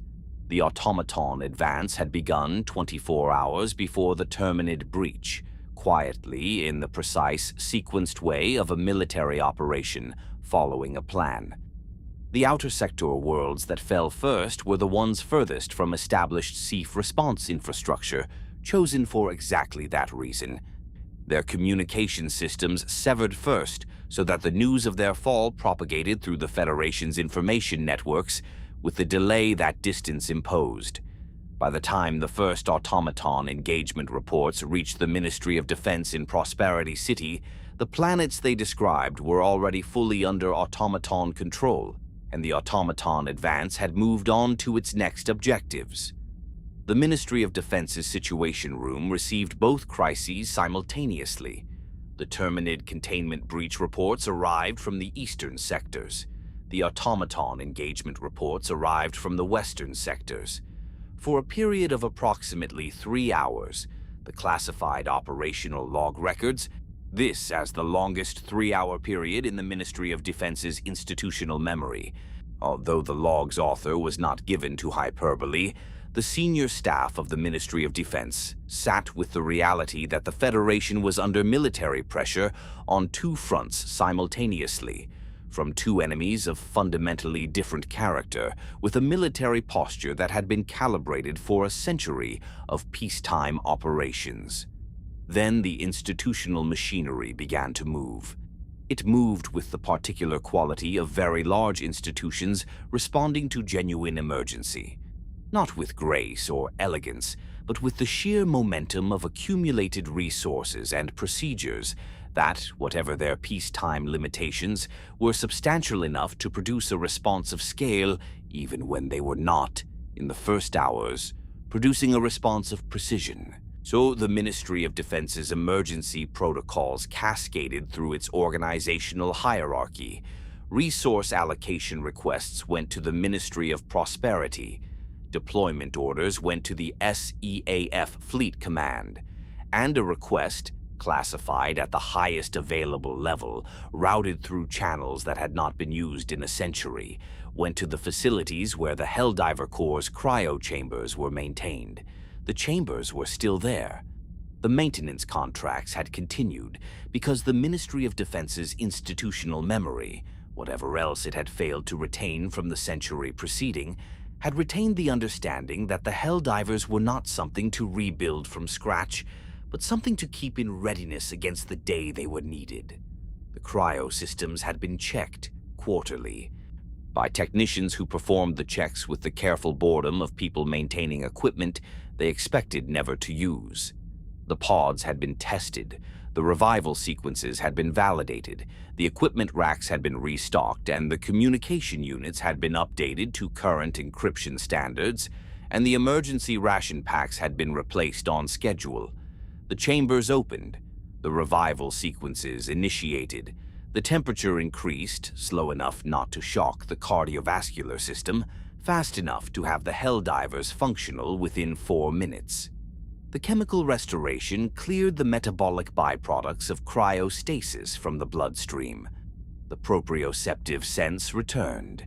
The awareness of the cryo chamber's interior, the sounds of the deployment bay, the understanding of what was about to happen. The Helldivers woke.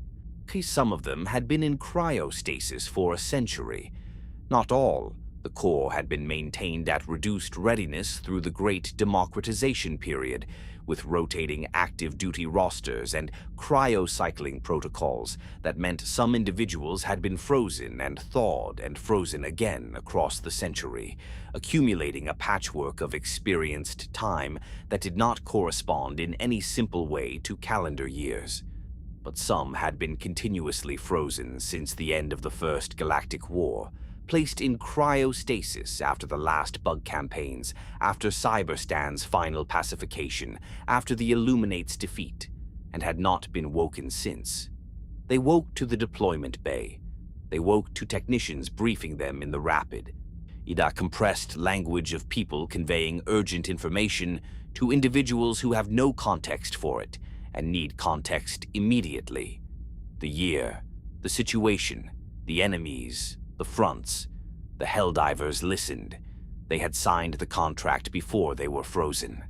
The contract had no expiration date. The super destroyers were prepared. The Alcubierre drives engaged.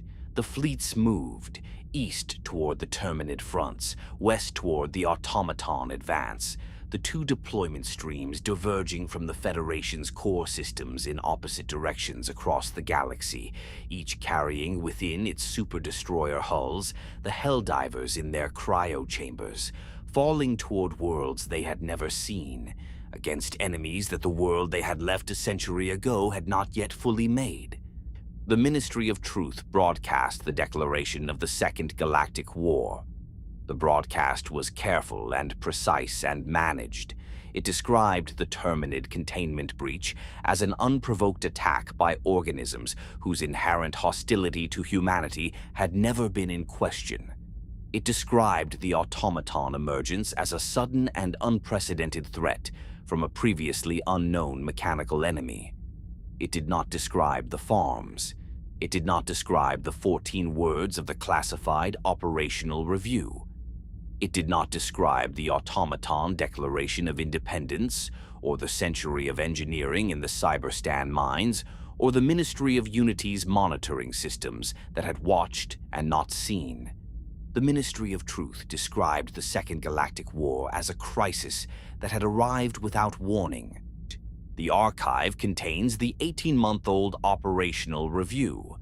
The archive contains the 87-year-old memo from researcher 8821-R. The archive contains the 37-year-old report from research lead 3341. The archive contains, if one is patient enough to assemble them in sequence, which no one in the Federation's institutional structure had done, because no institution had the mandate to do it, and the mandate to do it would have required looking at the gap between what managed democracy claimed it was and what it actually was, which was itself a Class 3 deviation. the complete record of how a civilization gets to the place where the world breaks open on February 8th, 2018-40.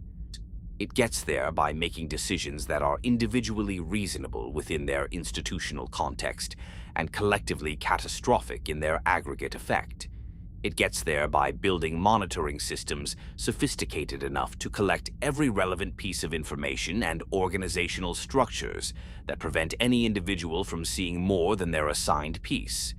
It gets there by expanding the farms because expanding the farms is cheaper than developing alternatives, and by classifying the warnings because acknowledging the warnings would require acknowledging the decisions that made the warnings necessary, and by maintaining the cryo chambers because the Helldivers are the solution to problems that the Federation's other decisions make inevitable.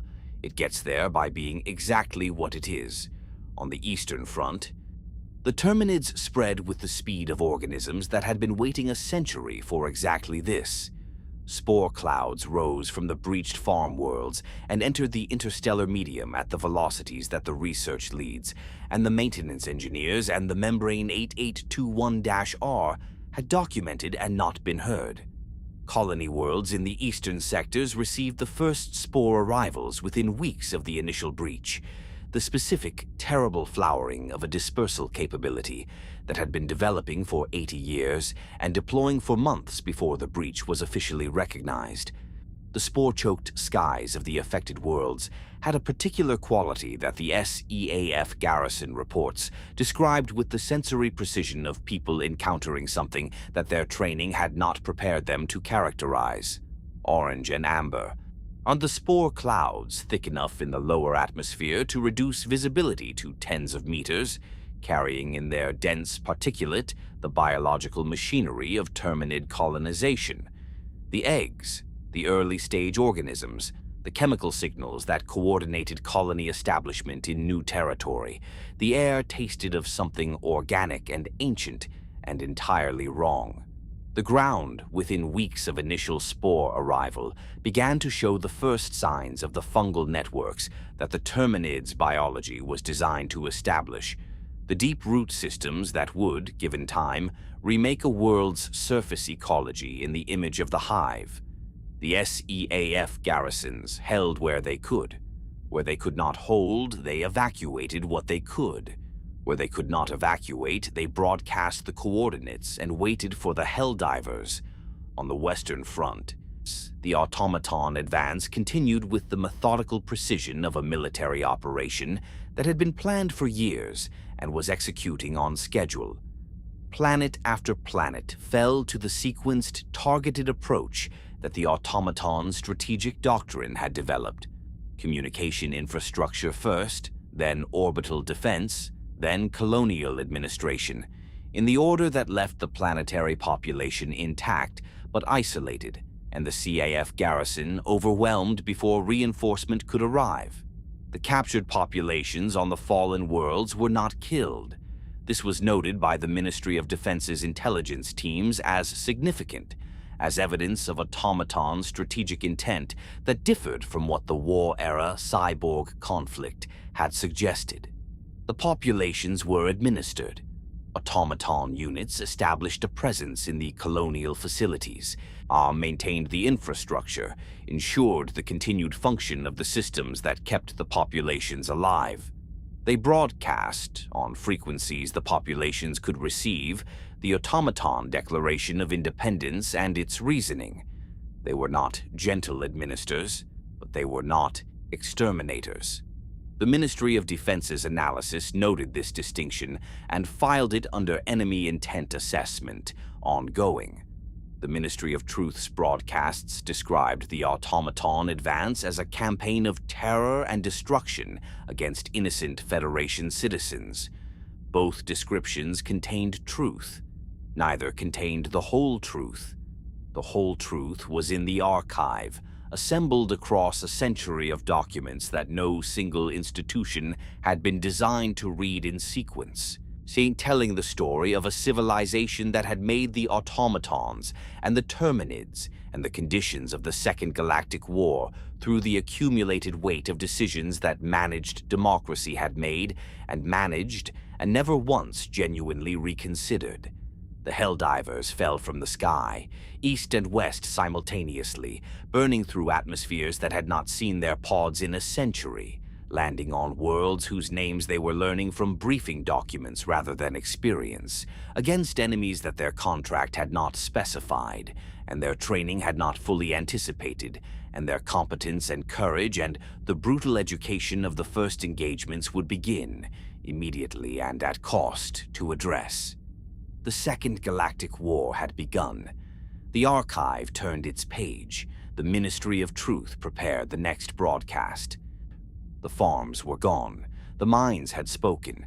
And somewhere in the void between the galaxy's eastern sectors and the known boundary of charted space, the spores that the farm populations had been launching into the interstellar medium for decades were moving outward at the velocities that the biology of the Terminids had developed in the century the Federation had given them, seeding the dark with something that had no name yet, and that no ministry projection had modeled, and that the TCS had not been designed for, and that the Helldivers, burning down through their new world's atmospheres, would not encounter for months.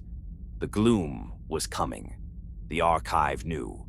The Archive had always known. It had just been waiting for the right page. The galaxy is very large. This is not a poetic observation. It is a tactical one, and it is the first thing that the Helldiver Corps' reformed command structure confronted when the deployment orders for the Second Galactic Wars opening months began to resolve from the Ministry of Defense's emergency planning sessions into actual operational directives. The galaxy is very large, and the Second Galactic War was being fought across an enormous fraction of it simultaneously. And the Helldiver Corps, however capable its individual members, however well-maintained its cryo-infrastructure, however efficiently its super-destroyers had been deployed, was finite. Its personnel were finite. Its pods were finite. The E-710 fueling its fleet movements was finite in ways that the farm breach had made immediately and acutely relevant. The reformed command structure made choices. Every choice about where to send the Helldivers was simultaneously a choice about where not to send them. The Eastern Terminid front required Helldivers. The swarm's advance across the farm worlds and into the inhabited colonial sectors was a biological emergency of the kind that only direct military intervention could address, and the SEAF garrison forces that were the first line of response were being overwhelmed on world after world by populations that outmassed and outadapted everything that the garrison doctrine had been designed to handle. The Western Automaton front required Helldivers. The mechanized advance was sequenced and strategic and demanded a response that could match its tactical sophistication, which the planetary garrison forces patently could not. The Helldiver Corps went to both fronts. It went to both fronts in insufficient numbers for either. This is the arithmetic of a two-front war that opens faster than the military response can scale. The fundamental problem that the Ministry of Defense's emergency planning sessions were still working through while the fronts were already moving, already consuming the colonial infrastructure that the response was supposed to protect. The sessions produced plans. The plans produced deployment orders. The deployment orders produced Helldivers in their burning pods, falling through atmospheres across the galaxy's breadth, landing in situations that the plans had assessed from orbital data and briefing documents and intelligence reports that were already hours or days old by the time the Helldivers they informed hit the ground. The ground was always different from the plans. Malevelon Creek was a world that the Ministry of Expansion's colonial catalog described as follows: Class 3 terrestrial, dense atmospheric canopy, significant precipitation, surface temperature range within standard operational parameters, mineral extraction potential assessed as moderate, colonial population established, SEAF garrison in place. The description was accurate in every particular. It was also, in the way of descriptions composed by people who have not been there, entirely inadequate to the experience of being there. Malevelon Creek's most significant characteristic, the characteristic that the Ministry of Expansion's remote survey and the colonial population's routine operational reports had not conveyed in any way that prepared the first Helldiver squads for what they found, was the canopy. Not merely a forest canopy in the sense of Earth's rainforests or the fungal structures of the bug worlds, but something denser, something that had grown in the particular conditions of Malevelon Creek's atmospheric chemistry and precipitation patterns into a continuous overhead structure that began at approximately 30 meters above the surface and extended upward for another 60 or 80 meters, layer upon layer of interlocking vegetation that filtered the available light down to a dim, greenish-brown luminescence that made the surface world beneath feel subterranean even at local midday. The canopy did many things. It blocked direct sunlight, which meant that the surface world beneath it was perpetually in a kind of twilight. Not darkness, but a light that came from everywhere and nowhere simultaneously, that made shadows soft and distance ambiguous, and the distinction between the thing you were looking at and the thing behind it difficult to maintain with confidence. It retained moisture, which meant that the surface was perpetually wet. Not raining, not exactly, but with a continuous fine precipitation that condensed from the canopy's own atmospheric processing and fell in a mist so fine that the individual droplets were invisible, their presence revealed only by the accumulated dampness of every surface and the particular quality of the air, thick with water and organic compounds, and the specific smell of Malevelon Creek that the Helldivers who deployed there would, for the rest of their lives, find impossible to fully describe to anyone who had not been there. It also, and this was the tactical reality that changed everything, blocked orbital targeting systems. A super-destroyer in low orbit over Malevelon Creek could see the canopy.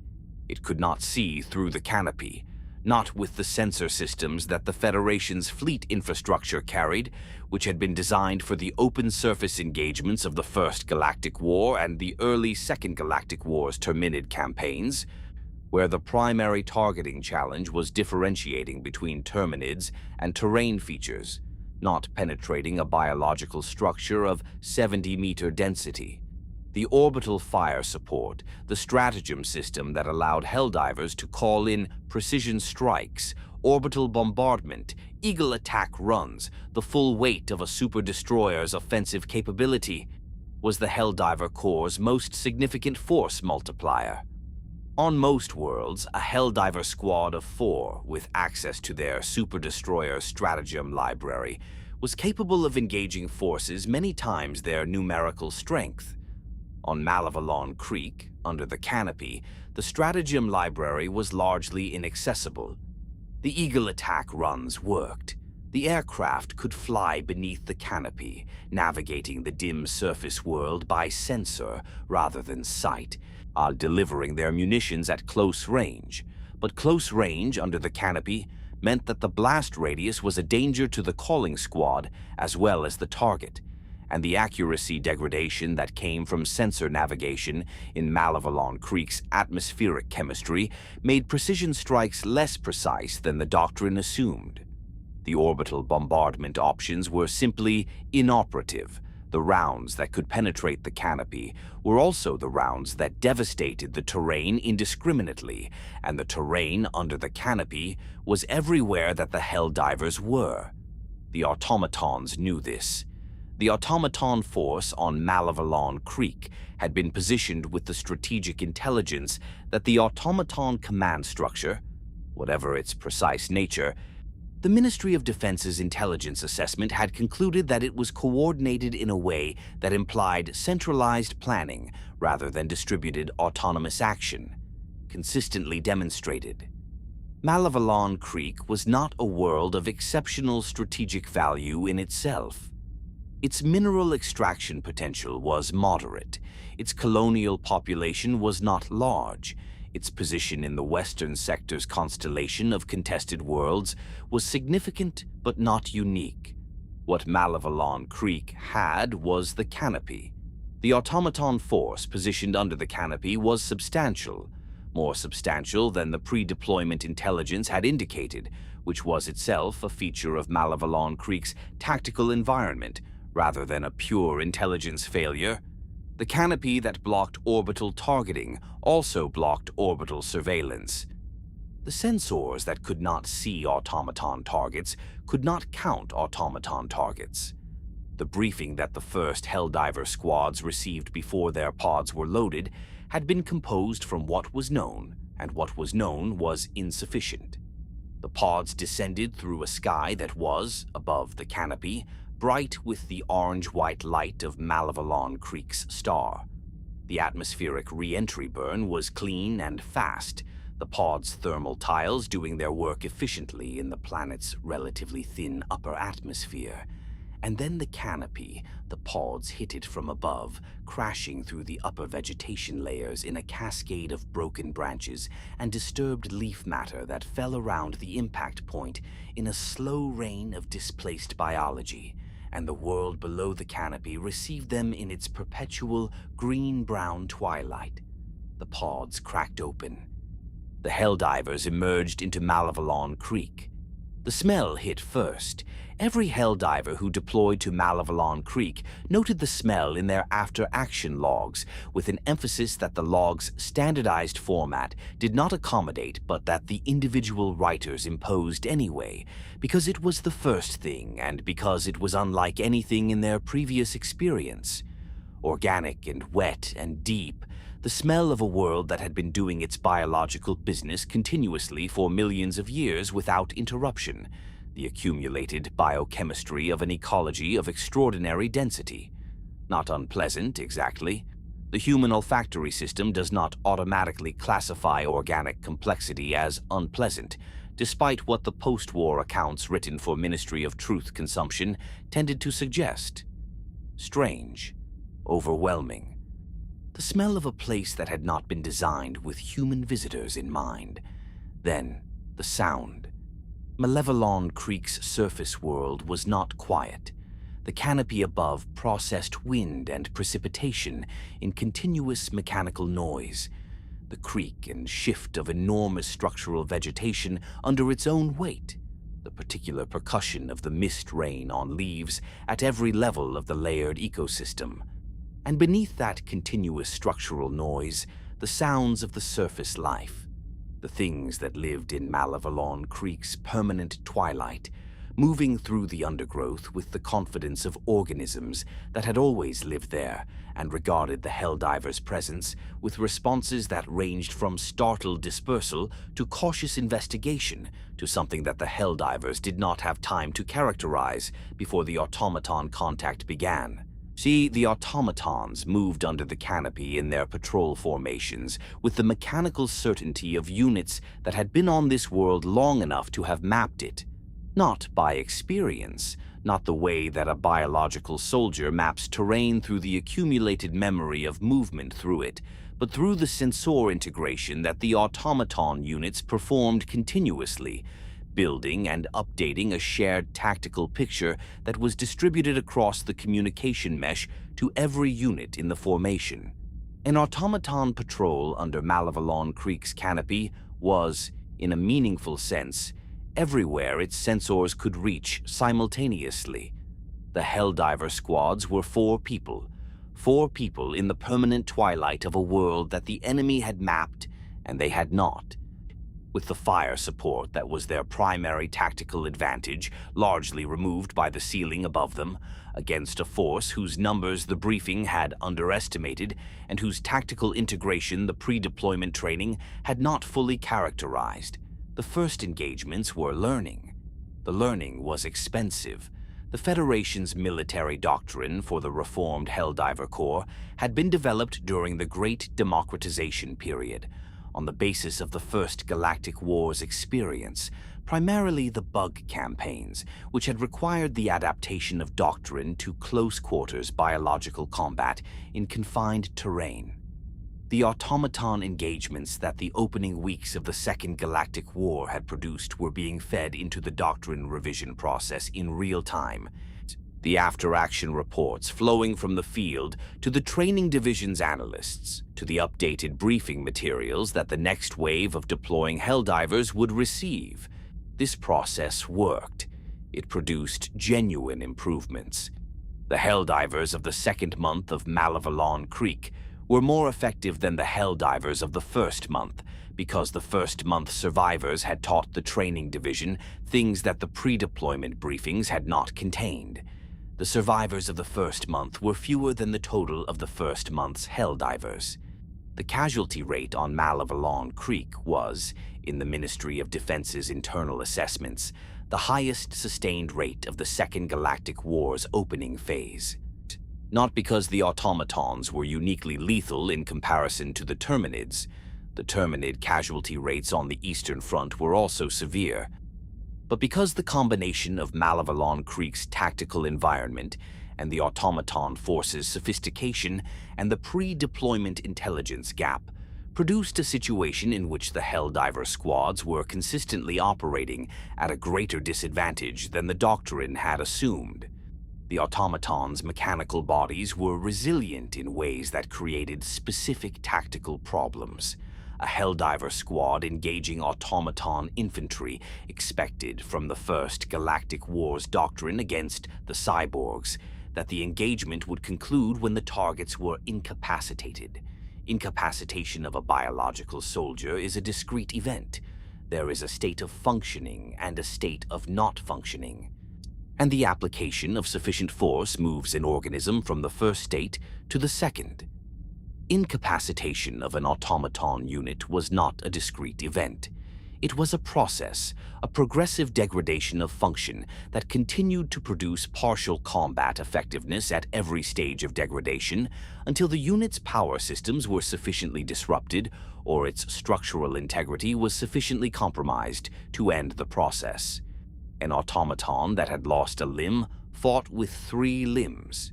An automaton that had lost its primary weapon system engaged with secondary systems that the Helldiver squads had not been briefed on because the pre-deployment intelligence had not known about them.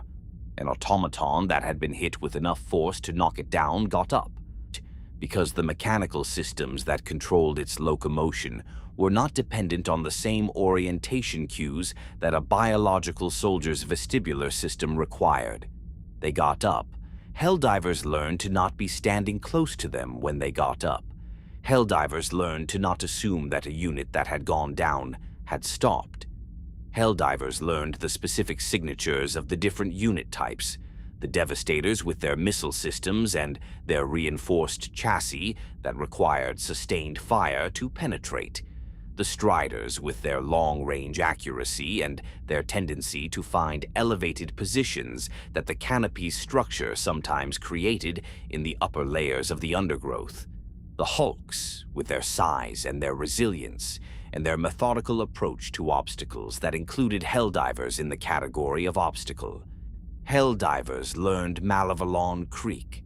They learned it in the way that soldiers always learn a world that is trying to kill them, through the specific, irreplaceable education of being in it and surviving what it presents, day after day, in the permanent twilight beneath the canopy that smelled of deep, organic complexity and sounded of the world's continuous biological business, and was wet, always wet, with the mist rain that fell from above, and the ground moisture that rose from below, and the condensation that formed on every surface, including the surfaces of the Helldivers' armor and equipment, infiltrating the joints of the power systems and the optical elements of the targeting arrays and all the other places that the equipment maintenance protocols addressed in their daily cycles, but that Malevelon Creek's environment filled faster than maintenance could clear.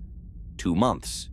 The engagement on Malevelon Creek lasted 2 months of sustained attritional combat under the canopy, with the super-destroyers in orbit unable to provide the fire support that the doctrine assumed they would provide, and the Helldiver squads adapting their tactics and their expectations and their understanding of their own survivability with the compressed urgency of people who do not have the option of gradual adaptation, because gradual adaptation in their circumstance, takes longer than the casualty rate allows. The liberation of Malevelon Creek came on a day that the Ministry of Defense's operational log records, with the same effectless precision it applied to every other operational day. Coordinates, casualty figures, objectives achieved, units withdrawn, status updated to liberated. The canopy above the final engagement zone caught the light the way it always did, filtering it to the dim green-brown luminescence that made everything beneath it look like something seen through water. The last automaton units were engaged and destroyed.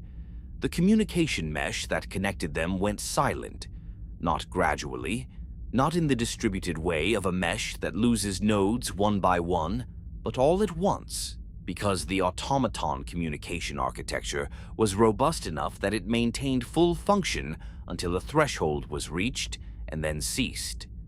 The silence under the canopy after the automaton mesh went down was, in the after-action accounts of the Helldivers present for the final engagement, the loudest thing they had ever heard. Malevelon Creek was declared liberated. The Ministry of Truth prepared a broadcast. The broadcast was, by the Ministry of Truth's production standards, good, emotionally coherent, factually selective in the managed way that the Ministry had refined over a century, presenting the liberation of Malevelon Creek as a triumph of Federation courage and democratic determination over mechanized tyranny. It showed footage of Helldivers emerging from the canopy's edge into the open sky above, their armor dark with the accumulated moisture of 2 months of surface operations. Send the super destroyers visible overhead in the daylight that the canopy had denied them for the duration of the campaign. It did not show the casualty figures. The casualty figures were in the Ministry of Defense's operational logs. The Ministry of Defense's operational logs were classified. The President of Super-Earth officially recognized April 3rd as Malevelon Creek Memorial Day. The recognition came with a prescribed observance. 3 minutes of solemn remembrance during the lunch break for every Federation citizen, on every world of the Federation, annually on the date of liberation. The observance was 3 minutes of the lunch break. The Helldivers who had survived Malevelon Creek received, each of them, a commemorative cape. The capes were described in the Ministry of Truth's accompanying broadcast as a symbol of the Federation's eternal gratitude for the sacrifice of those who had served and the memory of those who had fallen. The capes were distributed by Standard Supply Convoy, arriving at the super destroyers in the same shipments as the replacement ration packs and the maintenance equipment. A Helldiver on a super destroyer somewhere in the western sectors, reading the official recognition document and the Memorial Day Declaration and the description of the commemorative cape, I noted in a personal log, one of the informal documents that the Center for Civilian Surveillance and Safety's automated systems had not flagged because its communication pattern was consistent with standard personal expression within acceptable deviation parameters, that the Federation had found a way to give the dead 3 minutes and give the survivors a piece of fabric. The personal log noted that this was, perhaps, the most honest thing the Federation had done in a century. The personal log was not wrong. The Wall of Martyrs gained new names. The names from Malevelon Creek were numerous. The brushed steel letters caught the morning light as they always did, as they always would, in the patient way of things that have been built to endure. The war went on. Hope in wartime is a resource. It is produced in limited quantities by the circumstances that wartime creates, and it is consumed rapidly by those same circumstances, and the balance between production and consumption determines something important about a population's capacity to continue sustaining the sacrifices that war requires. The Ministry of Truth understood this with the precision of an institution that had been managing public sentiment for a century and a half, and it managed the hope resource with the same systematic attention it applied to the management of all scarce commodities, carefully, deliberately, with an eye to the rate of consumption and the available replenishment mechanisms and the consequences of running short. The Terminid control system was hope. Not hope in the abstract, not the general, ambient optimism that the Ministry of Truth's Liberty Day broadcasts attempted to maintain in the Federation's civilian population regardless of battlefield conditions. Specific hope, grounded in engineering, backed by the Ministry of Science's projections and the Ministry of Defense's operational planning, and the physical reality of the TCS towers being constructed on the barrier planets of the eastern sectors, while the Terminid advance was consuming the colonial infrastructure behind them.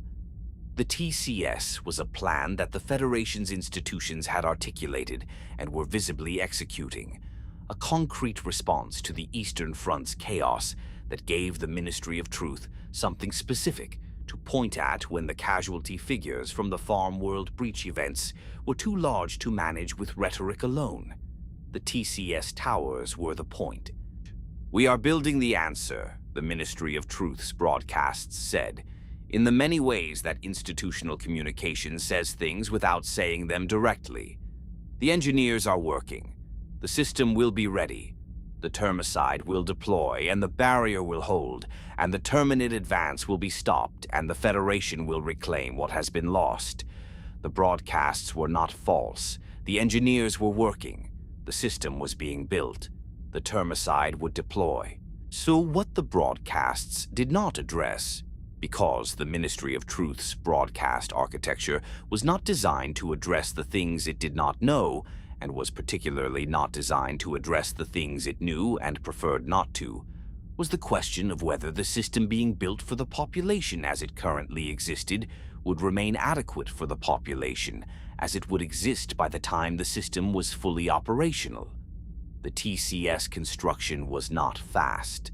The barrier planets, the worlds designated to host the tower network, positioned along the boundary between the Terminid-controlled eastern sectors and the Federation's inhabited colonial space, required infrastructure preparation before tower installation could begin. Roads, or their planetary equivalent, to move the construction equipment. Power generation facilities to supply the tower's operational requirements.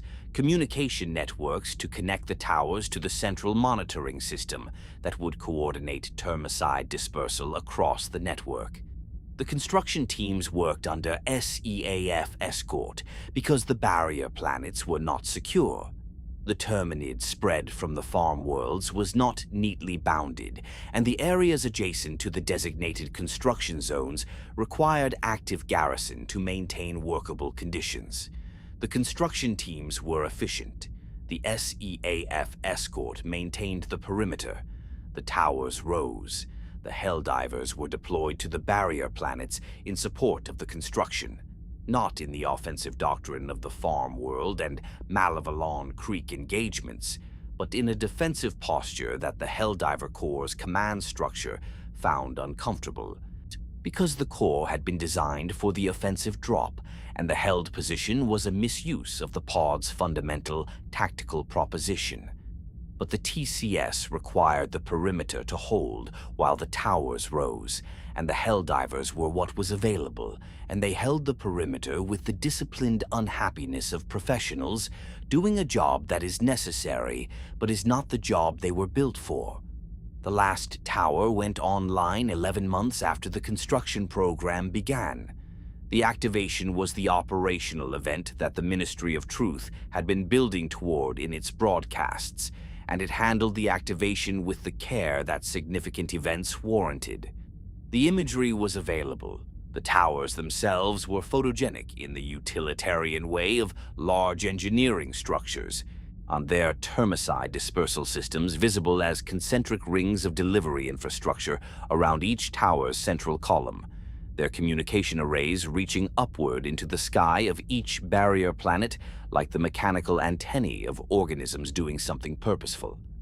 The activation sequence was staged for the broadcast cameras, not fabricated, but arranged.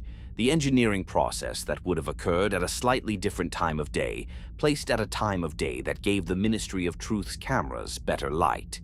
The Termicide deployed across the barrier planets in a coordinated cascade that the TCS's central monitoring system managed with the automated precision of a network that had been designed for exactly this moment.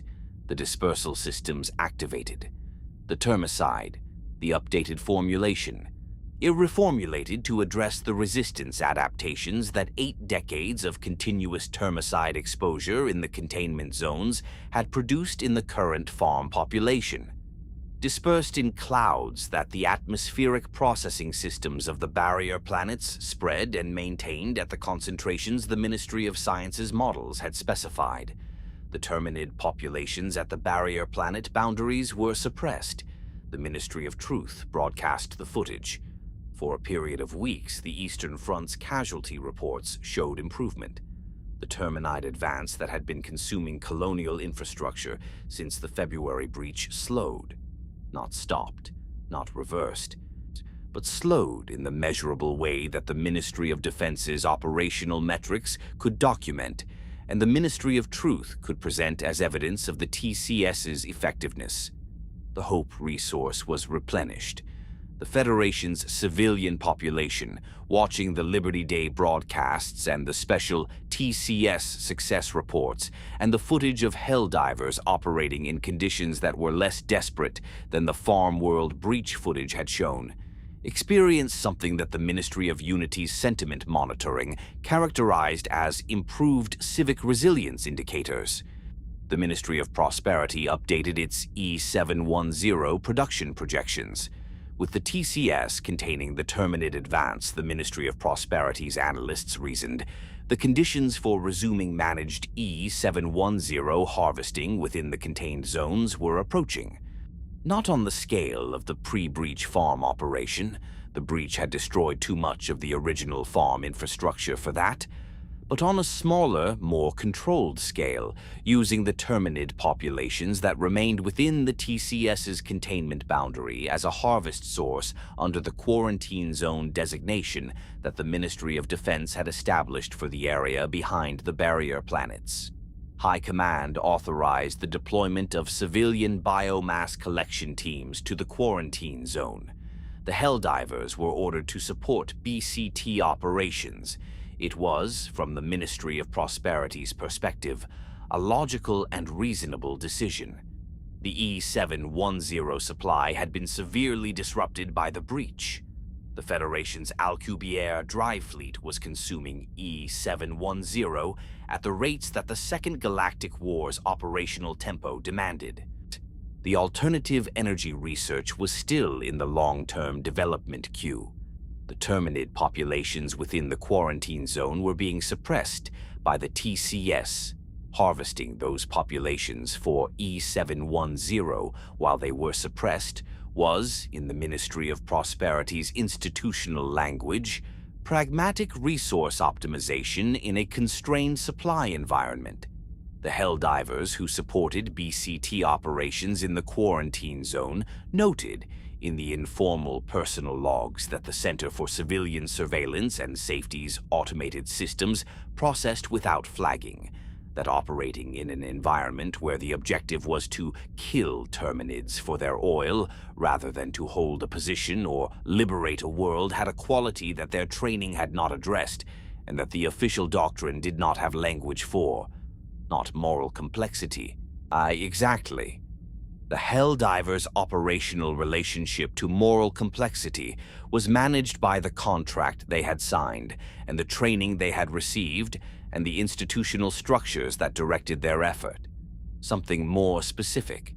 Something about the relationship between the war they were fighting and the reason the war existed that the quarantine zone operations made visible in a way that the Farm World breach engagements and the Malevelon Creek campaign had not.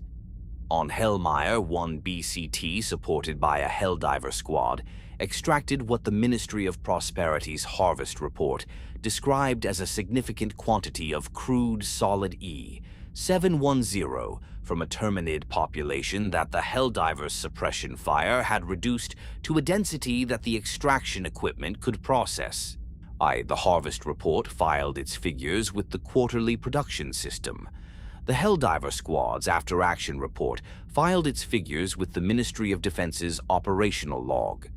The numbers in the Harvest Report and the numbers in the after-action report described the same event. They did not use the same language for it. The Shrieker appeared on April 29th.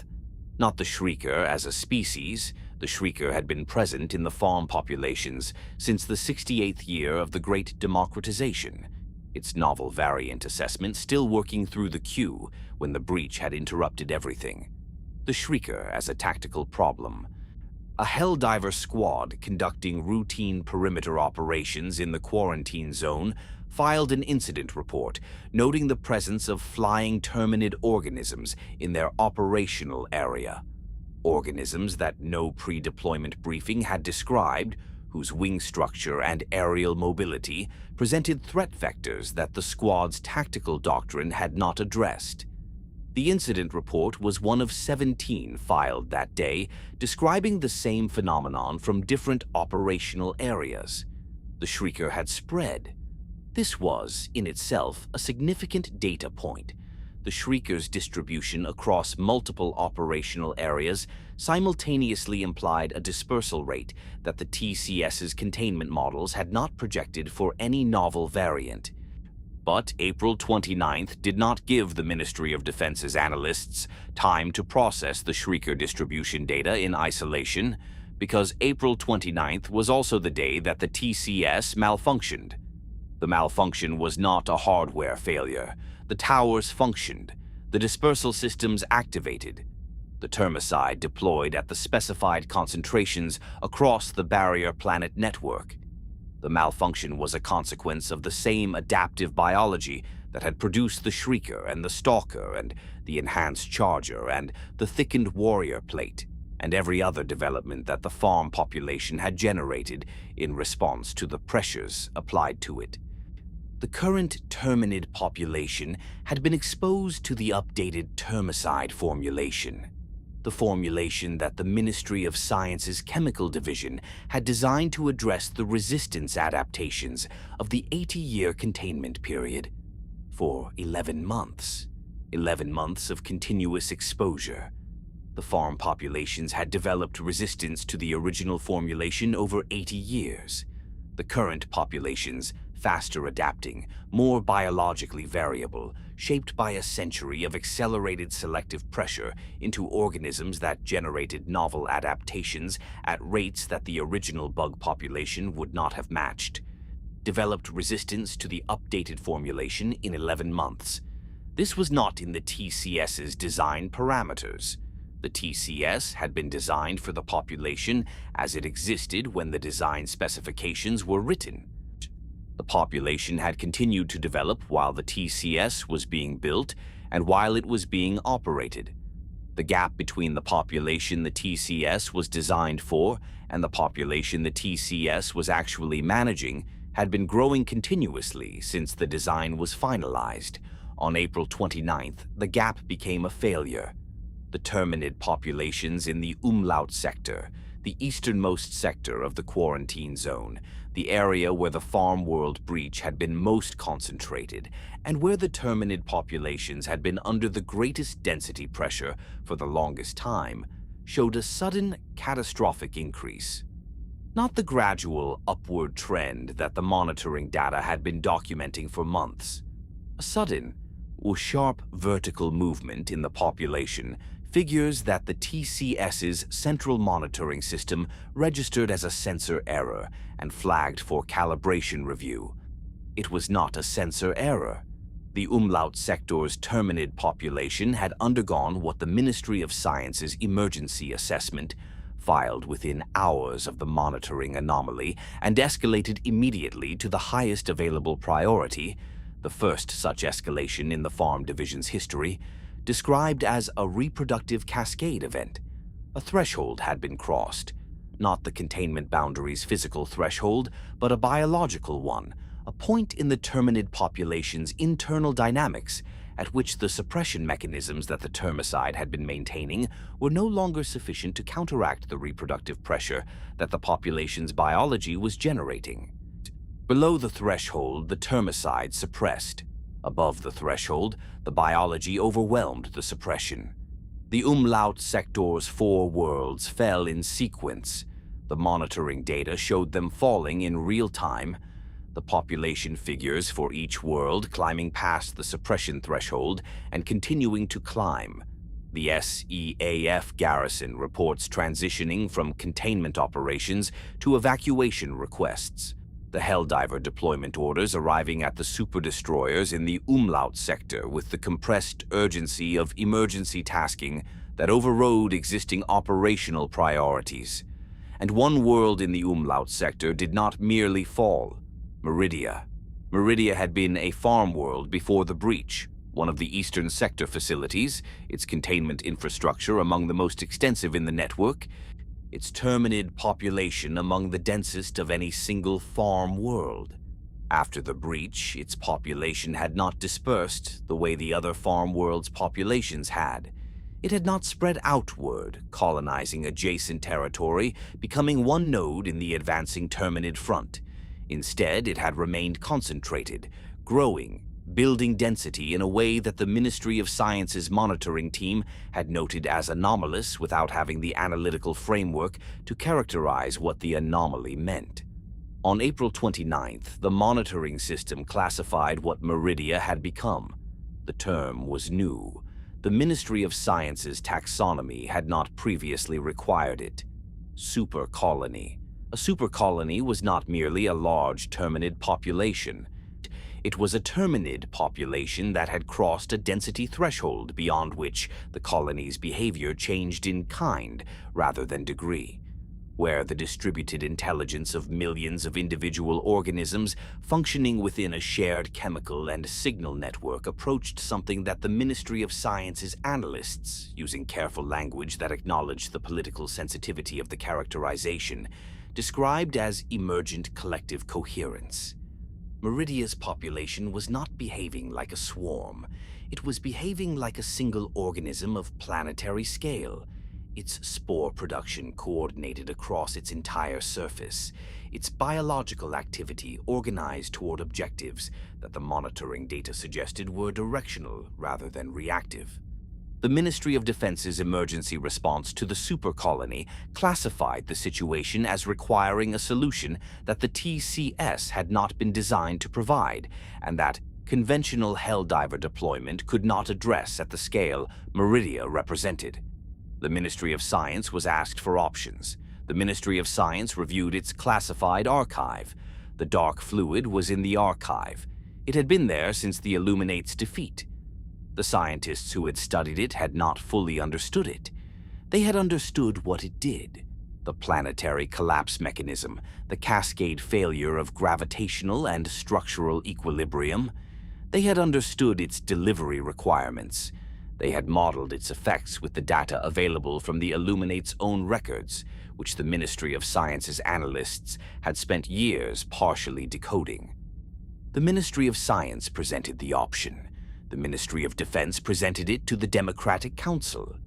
The Democratic Council authorized a vote. The vote was conducted among the Helldiver Corps, not through the algorithm, not through the managed voting terminal process. A direct vote presented to the Helldivers as a tactical decision within their operational authority. Should the dark fluid be deployed against Meridia? The Helldivers voted. The result was affirmative. The preparation for the dark fluid deployment took weeks during which the supercolony continued to grow, Meridia's spore output increasing to levels that the atmospheric sensors in the adjacent systems were registering as an interstellar plume. The Helldivers assigned to the deployment mission received briefings that were, by the standards of pre-mission briefings, unusually complete. The Ministry of Science's analysts presented what they knew about the dark fluid's mechanism and what they did not know, and what they did not know was presented with the honesty of scientists who understood that the people receiving the briefing were going to carry the substance into the planet's crust and that they deserved to know what incomplete knowledge looked like. The Helldivers went down, into Meridia, into the Supercolony. The surface of Meridia, by the time of the deployment mission, was not a surface in any familiar sense. It was alive, entirely, comprehensively alive, the Terminid biological architecture having spread across every feature of the planetary surface and integrated it into the colony's structure. The fungal networks that Terminid biology established in colonized territory had, at Meridia's population density, grown into something that had no analog in the pre-war documentation. Not the scattered root systems of a new colony establishing itself, but the complete biological remaking of a world, the replacement of the planetary surface's previous ecology with the Terminid colony's own, in the way that a single organism's cells replace the substrate they colonize. The Helldivers moved through it, they reached the target depth, they placed the dark fluid, they extracted. Meridia fell, not explosively, not in the way that planetary destruction had been imagined in the Ministry of Truth's occasional, carefully managed depictions of maximum force. Meridia fell into itself. The collapse began at the delivery points and propagated outward through the planetary structure with the progressive, irresistible logic of a cascade that the dark fluid initiated and gravity completed. The surface cracked, the light bent at the planetary boundary in ways that the orbital observation teams documented with the careful, effectless precision of people watching something that their instruments were registering accurately and their minds were not fully processing. The planet was there, and then it was smaller, and then it was a point, and then the point was pulling everything around it inward, because what Meridia had become in the moment of its collapse was not nothing. It was a singularity, a wormhole, drifting in the space where Meridia had been, pulling interstellar material into itself with the patient gravity of a wound in space-time. The Meridian singularity sat in the monitoring data of the Federation's sensors as an anomaly that the models had not predicted, and the engineering teams had not prepared for, and the Ministry of Science's dark fluid assessment had described as a theoretical possibility whose probability the available data had not allowed them to quantify. The supercolony was gone. The termicide interstellar spore plume that Meridia had been producing was drawn into the singularity. The interstellar spores that had been moving outward from Meridia into the broader eastern sector were pulled back, consumed. The biological colonization attempt that the supercolony had launched into the void arrested and reversed. The Ministry of Truth broadcast the success. The singularity sat in the eastern sectors, drifting, and from the deep space beyond the singularity, from the region of the eastern sectors that the supercolony's spore plume had been reaching before the collapse drew it back, the region beyond where the plume had been moving before the dark fluid was delivered, something that had been developing in the dark of the interstellar medium for months before anyone on any Federation monitoring station had thought to look for it, began to spread. Slowly, densely, a cloud of Terminid spores so concentrated that it did not disperse the way biological material in vacuum disperses, but maintained its density because the density itself was the functional state, because what the supercolony had produced in its final weeks of existence before the dark fluid arrived had been enough, just enough, to seed the void with something that could sustain itself in the void rather than simply moving through it. The sensors that were not looking for it did not see it. The monitoring teams that were not assigned to look beyond the singularity did not look. The Ministry of Truth's broadcast described the Meridia operation as a complete success. The Gloom was born. There is a quality to darkness that accumulates, not the darkness of a room with the lights off. That darkness is simply the absence of a specific thing, and the specific thing can be restored. The darkness of the interstellar medium is different in kind. It is not the absence of light so much as the presence of distance, the vast, cold, indifferent distance between stars that makes the medium between them not empty, exactly, but effectively so. A near vacuum of such extent that the human mind's intuitions about space and proximity and the relationship between here and there simply do not apply. Things can exist in that darkness for a very long time without being found, because finding requires looking, and looking requires knowing where to look. See, and knowing where to look requires having a reason to look there rather than somewhere else. The Federation had not looked beyond the Meridian singularity. The reason it had not looked was partly operational. The singularity itself was an active anomaly, requiring monitoring, and the sensor assets available to the Eastern Sector fleet were allocated to the active anomaly rather than to the space beyond it. Partly institutional. The Ministry of Defense's post-Meridia operational focus was on the consolidation of the quarantine zone and the resumption of E710 harvesting and the management of the Western Automaton front, all of which were immediate priorities that consumed the analytical capacity that looking beyond the singularity would have required. And partly the particular blindness that success produces in institutions that have been under sustained pressure. The Meridia operation had worked, the Supercolony was gone, the TCS was being recalibrated, and the Ministry of Truth's success broadcasts had created a moment of institutional relief. That is, in the history of every large organization that has ever experienced it, one of the most dangerous conditions a large organization can be in. Relief closes the aperture. The aperture was closed when the gloom became visible. The first sensor contact was filed by a long-range monitoring station at the eastern boundary of the quarantine zone, in a report that the duty officer classified as a calibration anomaly and routed to the maintenance queue. The report described an unusual density reading in the interstellar medium beyond the singularity, a particulate concentration that exceeded the baseline by a factor that the duty officer's instrument calibration protocols classified as the most probable explanation for anomalous readings of this type. The maintenance team reviewed the sensor and found it functioning within normal parameters. The density reading was filed again in the next monitoring cycle, and the next. By the fourth consecutive monitoring cycle in which the density reading appeared, the accumulation had crossed the threshold that the monitoring system's anomaly escalation protocols required, and the report went to the Eastern Sector Fleet's Intelligence Division rather than the maintenance queue. The Intelligence Division looked beyond the singularity. What they saw required a new classification.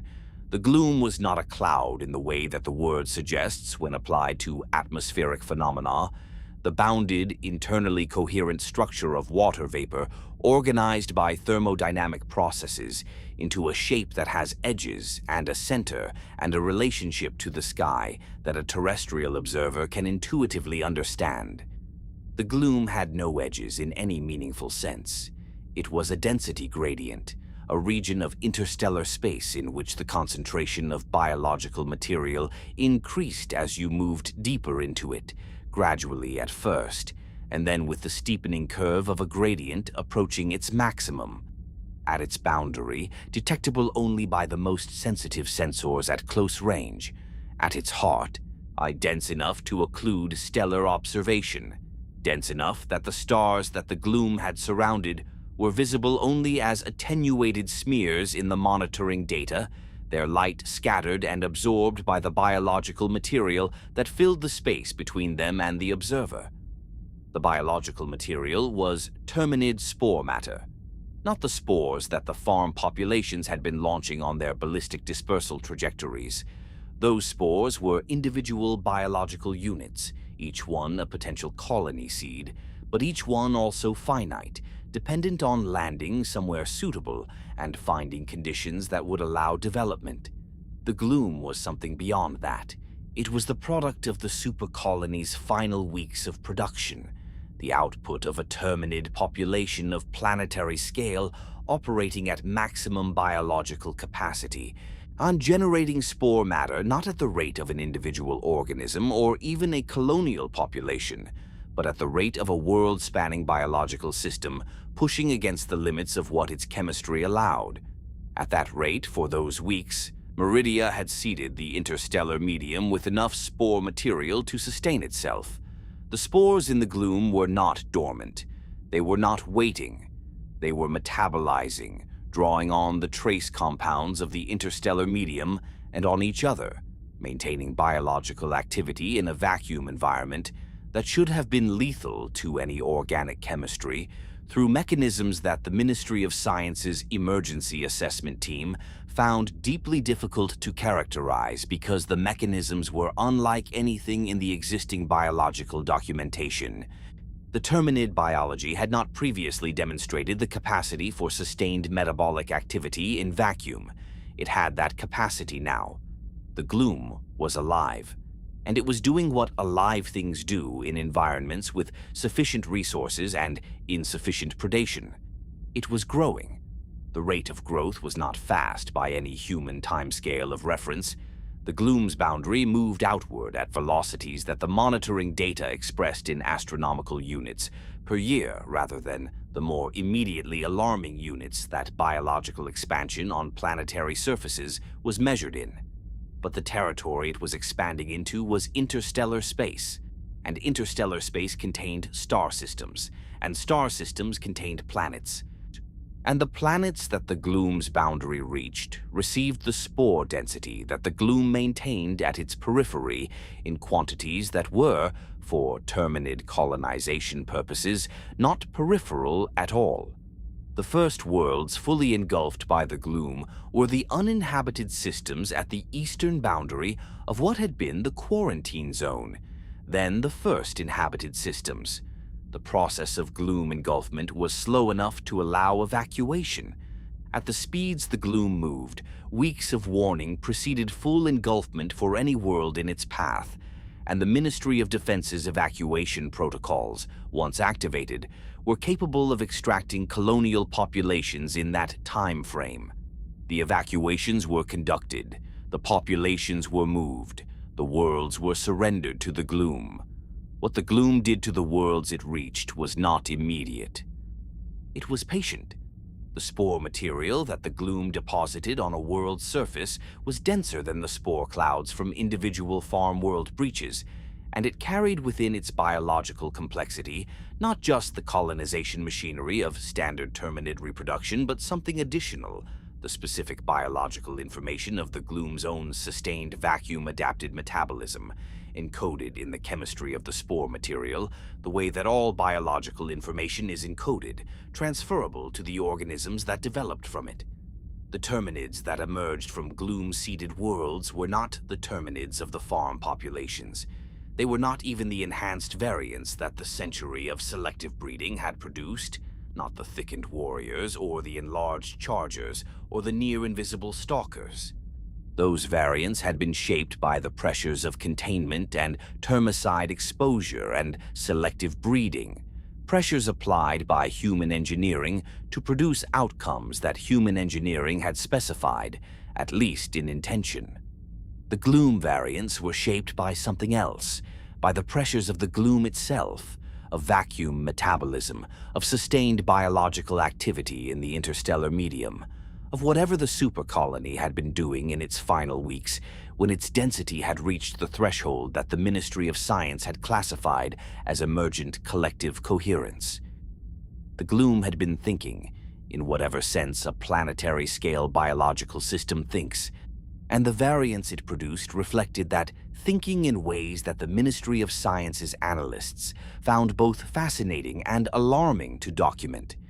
The spore burst strain was the first Gloom-specific variant that the Helldiver Corps encountered in organized military operations.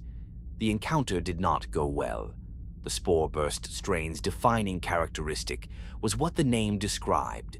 The organism contained within its body structure a pressurized biological reservoir that, on the organism's death, detonated. Not violently, not in the way of an explosive, but with the biological precision of a delivery mechanism designed to maximize dispersal of the reservoir's contents in the immediate vicinity of the detonation. The contents were spore material, concentrated, Gloom-adapted, capable of rapid surface establishment in the conditions that the organism's death had just created, which included the presence of Helldiver squad members in close proximity.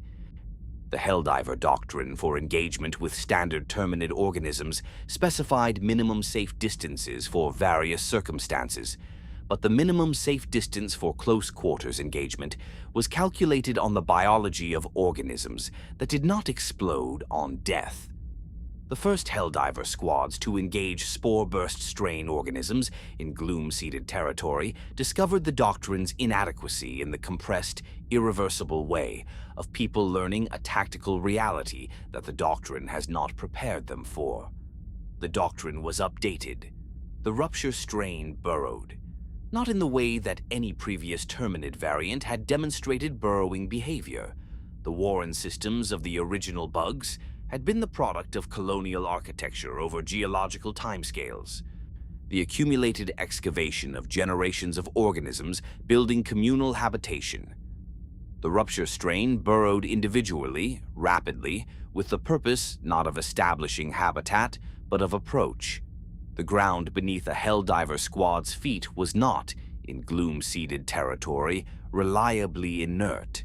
The rupture strain could transit the subsurface at speeds that the surface monitoring equipment's vibration sensors could detect but could not resolve with sufficient precision to allow accurate predictive positioning before the organism emerged.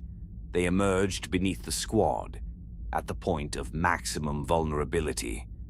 With the speed that the Gloom selection pressures had developed in the variant specifically for that moment of emergence, the transition from subsurface to surface occurring with an acceleration that the organism's biology had been shaped to make as fast as possible, because speed at emergence was the difference between successful contact and unsuccessful approach.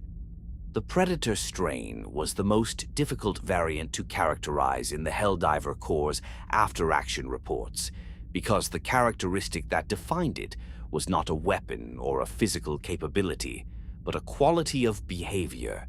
The Predator strain hunted with an intelligence. The word appeared in the after-action reports with a frequency and a specificity that the Ministry of Defense's analysts could not dismiss as hyperbole or imprecision, or because the reports were coming from Helldivers who were trained observers using trained language to describe what they were observing. That was qualitatively different from the reactive, territorial urgency of standard Terminid behavior. Standard Terminids responded to threats. The Predator strain anticipated them. Helldiver squads operating in Gloom-seeded territory began reporting that their tactical patterns were being countered, that the movement routes they chose, the cover positions they occupied, the timing and direction of their advances were being responded to not with the delayed reaction of organisms detecting and responding to a stimulus, but with the prior positioning of Predator strain units in locations that would have been optimal for interdiction of the squad's movement before the squad had moved. The Ministry of Science's emergency assessment, reviewing these reports, used careful language. The Predator strain demonstrated adaptive behavioral responses, suggesting anticipatory modeling of Helldiver tactical decision patterns. The Ministry of Defense's analysts translated this from the careful language of the Ministry of Science into the language of the operational problem it described. The Gloom variants were learning the Helldivers' tactics, and then the Gloom itself changed. Not in any single moment, not in any event that appeared in the monitoring data as a discrete transition, but gradually over the months following the initial Gloom identification, the density at the Gloom's heart increased. The biological material at the core was accumulating, drawing in the spore dispersal from the Gloom-seeded worlds, incorporating the biological output of the new colonies, building something at the center of the Gloom that the monitoring systems could not resolve through the density that surrounded it. The Ministry of Science's models, extrapolating from the boundary measurements and the atmospheric data from the Gloom-seeded worlds, produced a projection that the Ministry of Defense received with the particular silence of institutions confronting information that reorganizes their understanding of the scale of what they are dealing with. The projection showed that the Gloom's core was developing toward a biological state that the models had no existing classification for, a density and coordination level that, if the extrapolation was correct, would represent something beyond the supercolony that Meridia had become. The supercolony had been planetary in scale.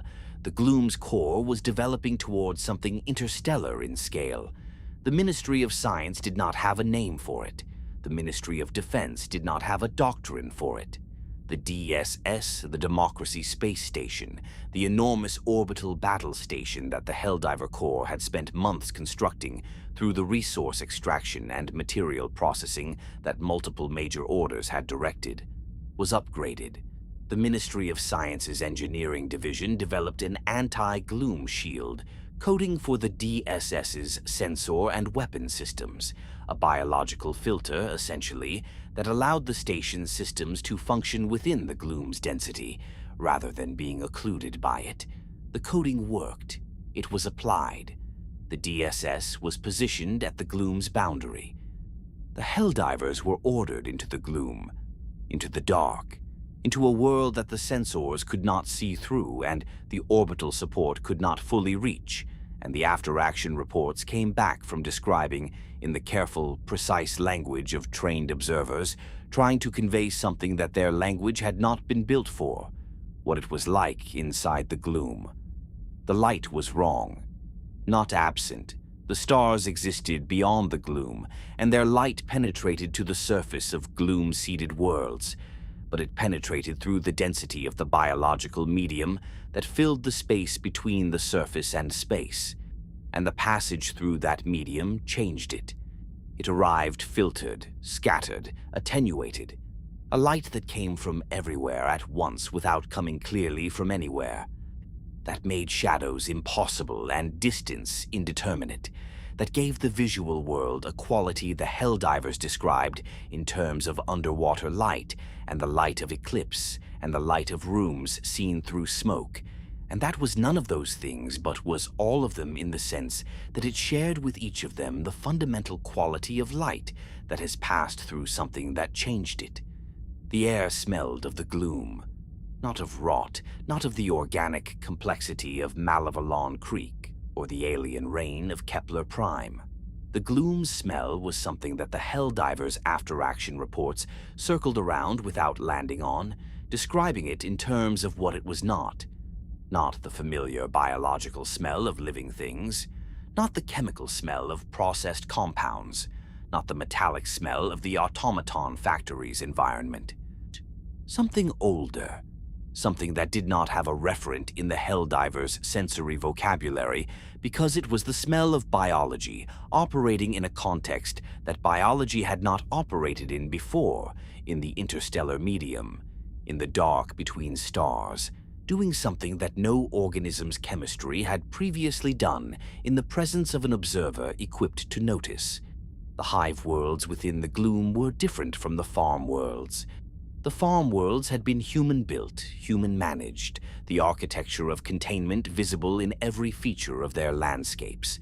The processing facilities, the atmospheric modifiers, the physical barrier structures that the breach had overwhelmed.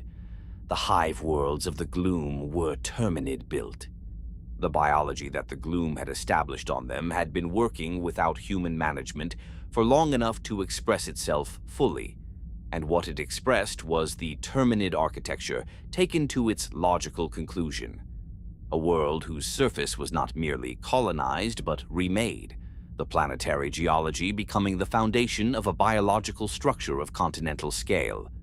The atmosphere processed by the colony's biology into the chemical composition that the colony required rather than the composition that had preceded it.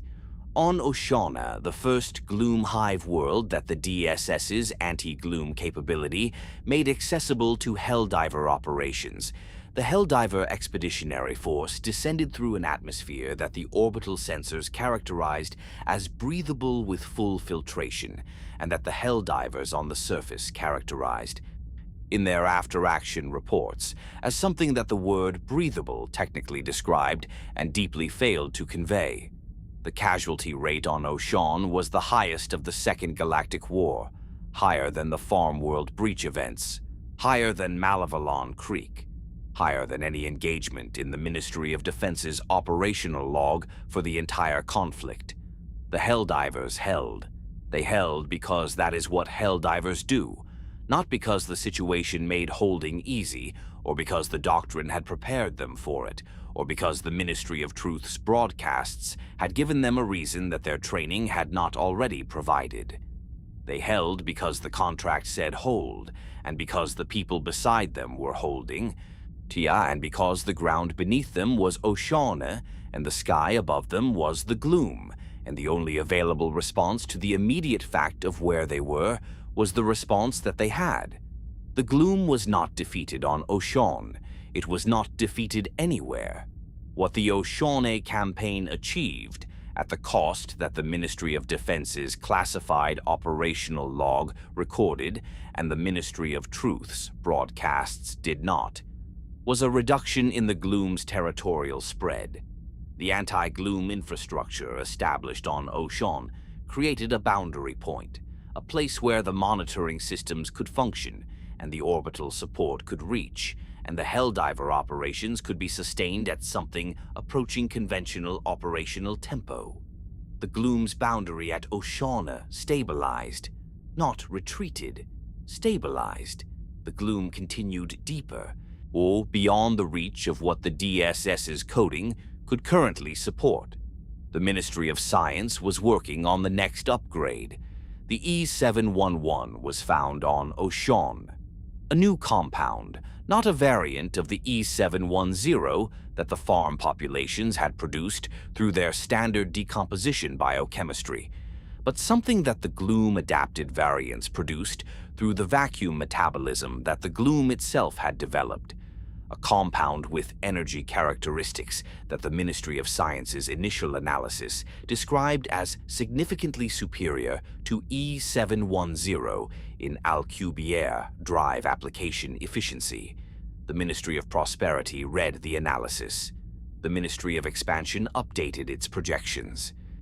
The Gloom had made something terrible, and the something terrible had made something valuable, and the Federation's institutional response to finding something valuable in the middle of something terrible was the same institutional response it had always produced. It began planning to harvest it. The archive turns its page. The Gloom breathes. In the dark between the stars, at the density where the light from human-observed space does not reach, something continues to develop, patient and biological and vast, doing in the interstellar medium what biology has always done in every environment where it has found sufficient resource and insufficient predation. Growing, learning, waiting. The singularity had been drifting for months before anyone thought to ask where it was going. This is, in retrospect, one of the more remarkable institutional failures of the Second Galactic Wars opening phase. Remarkable not because it was unusual by the standards of the Federation's institutional history, which contained failures of comparable character at every significant juncture, but because the thing that was drifting was a wormhole, a wound in space-time of unknown depth and unknown connection, produced by the application of Illuminate technology to a Terminid supercolony in a way that the Ministry of Science had described, in the careful language of its pre-deployment assessment, as producing outcomes that the available data did not allow precise prediction of. A wormhole of unknown depth and unknown connection was drifting through inhabited space. The Ministry of Defense's monitoring assets tracked it. The data was collected. The drift rate was measured. The trajectory was calculated and filed in the Singularity's monitoring database, where it was available to any analyst who queried the relevant data category. No analyst queried the relevant data category with the question, and where does that trajectory lead? And how long until it arrives there? And what, if anything, might be on the other side? The question that was being asked instead was operational. Is the singularity currently intersecting any inhabited systems or established colonial infrastructure? The answer to that question, for many months, was no. The singularity was drifting through uninhabited space. It was a monitoring concern, not an operational one. The Ministry of Defense's analytical capacity was allocated to operational concerns. Station 81 was a long-range monitoring installation positioned at the outer boundary of the eastern sectors, one of the automated relay stations that the Federation's sensor network used to extend its observational reach into the regions beyond the established colonial territory. It had been positioned before the Second Galactic War began, as part of the sensor infrastructure that the Ministry of Expansion maintained to support colonial development planning, and it had continued to operate through the war's opening phases, its automated systems collecting and transmitting data that the Eastern Sector Fleet's Intelligence Division processed in the order that priority triage delivered to their queues. On December 12, 2018-40, Station 81 transmitted an anomaly report. The anomaly was a gravitational disturbance in the space adjacent to the Meridian Singularity. Not the singularity itself, which the monitoring database's baseline had absorbed into its normal parameters over the preceding months, but something new, something interacting with the singularity's gravitational geometry in a way that the automated anomaly detection system flagged as inconsistent with the known physics of the singularity's drift behavior. The anomaly report was transmitted. Station 81's transmission then stopped. Not gradually, not in the degraded way of a station losing power or experiencing hardware failure. It stopped between one transmission cycle and the next, the gap where the following cycle's data should have appeared simply empty, or the automated systems that monitored the relay network, registering Station 81's absence with the same affectless precision they registered everything else. The Intelligence Division's duty officer, reviewing the network status at the end of the day's shift, noted Station 81's absence and flagged it for investigation. The investigation found nothing where Station 81 had been. Not wreckage. The sensor assets available for the investigation were not at close enough range to resolve the debris field, if there was one. Simply absence. The station that had been transmitting hourly had stopped transmitting, and the space where it had been showed nothing that the available sensor resolution could distinguish from empty space. The investigation report went to the Intelligence Division's senior analyst. The senior analyst cross-referenced the Station 81 anomaly report, the last transmission, the gravitational disturbance adjacent to the singularity, with the singularity's current position in the monitoring database. The singularity had moved, not in the direction its measured drift trajectory had projected. The drift trajectory that the monitoring database had been tracking was the singularity's movement through uninhabited space, consistent across the months since Meridia's collapse, heading in a direction that the trajectory calculations had placed it, arriving at the galaxy's eastern outer boundary in approximately 40 years. The singularity had changed direction. The new direction pointed towards Super-Earth. The senior analyst filed an emergency escalation report. The report reached the Ministry of Defense's Situation Room at 0214 Prosperity City Standard Time on December 13th, 2018-40. The Situation Room, which had been operating in the sustained high-tempo mode of an institution managing a two-front war for 10 months, processed the report with the compressed urgency that the Situation Room's procedures specified for anomalous threat indicators of unknown character. The singularity's trajectory change was confirmed by secondary sensor assets repositioned to cover the area of Station 81's absence. The absence of Station 81 was confirmed as destruction. The secondary sensors at shorter range could resolve the debris field that the investigation assets had not. The gravitational disturbance that Station 81 had flagged in its final transmission was, the secondary sensor data now suggested, not a disturbance caused by the singularity's movement. It was a disturbance caused by things moving through the singularity. The Illuminate had come through the wormhole.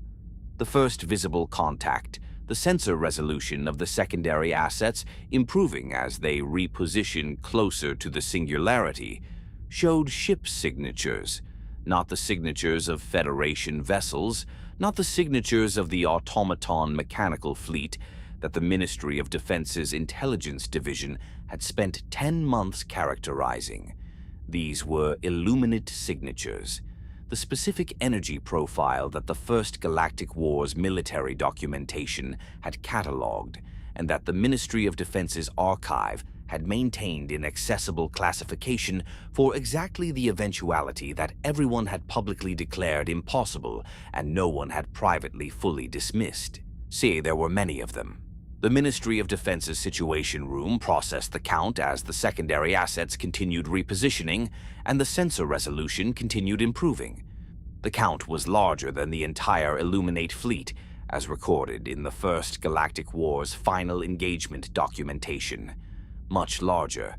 The first Galactic Wars Illuminate force, the force that the Federation had defeated at Skubai Shrine, that had surrendered its technology and withdrawn to the designated sector that the Ministry of Truth had then declared empty of the civilization that had occupied it, had been, in the Ministry of Defense's post-war assessment, the full military capacity of an ancient civilization caught in decline, worn down by the attrition of the war, unable to replace its losses at the rate the Federation's industrial capacity imposed.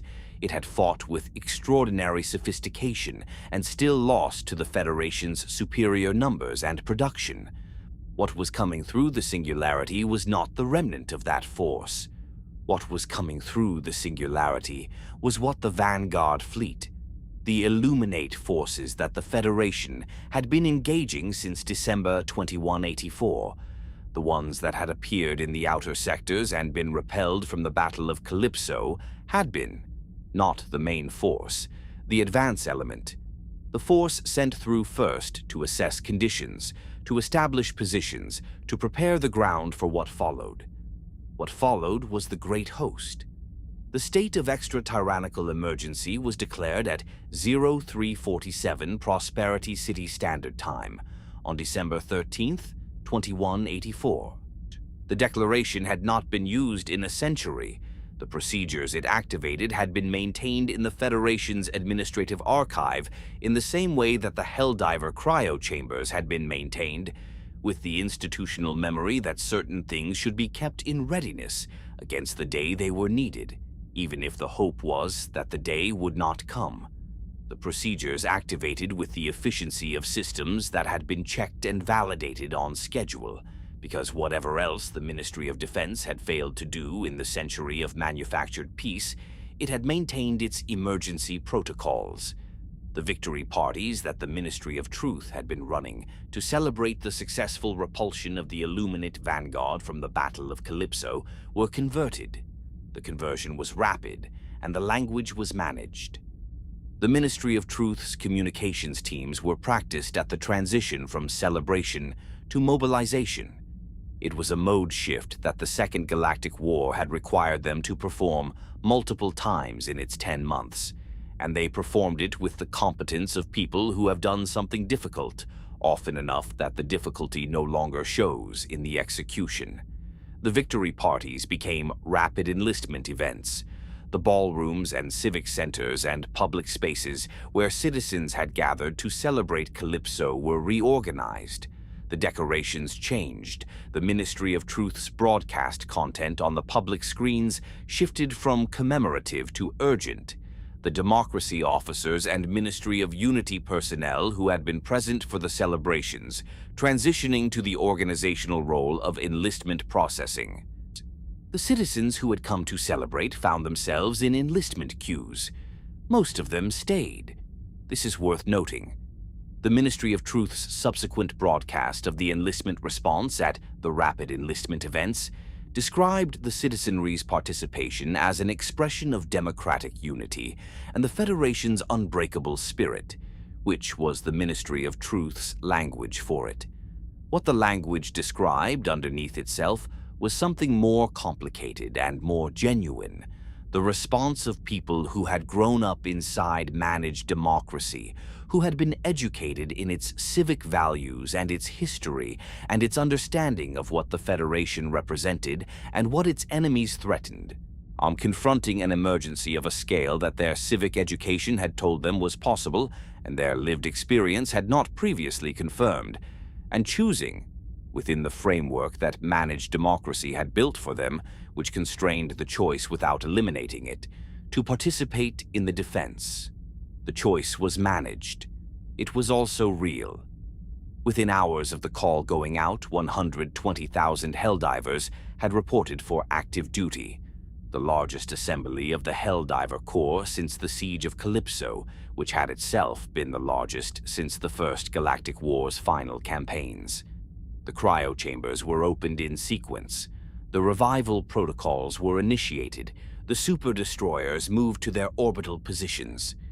And on the worlds outside the Federation's core systems, on the colonial planets and the frontier communities, and the worlds that the Ministry of Expansion's convoys reached at the edge of the Federation's territorial claim, something happened that the Ministry of Truth's mobilization narrative did not fully address, because addressing it would have required acknowledging that the Federation's understanding of the Illuminate had been incomplete in a specific and devastating way. The voteless. The Illuminate of the Second Galactic War were not the Illuminate of the First, not in their military posture, not in their strategic objectives, not in the technologies they deployed, and specifically, devastatingly, not in what they did with the human populations of the colonial worlds their forces reached. The First Galactic Wars Illuminate had fought. Defensively, as the analysis suggested, though the Ministry of Truth's classification of the xenolinguistics team's assessments had ensured that this analysis remained known only to the people who had written it and the small number who had read it before its classification. They had fought, and they had surrendered, and they had withdrawn. They had not, in the First Galactic Wars' documented engagements, done anything with the human populations of the worlds where fighting had occurred except treat them as the presence that the military operations required them to avoid or engage. The Second Galactic Wars Illuminate did something different with human populations. They converted them. The process was not fully characterized by the Ministry of Science's emergency assessment teams, because fully characterizing it required sustained observation of Illuminate operations that the military situation did not easily allow. What was characterized from the after-action reports of Helldiver squads operating in areas of Illuminate presence, and from the survivor accounts of colonial populations that had been in Illuminate-held territory and subsequently liberated, was the outcome. Human beings who had been in Illuminate-held territory for extended periods, weeks in most documented cases, emerged from that territory changed. Not in the way that physical trauma changes people, not in the way that extreme stress or captivity changes people, not in any way that the Federation's medical documentation had a precedent for, and changed at a level that the survivors themselves could not articulate, because the capacity for articulation was among the things that had been altered. The Ministry of Science called them voteless. The name was chosen with the particular dark precision that the Ministry of Science occasionally demonstrated when its clinical vocabulary happened to coincide with political reality. These were people who had been stripped of the capacity that managed democracy's entire framework centered on, however managed that capacity had always been. They could not vote. They could not, in any meaningful sense, make decisions in the way that human cognition ordinarily produces decisions. They responded to stimuli. They moved. They acted in the direct and immediate sense that biological systems act when they are functioning. But the architecture that human beings use to connect stimulus to response through the mediation of judgment and intention, and the accumulated self that makes a person, rather than a collection of biological processes. That architecture was not present in the observable way. They had been voteless before, in the sense that managed democracy had always meant. Now they were voteless, in a sense that even the Ministry of Truth could not manage into something other than what it was. The voteless moved in masses, the flesh mobs that the Ministry of Defense's documentation catalogued as a distinct threat category, crowds of converted humans moving with the coordinated urgency of a biological system under external direction. Their movements synchronized in ways that human crowd movement is not synchronized because human crowd movement emerges from the individual decisions of individuals, and voteless movement did not.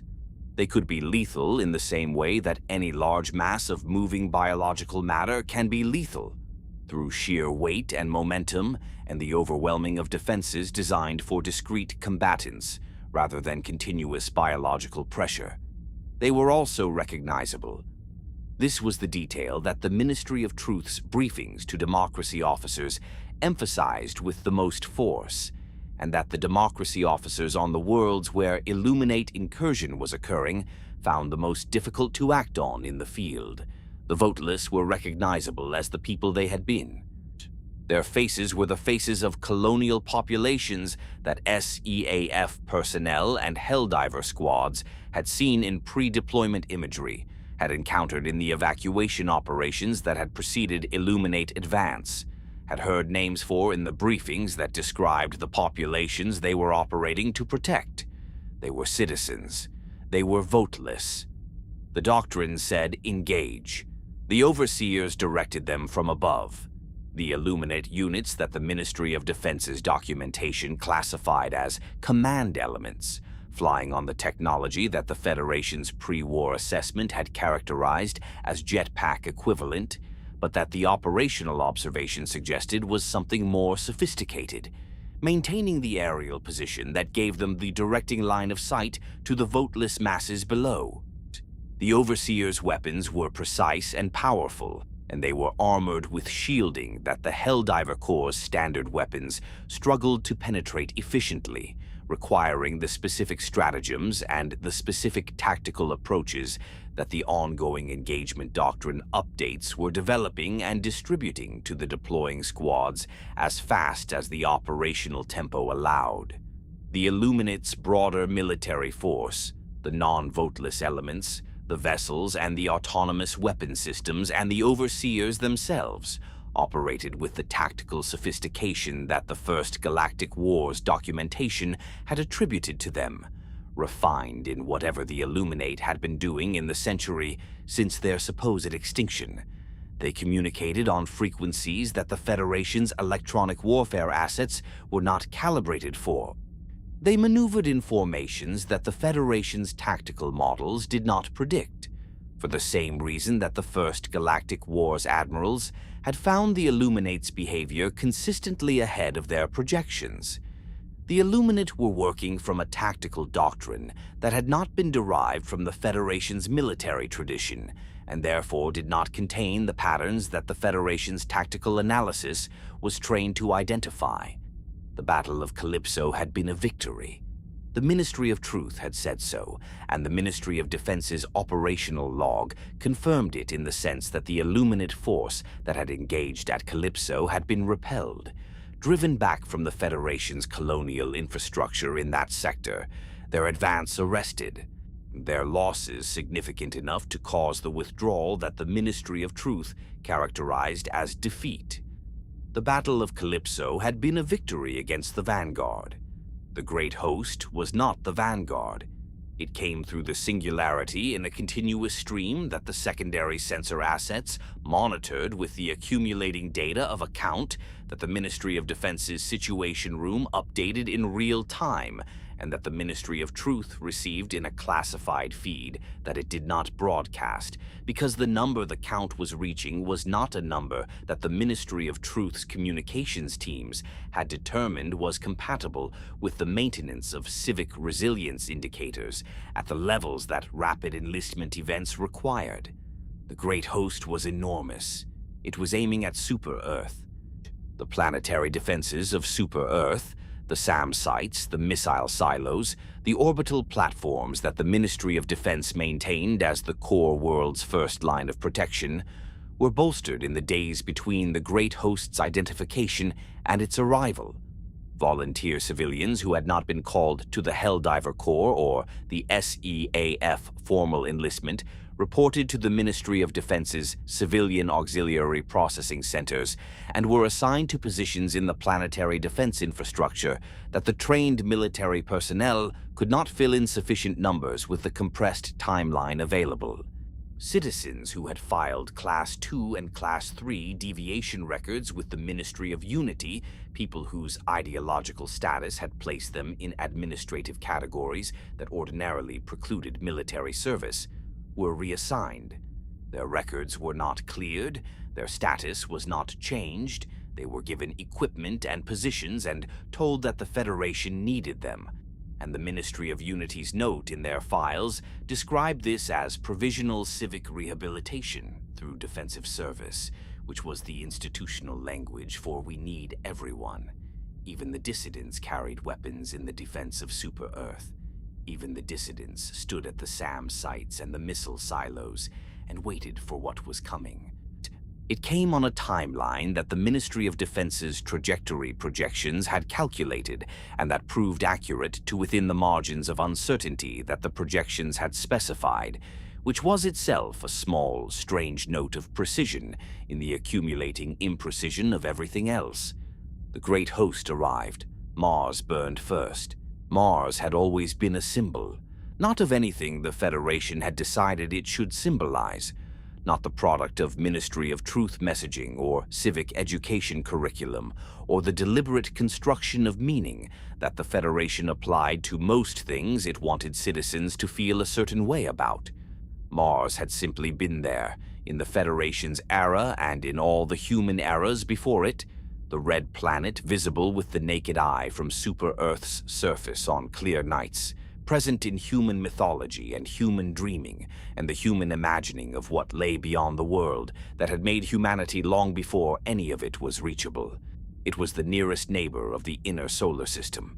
It had been partially terraformed in the Federation's middle decades, not to full habitability, but to a state of marginal human presence.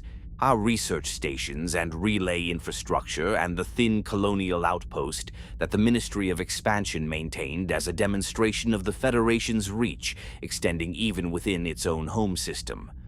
The Great Host destroyed Mars in hours, not with the slow, grinding attrition that the Second Galactic Wars' other engagements had demonstrated as the dominant mode of large-scale conflict, not with the sustained pressure of a Terminid swarm or the methodical advance of automaton mechanized forces. The Illuminate's weapons, at the scale of the Great Host, operated on a different register entirely. The energy output of a civilization that had been developing its military technology for 3,000 to 5,000 years. It applied to a target that had no meaningful orbital defense infrastructure and no Helldiver deployment assets in position to respond, produced results that the Ministry of Defense's monitoring assets recorded, and that the Ministry of Truth received in its classified feed, and that the Situation Room's duty officers documented with the specific, careful language of people who understand that what they are writing will be classified immediately and read by very few people, and that the precision of the record matters regardless. Mars was raised.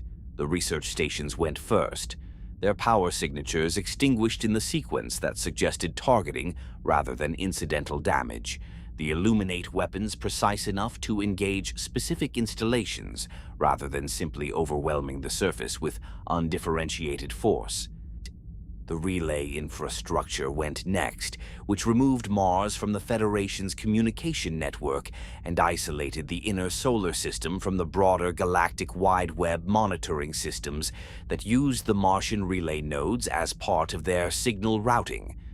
Then the terraforming infrastructure, the atmospheric processors and the surface warming systems that maintained Mars' marginal habitability, which removed any possibility of the planet's partial surface conditions being used as a staging ground for the defense of the inner system.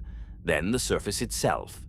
The monitoring assets that recorded this did so from sufficient distance that the resolution was sufficient to confirm what was happening and insufficient to resolve the detail of it, which was perhaps a mercy that the monitoring system had not been designed to provide, and provided anyway through the simple physics of distance. Mars, in the Federation's history, had been there. It would not be there in the same sense again. The great host continued inward. The inner solar system's defense was concentrated at Super-Earth, not because the strategic planning had determined that Mars and the outer planets were indefensible, but because Super-Earth was the thing that was worth defending, and every asset committed to positions that would be overwhelmed before the main engagement could be applied more usefully to the positions that might not be overwhelmed. The Ministry of Defense's emergency planning had concluded, in the hours between the great host's identification and its arrival at Mars, that the defense had to be where the heart of it was. The heart was Super-Earth. The heart was the Wall of Martyrs and the voting terminals and the Democratic Council's towers and Prosperity City's immaculate avenues and the megacities that had been growing for a century and a half toward the sky. The heart was the 120,000 Helldivers who had answered the call and the volunteer civilians who had reported to the auxiliary processing centers and the dissidents with their provisional civic rehabilitation and the democracy officers who had transitioned from their peacetime role of ideological management to whatever their wartime role was, which was, in the compressed urgency of the approaching fleet, the same role that everyone else was performing, which was standing at their post and waiting. The great host entered Super-Earth's orbital space on a day that the Ministry of Defense's operational log records with date, time, and the standard header format that the log applied to all entries regardless of their content. The planetary defense systems activated, the SAM sites launched, the missile silos opened, the orbital platforms fired with the coordinated timing of a defense network that had been designed for this engagement, and that was, in the application of its design, impressive, genuinely impressive, the product of Federation engineering applied to the specific problem of defending the most important point in the Federation's territorial claim, and the engineering had been done well. It was not enough. It was not nearly enough. The great host was simply too large. The mathematics of the engagement were the same mathematics that the Federation had applied in the First Galactic War. The logic of numbers, of the capacity to absorb losses and continue, but applied in the opposite direction. The Federation had overwhelmed the Illuminate with numbers in the First Galactic War. The great host overwhelmed the Federation's defenses with numbers now. The SAM sites fired and the missiles intercepted, and the orbital platforms discharged their weapons into the approaching fleet, and the approaching fleet was large enough that what they destroyed was a fraction of what continued. The Illuminate entered Super-Earth's atmosphere. This is the moment that has no precedent in the Federation's history. Not the First Galactic War's most desperate engagements, not the cyborg conflicts, and not the farm world breach that began the Second Galactic War. The Federation of Super-Earth, in a century and a half of existence, had not been invaded at its heart. It had fought its wars outward, on colonial worlds and distant planets and the alien terrains of enemies encountered at the frontier. Its core had been the point from which everything projected, the center of the wheel, the thing that sent out rather than received. Now it received. The Illuminate landing forces descended through Super-Earth's atmosphere in the formations that the Helldiver Corps' own doctrine would have recognized as insertion, the translation of force from orbital position to ground contact, the fundamental tactical act of making what is in space present on the surface. But where Helldiver insertion was individual, pod by pod, Unlike each Helldiver falling alone in the specific aloneness of the cryostasis and the atmospheric burn and the impact, the Illuminate insertion was a spectacle of coordinated scale, the landing craft of the Great Host descending in formations of dozens and hundreds, their approach covered by the fire of the vessels remaining in orbital position, the overseers preceding the main landing force on their aerial platforms to secure the airspace above the landing zones. The megacities received them. The megacities were not military environments. They had been built as civic environments, as the expression of managed democracy's prosperity, the towering architecture of a civilization that had directed its resources toward the accumulation of urban density and the vertical expression of institutional authority. Their streets were broad for parades and commerce and the controlled flow of civilian populations through the surveillance infrastructure of the monitoring network. Their interiors were the interiors of buildings designed for offices and residences and commercial spaces and the other functions of a population living its administered life.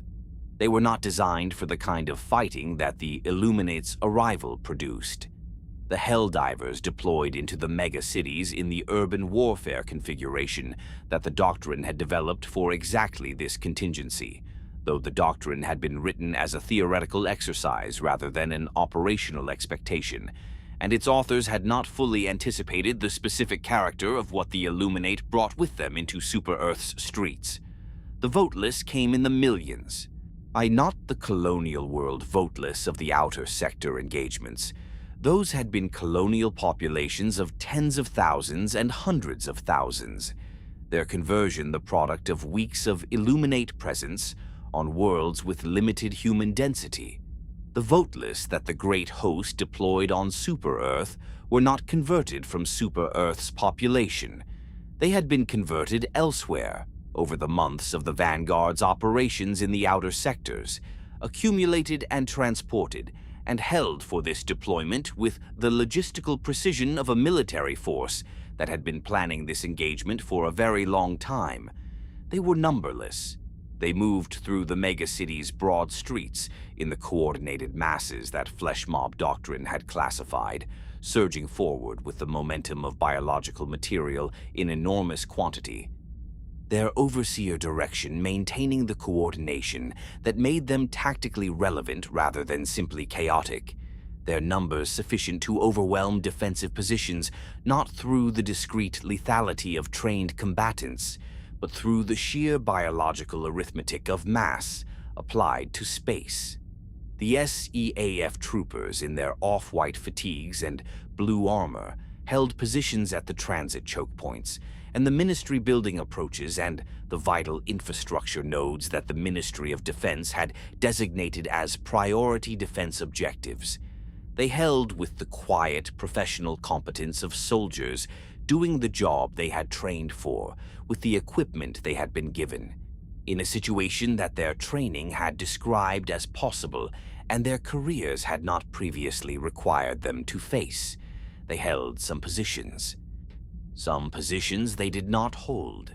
Superstone Park, the park at the heart of Prosperity City, the green space that had been designed in the Federation's second decade as a monument to democratic prosperity, that had hosted a century and a half of Liberty Day celebrations and civic commemorations, and the organized quiet of populations doing what civic spaces are designed to facilitate, was not a priority defense objective. It was a park. The Ministry of Defense's defense planning had not allocated assets to the defense of a park when the transit infrastructure and the Ministry buildings and the power generation facilities were the things that had to hold. The Illuminate destroyed it in the engagement's first hours. Not with specific tactical intent. Not because Superstone Park was a military objective or a symbolic target in any way that the Illuminate's strategic doctrine had specifically identified. It was simply in the path of the landing force's advance, and the advance went through it. And what the advance left behind was not the park that Liberty Day had been celebrated in for a century and a half. The Ministry of Truth's broadcasts did not show Superstone Park. They showed the Helldivers, 120,000 Helldivers in the mega-cities of Super-Earth. More Helldivers than had been assembled in a single operational area since the first Galactic Wars' final campaigns. Deployed not on alien worlds but on the streets and in the transit tunnels and across the rooftops of the civilization that had created them and sent them out and brought them back here. To this. They fought in the familiar architecture of the mega-cities with the same disciplined competence they brought to every other environment the war had placed them in, adapting in real time to the specific tactical problems that urban engagement with Illuminate forces and voteless masses presented. They adapted faster than they had anywhere else, perhaps because the ground they were fighting on was not alien, perhaps because the architecture that surrounded them, the towers and the avenues and the transit corridors, was the architecture of the world that had made them, that their civic education had described, and their memory, in some cases, contained. Perhaps because the specific quality of fighting for the place that sent you out is different from fighting for the place you were sent to, and the difference is not tactical but is real. Perhaps because they were Helldivers, and Helldivers held. The battle lasted 10 days. 10 days in which the casualty figures that the Ministry of Defense's operational log recorded with its standard affectless precision climbed past any number the Second Galactic War had previously produced, past the Farm World breach figures, past Malevelon Creek, past the Oshaune campaign in the Gloom, past, eventually, numbers that the Wall of Martyrs had been built to accommodate and could not accommodate at the speed they were arriving. 120,452,853 Helldivers, dead in 10 days. The Ministry of Defense's operational log recorded this figure with the same header format it applied to all entries. The 10th day's morning brought the turning point. Not a dramatic turning point, not the arrival of a decisive weapon, or the fall of a key Illuminate command element, or the resolution of a strategic engagement that cascaded through the Great Host's operational coherence. The turning point was the mathematics of the engagement shifting, the rate of Illuminate advance into the mega-cities slowing, the defensive lines holding at positions that the previous 9 days had suggested might not hold, the Great Host's resource consumption reaching levels that its logistical architecture could not replenish at the operational tempo it had been maintaining. The Great Host began to withdraw, slowly, in the organized, deliberate way of a military force that is choosing withdrawal rather than experiencing it, the distinction that the Ministry of Defense's intelligence analysts noted in their assessment of the withdrawal's character as the most significant thing about it.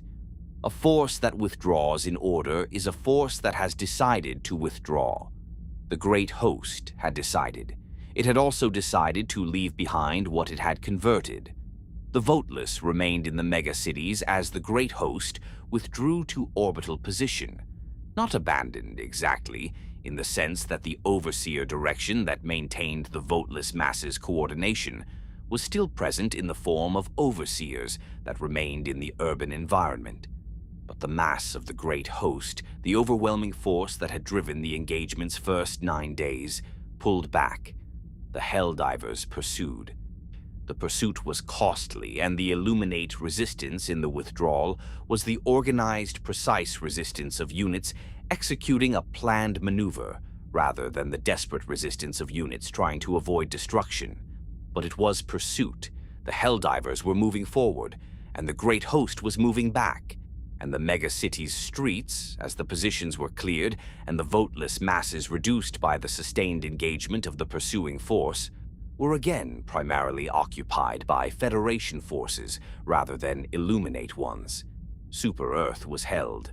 The cost was what the Ministry of Defense's log recorded.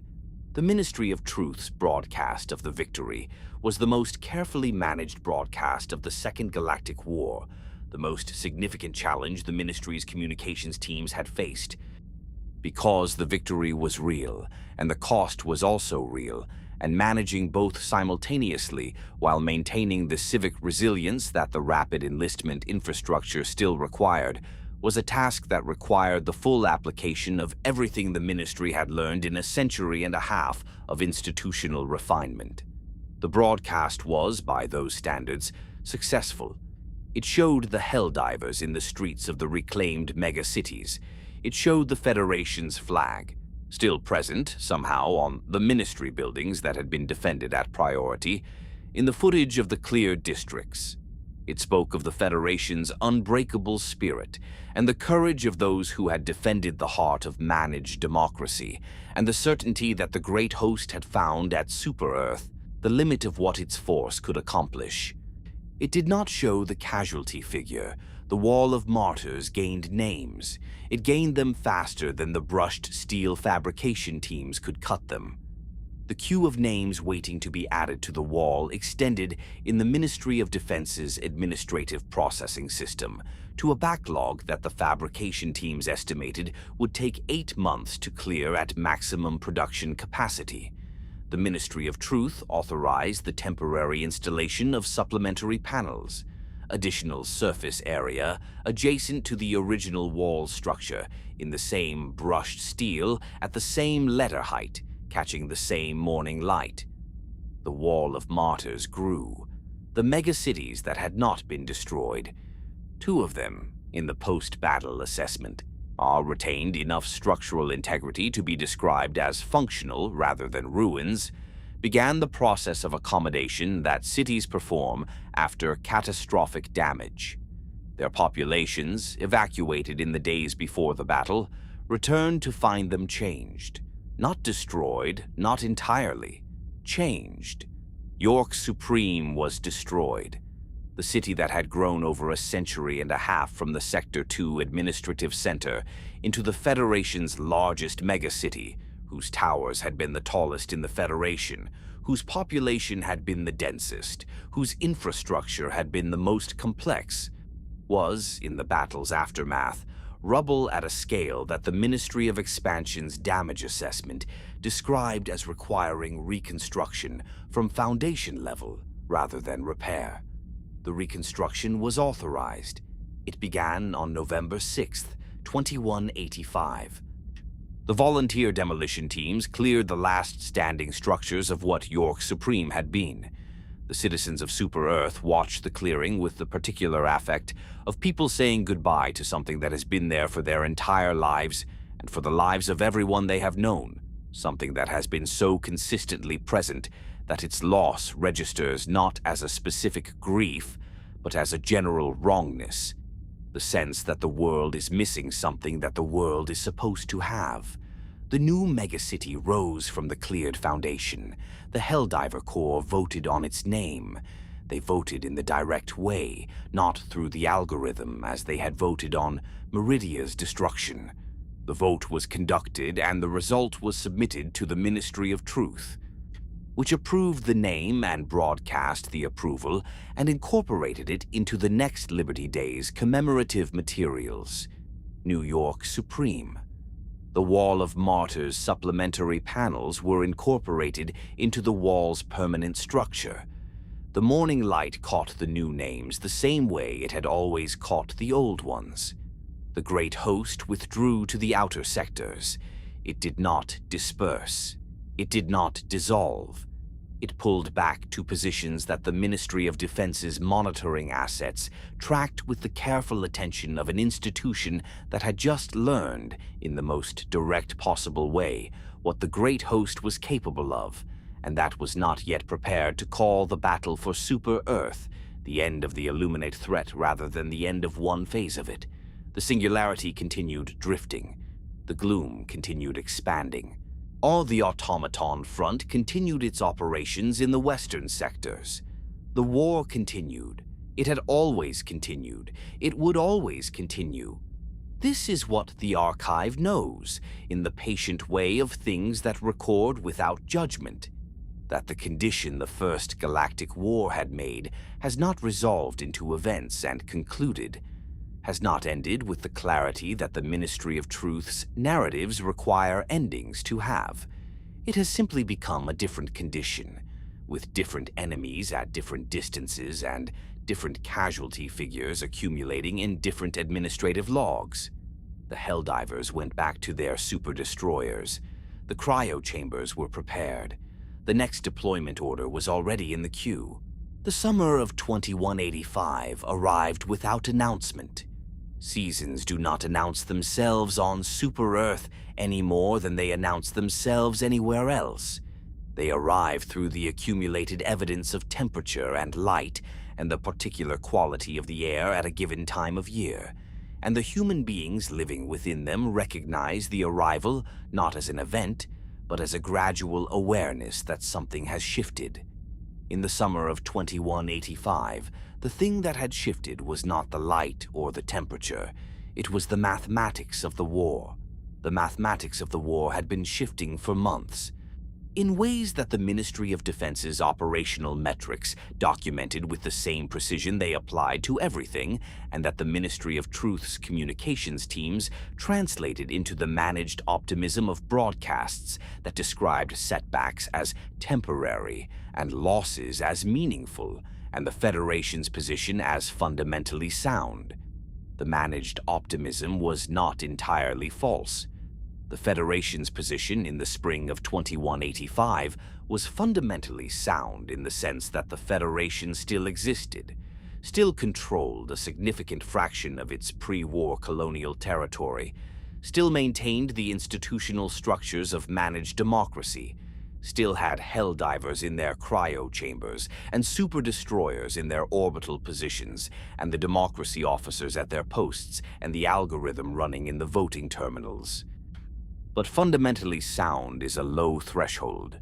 The three-front war had been consuming resources at rates that the Ministry of Prosperity's projections had not fully accounted for in any planning scenario that had preceded the Second Galactic Wars opening, because no planning scenario had modeled the simultaneous pressure of Terminids in the east, Automatons in the west, and the Illuminate's great host repositioning in the outer sectors following the battle for Super Earth. The E710 supply had been severely disrupted by the Farm World breach and had not recovered to pre-war levels despite the quarantine zone harvesting operations and the BCT deployment programs. The Helldiver casualty rates, high at Malevelon Creek, higher at Oshaune's first campaign, astronomical at the battle for Super Earth, had strained the cryo chamber reserves and the training pipeline that replenished them.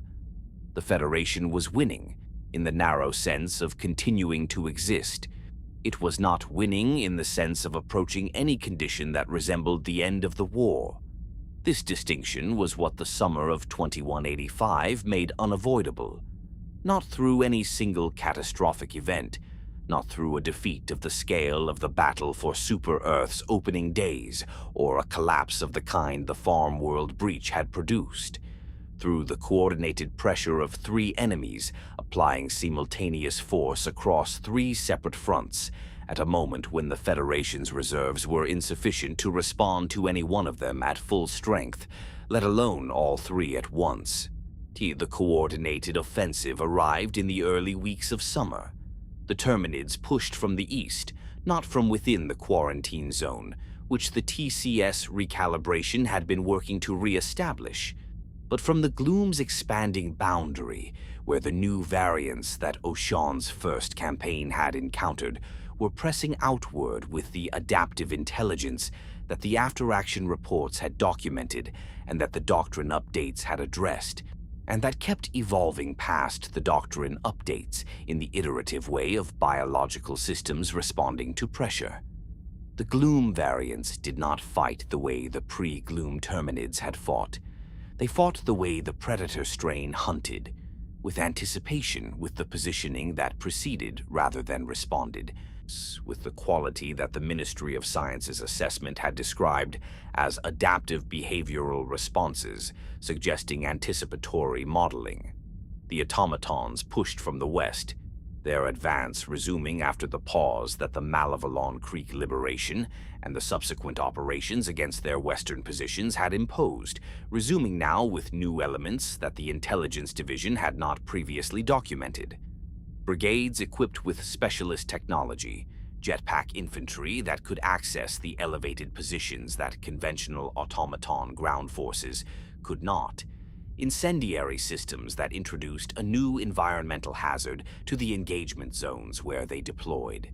The Western Front, which had been partially stabilized in the months following the Malevelon Creek campaign, I began to move again in the direction that the Automaton strategic doctrine had always been pointing it, toward the core systems, toward Cyberstan, toward the objectives that the Declaration of Independence had stated, and that the automaton operations had been pursuing with the patience of a force that understood its objectives were long-term.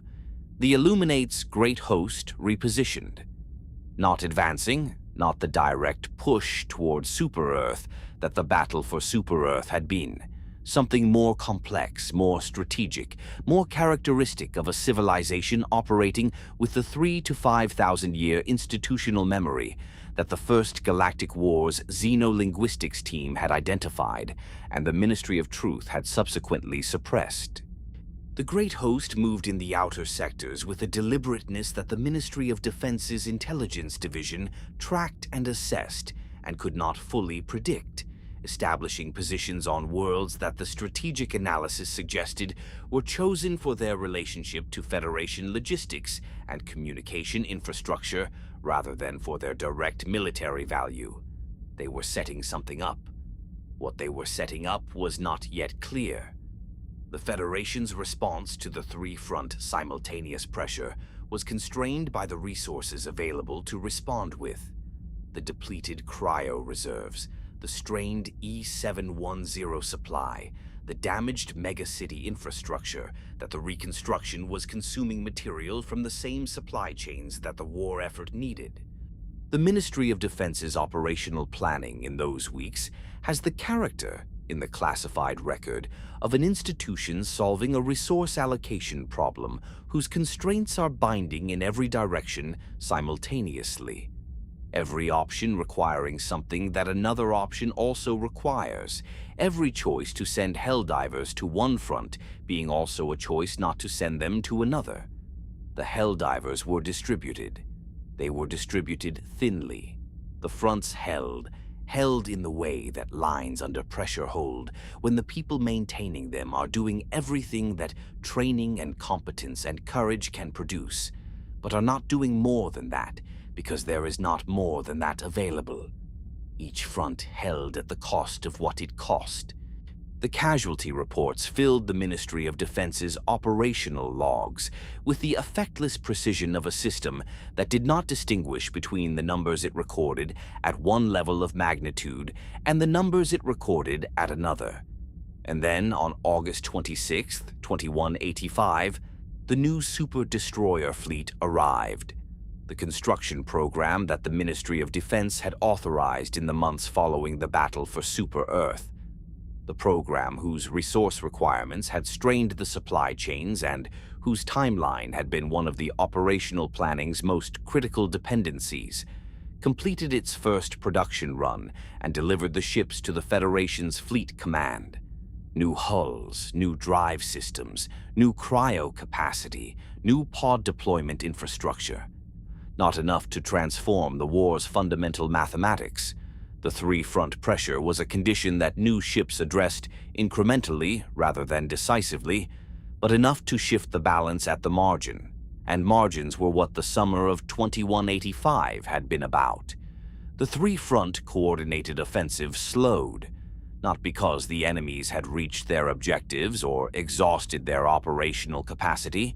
The intelligence assessments on all three fronts did not support either conclusion, but because the Federation's capacity to resist had been replenished at the margin, and the margin was sufficient to arrest momentum that had been building since the summer's beginning. The lines held. The Helldivers went back into the Gloom. The second Oshaune campaign, conducted with the DSS's upgraded anti-gloom shield coating and the improved doctrine that the first campaign's casualties had purchased, was different from the first.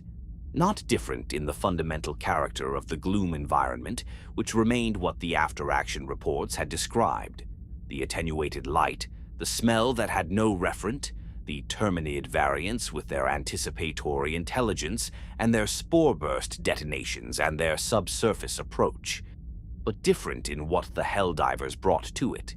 The specific tactical knowledge that the first campaign's survivors had contributed to the training division's updates, the equipment modifications that the Ministry of Science's engineers had developed for Gloom conditions, or the communication protocols that reduced the signal degradation that the Gloom's biological density imposed on standard encryption.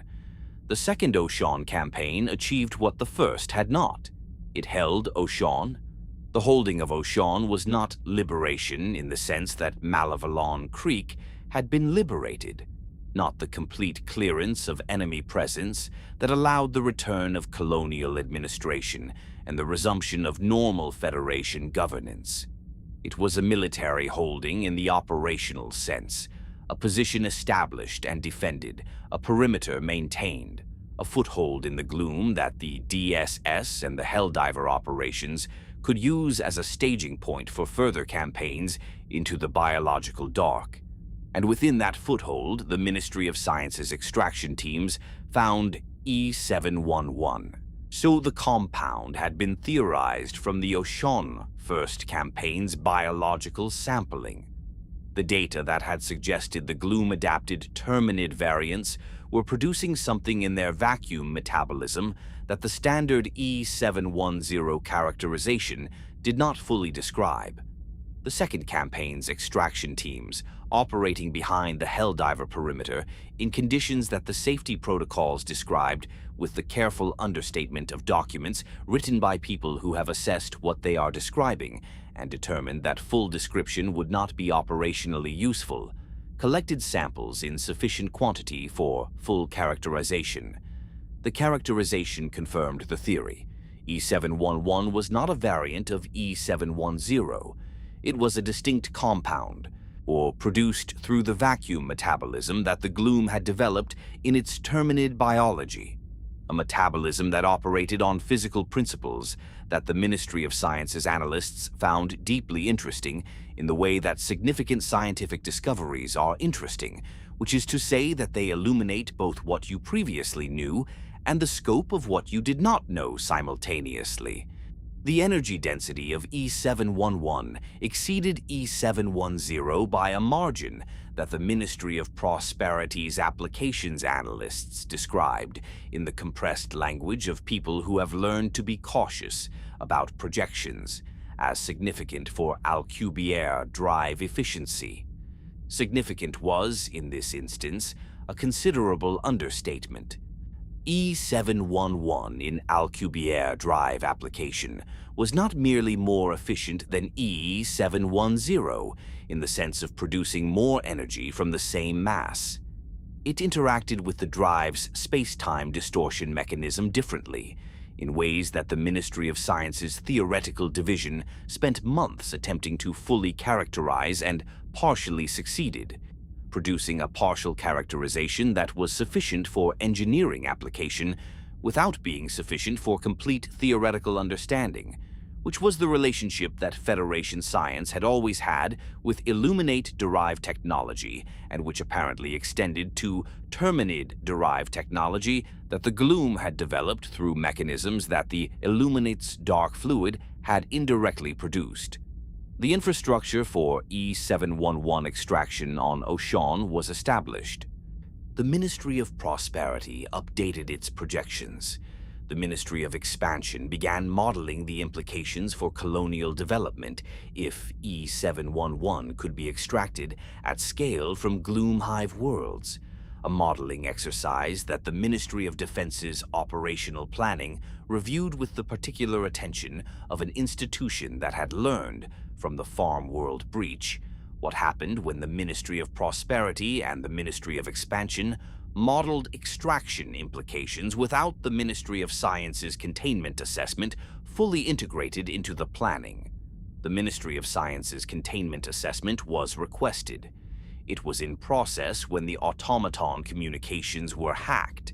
The hack was not gradual, not the slow infiltration of a system being probed over time by an adversary developing access.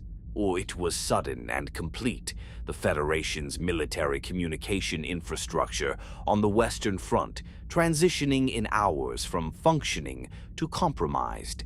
The compromised channels carrying not the silence of a jammed system, but content, automaton-sourced content, broadcast on the Federation's own military frequencies to the Helldiver squads and the CAF garrison forces and the super destroyer crews who used those frequencies.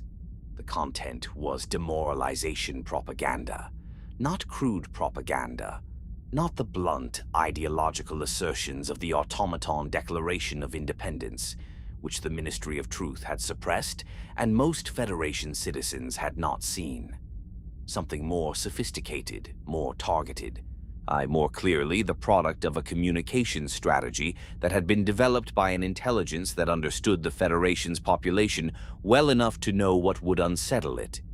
The broadcasts referenced specific engagements, specific casualty figures, specific decisions made in the Ministry of Defense's Situation Room that the classified operational log recorded, and that the Ministry of Truth's public communications had managed into something other than what they were. The automatons knew these things because their communication mesh had been intercepting Federation communications since the war's beginning. Since before the war's beginning, in the preparation period when the outer sector facilities had been monitoring Federation signal traffic for the intelligence that the strategic planning required. They knew the Farm World Operational Review with its 14 words. They knew the Xenolinguistics team's reports on the Illuminate First Contact. They knew the Cyberstan Mining Administration's quarterly assessments that had characterized the deepest sublevels as stable and compliant, while the children of the mines were building in the dark below. They broadcast these things on the Federation's frequencies. The Ministry of Truth's counter-broadcast was immediate and sustained. The Ministry of Truth's counter-broadcast was less effective than usual. Effectiveness against propaganda is partly a function of the propaganda's accuracy, and the automaton broadcasts were accurate in the specific, verifiable way that classified documents made public are accurate, or the Ministry of Truth could characterize the framing as hostile and the distribution as illegal, and the selection of facts as manipulative, all of which was true. But it could not characterize the facts themselves as false, because they were not false, and the Federation's citizenry, educated in the managed version of those facts for their entire lives, was encountering in the automaton broadcasts the unmanaged version, and the gap between the two versions was producing a response that the Ministry of Unity's deviation metrics registered as an increase in Class 2 deviation inquiries at a rate that the Ministry of Unity's situation reports described, with unusual candor, as historically anomalous. The Ministry of Defense mounted an offensive toward Cyberstan, not only because of the communication hack. The Western Front's strategic logic had always pointed toward Cyberstan as the automaton center of gravity, the world whose significance to the automaton operational and ideological framework made it the objective that an offensive aimed at strategic resolution had to target. But the hack accelerated the timeline because the Ministry of Truth's assessment was that the continued broadcast of classified information on Federation military frequencies was a threat to civic resilience that required operational resolution rather than communications management. The offensive moved through automaton-held planets on the path to Cyberstan. The automatons fought for each one. And on February 9th, 2018-60, as the offensive was approaching the inner automaton defensive positions, a transmission arrived on Federation frequencies that was not automaton-generated. It was human. The voice was old, the voice of a biological human being of advanced age, speaking with the particular quality of someone who has been waiting a very long time to say something and has thought carefully about what to say, but is feeling, now that the moment has arrived, the weight of everything the words contain and everything they cannot contain simultaneously. The voice identified itself as a cyborg survivor. One of the cyborg survivors of the final Cyberstan campaign, interned in the mines for a century, working for the Super Earth Construction Company under SEAF administration, filing quarterly production reports, being assessed as stable and compliant within acceptable deviation parameters by the Ministry of Unity's review teams. The voice said the cyborgs had survived. The voice said the automatons were their children. The voice said the communications that the automatons had been broadcasting on Federation frequencies, the classified documents, the operational reviews, the xenolinguistics assessments, the 14 words, were accurate, every one of them. The voice said, "The mines will not hold us forever." The voice said one more thing, in the particular tone of someone who has earned the right to say it through the specific experience of having lived it. The voice said, "We told you what we needed. We filed the petitions. We used the channels. We submitted the declarations through the appropriate processes and used the system's language and believed, perhaps longer than we should have, that the system might hear us. It heard us. It classified us. And then it came for us." The voice stopped. The transmission ended. The Ministry of Truth jammed the frequency. The offensive continued towards Cyberstan. The war continued. In the gloom, the Helldivers moved through the attenuated light and the biological dark, collecting E711 from the bodies of things that the Federation had made through the chain of decisions that the automaton transmission had just enumerated on Federation frequencies for every soldier on the Western Front to hear. In the eastern sectors, the TCS recalibration worked against variants that were faster and more intelligent than the TCS had been designed for. In the outer sectors, the Great Host repositioned with the deliberate patience of a civilization operating on timescales that human institutions consistently underestimated. And on Super Earth, in Prosperity City, the Ministry of Truth prepared its response to the cyborg transmission. The response was thorough and comprehensive, and managed with the full institutional competence of an organization that had been doing this for a century and a half. It described the transmission as automaton propaganda. It described the voice as synthetic, a fabrication designed to destabilize civic resilience by exploiting the emotional resonance of human speech. It noted that the Federation's treatment of the cyborg population following the democratic restoration of Cyberstan had been humane, structured, and conducive to the rehabilitation of a population that had made choices incompatible with democratic values. It noted that the Archive's record supported the Federation's account of these events. The Archive's record supported the Federation's account of these events in the sense that the Archive contained the Federation's account of these events alongside everything else it contained. The Ministry of Truth did not mention the everything else. The algorithm ran. The Wall of Martyrs caught the morning light. The Helldivers went back to their cryo chambers. The war went on. There is a moment just before the cold takes you when you are still yourself. The cryopod's interior is small, smaller than a room, smaller than a corridor, smaller than any space a human being ordinarily inhabits, with the expectation of remaining conscious. It is the size of a decision made by engineers who understood that cross-section determines re-entry survivability, and that survivability was the pod's primary function, and who built accordingly, leaving no space unconsumed by function. The walls are close enough to touch without extending the arm fully. The weapon rack is within reach. The emergency ration pack is secured to the left interior panel. The communication unit is built into the headrest. Everything is exactly where the doctrine says it should be, and the doctrine is right. Or because in the moment after the impact there is no time to search. But that moment is not yet. In the moment before the cold, the pod is just a small space that you are occupying, and you are still the person you were before you climbed into it. You have your name, which the contract you signed has converted into a service designation, but which the people who know you still use in the way that names are used. You have your memories, the specific, irreplaceable accumulation of what has happened to you in the years between being born into the Federation and arriving here, at this pod, at this moment.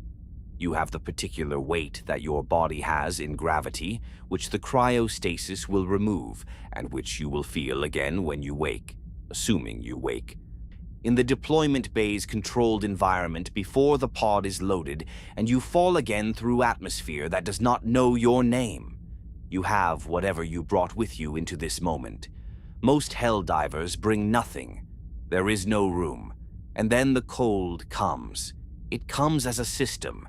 The temperature reduction is a controlled process, calibrated to move the body from living warmth to preserved stillness through a sequence of chemical and thermal interventions that the Ministry of Science's Cryo Division has refined over the decades of the technology's deployment, each refinement reducing the cellular stress of the transition, each generation of the system producing slightly better outcomes in the revival metrics that the deployment bays track after each activation cycle.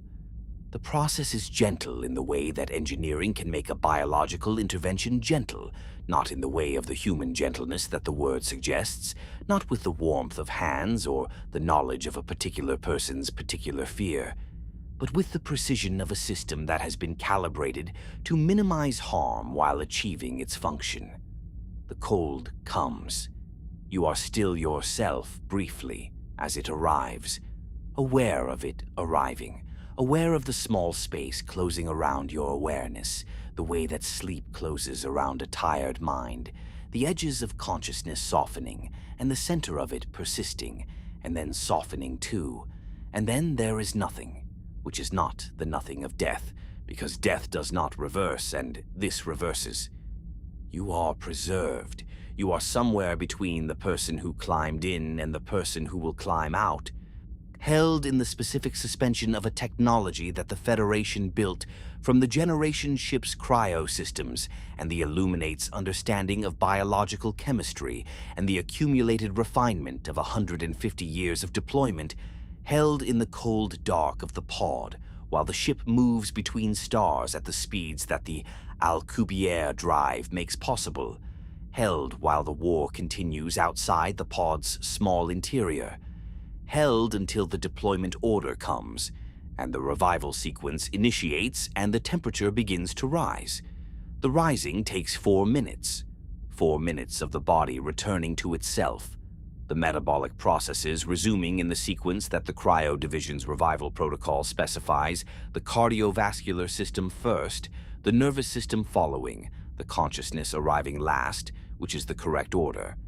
The arrival of consciousness before the systems that support it is a medical emergency. The revival protocol has been calibrated over decades to prevent this. You wake. You wake in the pod, in the small space, with the sounds of the deployment bay outside the sealed hatch, the mechanical rhythms of a super-destroyer's operational interior, the voices of the technicians who monitor the revival sequences, the particular air of a recycled environment that has been breathed by everyone aboard and that carries in its chemistry the traces of all of them. You are stiff because the body stiffens in cryostasis, despite the refinements that the Cryo Division has made. And the stiffness is the first sensation of being back, the first confirmation that the body exists and occupies space, and is subject to the physical conditions that existing and occupying space entails. Then the briefing. The technicians brief you in the compressed, precise language of people, conveying essential information to someone who has no context for it and needs context immediately. The world, the enemy, the objective, the extraction point, the call sign for Eagle One, who will hear you if she can and reach you if she can, and whose voice over the communication unit in the pod's headrest is the last Federation voice you will hear before the pod is loaded into the launch tube and the electromagnetic drivers accelerate you to exit velocity in a fraction of a second, and you are free in space above the world, falling. The atmosphere catches you. The thermal tiles do their work. 4 minutes of fire whilst the pod's exterior burning at temperatures that the materials science of Federation engineering has spent decades developing tiles to withstand. The plasma sheath surrounding the pod in the specific orange-white that atmospheric re-entry at these velocities produces, visible from the ground as a meteor, as a falling star, as one of dozens or hundreds burning down through the sky in the coordinated pattern that the super destroyer's deployment systems have calculated for maximum coverage of the target zone. You do not experience these 4 minutes. The revival sequence has returned you to consciousness, but the pod's shock absorption system requires you to be secured. And the G-forces of the re-entry burn are significant enough that consciousness without restraint would be consciousness trying to function in conditions that consciousness is not designed for. You are conscious, in the pod, in the dark, aware of the vibration that the atmospheric friction transmits through the pod structure and through the restraint system and into your body. A vibration that the pod's dampening does not eliminate, but reduces to the frequency range that the body can absorb without damage, a frequency that the Helldivers who have made multiple drops describe, in the informal language of people speaking about an experience for which formal language is insufficient, as the feeling of the world refusing to let you arrive gently. The world has never let you arrive gently. Impact. The pod hits the surface with the force that the physics of its terminal velocity and mass require. The shock absorption system does its work in the fraction of a second that the impact occupies. The deceleration distributed across the pod structure and the restraint system and your body in the proportions that the engineering has calculated will preserve function. The pod cracks. Cracks is the word that the Helldivers use, the word that appears in the after-action reports and the informal logs and the culture of the core, because crack is what it sounds like. The rapid, clean separation of the pod's forward panel along the explosive separation seam that the engineering has built into the structure exactly for this moment. The moment when the pod's function shifts from preservation to deployment, and the thing it has been preserving needs to emerge. You emerge into whatever world this is. The archive has recorded many worlds.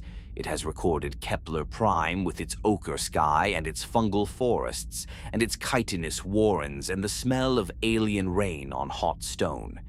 It has recorded Cyberstan with its gray surface and its mineral ice and its underground that smells of machinery and the long patience of people who have been waiting longer than you have been alive. It has recorded Malevelon Creek with its canopy and its permanent twilight and its particular organic complexity that the after-action reports circle around without landing on. It has recorded the Gloom worlds with their attenuated light and their biological dark and the smell that has no referent. It has recorded Super-Earth's megacities in the 10 days of the battle, the broad avenues not designed for this, the towers catching the light of alien weapons for the first time in the Federation's history. The archive has recorded the ground that did not want the Helldivers. Every ground, every world. The ground of Kepler Prime did not want them. The ground of Cyberstan did not want them. Malevelon Creek's surface did not want them. The hive worlds of the Gloom did not want them. Super-Earth's own streets, in the battle's 10 days, did not want them in the sense that the things occupying those streets were doing everything available to them to ensure that the Helldivers were not in them for long. The ground never wants them. They go anyway. This is the thing that the archive preserves about the Helldivers that the Ministry of Truth's commemorative broadcasts also preserve, without understanding that they preserve it. The Ministry of Truth frames it as heroism, as democratic valor, as the expression of the Federation's unbreakable spirit. And these framings are not false in the way that false things are false. They are incomplete in the way that all framings are incomplete. What they leave out is the simpler thing underneath. The Helldivers go because they signed the contract, and the contract said go, and the contract had no expiration date, and the ground did not want them. And they went anyway, into the fire and the impact, and the world that was trying to kill them. And some of them reached the extraction point, and some of them did not. And the ones who did not were entered into the Ministry of Defense's operational log with the affectless precision that the operational log applied to everything. The Wall of Martyrs catches the morning light. The letters are brushed steel, and they were cut by fabrication teams that work in shifts, and the queue of names waiting to be cut is currently 8 months long at maximum production capacity, and the supplementary panels that were installed after the battle for Super-Earth have become permanent features of the wall's structure, because the wall keeps needing to grow, and the Federation keeps building it out into Prosperity City's public space, owing to the broad avenues that the city's architects designed for parades and commerce, and the controlled flow of populations through the surveillance infrastructure of the monitoring network. The wall was not designed to be this large. It was not designed for the number of names it contains. It was not designed for the number of names it will contain. The archive does not know when the war will end. The archive is honest about what it does not know. What it knows is this: the war has been a condition longer than it has been an event. It became a condition in the 40 years of the First Galactic War, and it has remained a condition through the century of manufactured peace that was not peace, and through the Second Galactic War that the manufactured peace made inevitable. The condition has enemies and fronts and casualty figures and operational logs and Ministry of Truth broadcasts and Liberty Day celebrations and rapid enlistment events and commemorative capes and 3-minute lunch break observances and new names cut in brushed steel by fabrication teams working in shifts. The condition has Helldivers. The condition has always had Helldivers. In the deployment bays of the super-destroyers that are, at this moment, holding orbital positions over worlds across the galaxy's breadth. East over the Gloom boundary planets where the anti-Gloom coding makes Helldiver operations possible. West over the worlds on the path to Cyberstan, where the offensive is working toward whatever the offensive will find when it arrives. In the outer sectors, where the Great Host repositions with the deliberate patience of a civilization that is not finished. In the inner solar system, where New York Supreme rises from the foundation of what York Supreme was. The Helldivers are in their chambers. Some are in cryostasis, held in the cold between the person who climbed in and the person who will climb out. Some are in the active duty rotation, awake in the super-destroyer's operational decks, doing the maintenance and the training and the briefing preparation, and the other work that keeping a military force functional requires in the intervals between deployments. Some are in the revival sequence, 4 minutes into returning to themselves after a transit they did not experience. Becoming aware of the deployment bay and the sounds of the operational decks and the voices of the technicians and the particular recycled air of a ship that has been doing this for a long time. Some are in their pods, already loaded, already in the launch tube, already waiting for the electromagnetic drivers to fire and the exit velocity to arrive and the atmosphere to catch them and the fire to do its work. They are falling. They are always falling. They fall from the sky like dying stars. The Ministry of Truth's broadcasts never say this, because dying is not the frame the Ministry of Truth prefers, but the Helldivers say it to each other in the informal language of people who have made the drop enough times to have an informal language for it. who have watched the other pods burning down through alien atmospheres and thought about what it looks like from the ground, who know that from the ground it looks like stars falling, like the sky releasing something, like the night giving back what it has been holding. The stars fall. They have always fallen. They land on the ground that does not want them, and they do what the contract said, and some of them reach the extraction point, and the Ministry of Defense records all of it, and the Ministry of Truth manages what the Ministry of Defense records, and the Wall of Martyrs grows, and the fabrication teams work in shifts, and the algorithm runs, and managed democracy manages, and the war conditions, and the cryopods wait, and the atmosphere burns, and the ground receives what the sky releases.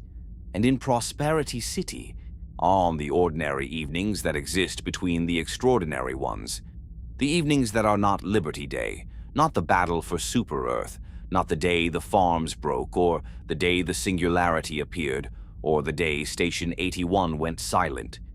The citizens of the Federation move through the broad avenues beneath the surveillance cameras, and the Ministry of Truth broadcasts on the public screens, and the democracy officers in their capes at the corners. And some of them pass the Wall of Martyrs, and some of those who pass it pause. They pause in the way that people pause at things that are very large and very quiet simultaneously. They look at the names. The names are too numerous to read individually.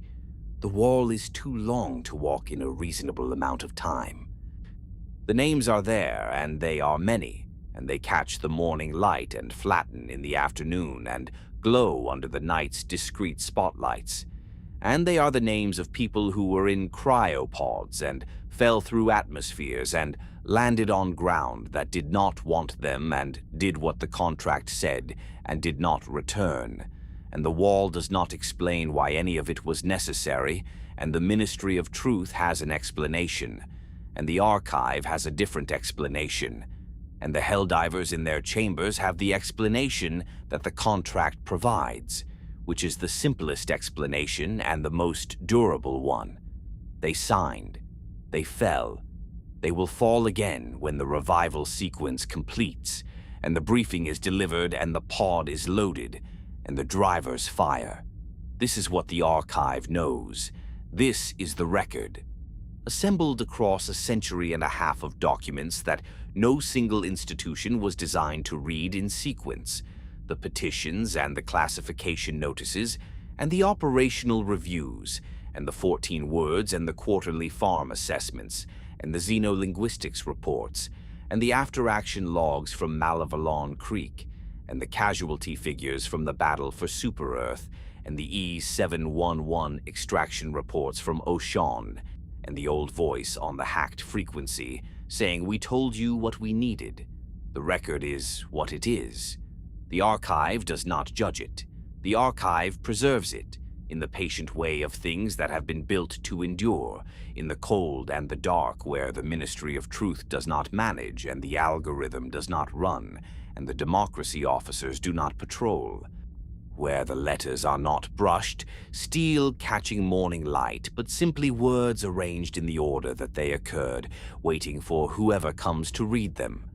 Wherever you are tonight, in whatever corner of the galaxy this transmission has found you, whatever hour it is where you rest, whatever light falls through your window or does not fall, whatever weight you are setting down as the listening gives way to something quieter, you have drifted now through the long record, through the last great war and the proclamation and the managed elections and the mines and the farms and the first contact and the ancient civilization that arrived with open hands and left without its history, through the first Galactic War and its 40 years of condition, through the century of manufactured peace, through February 8th, 2184, and everything that the Federation built toward it and could not see coming and had been told was coming and classified the telling, through Malevelon Creek and its permanent twilight, through Meridia falling into itself,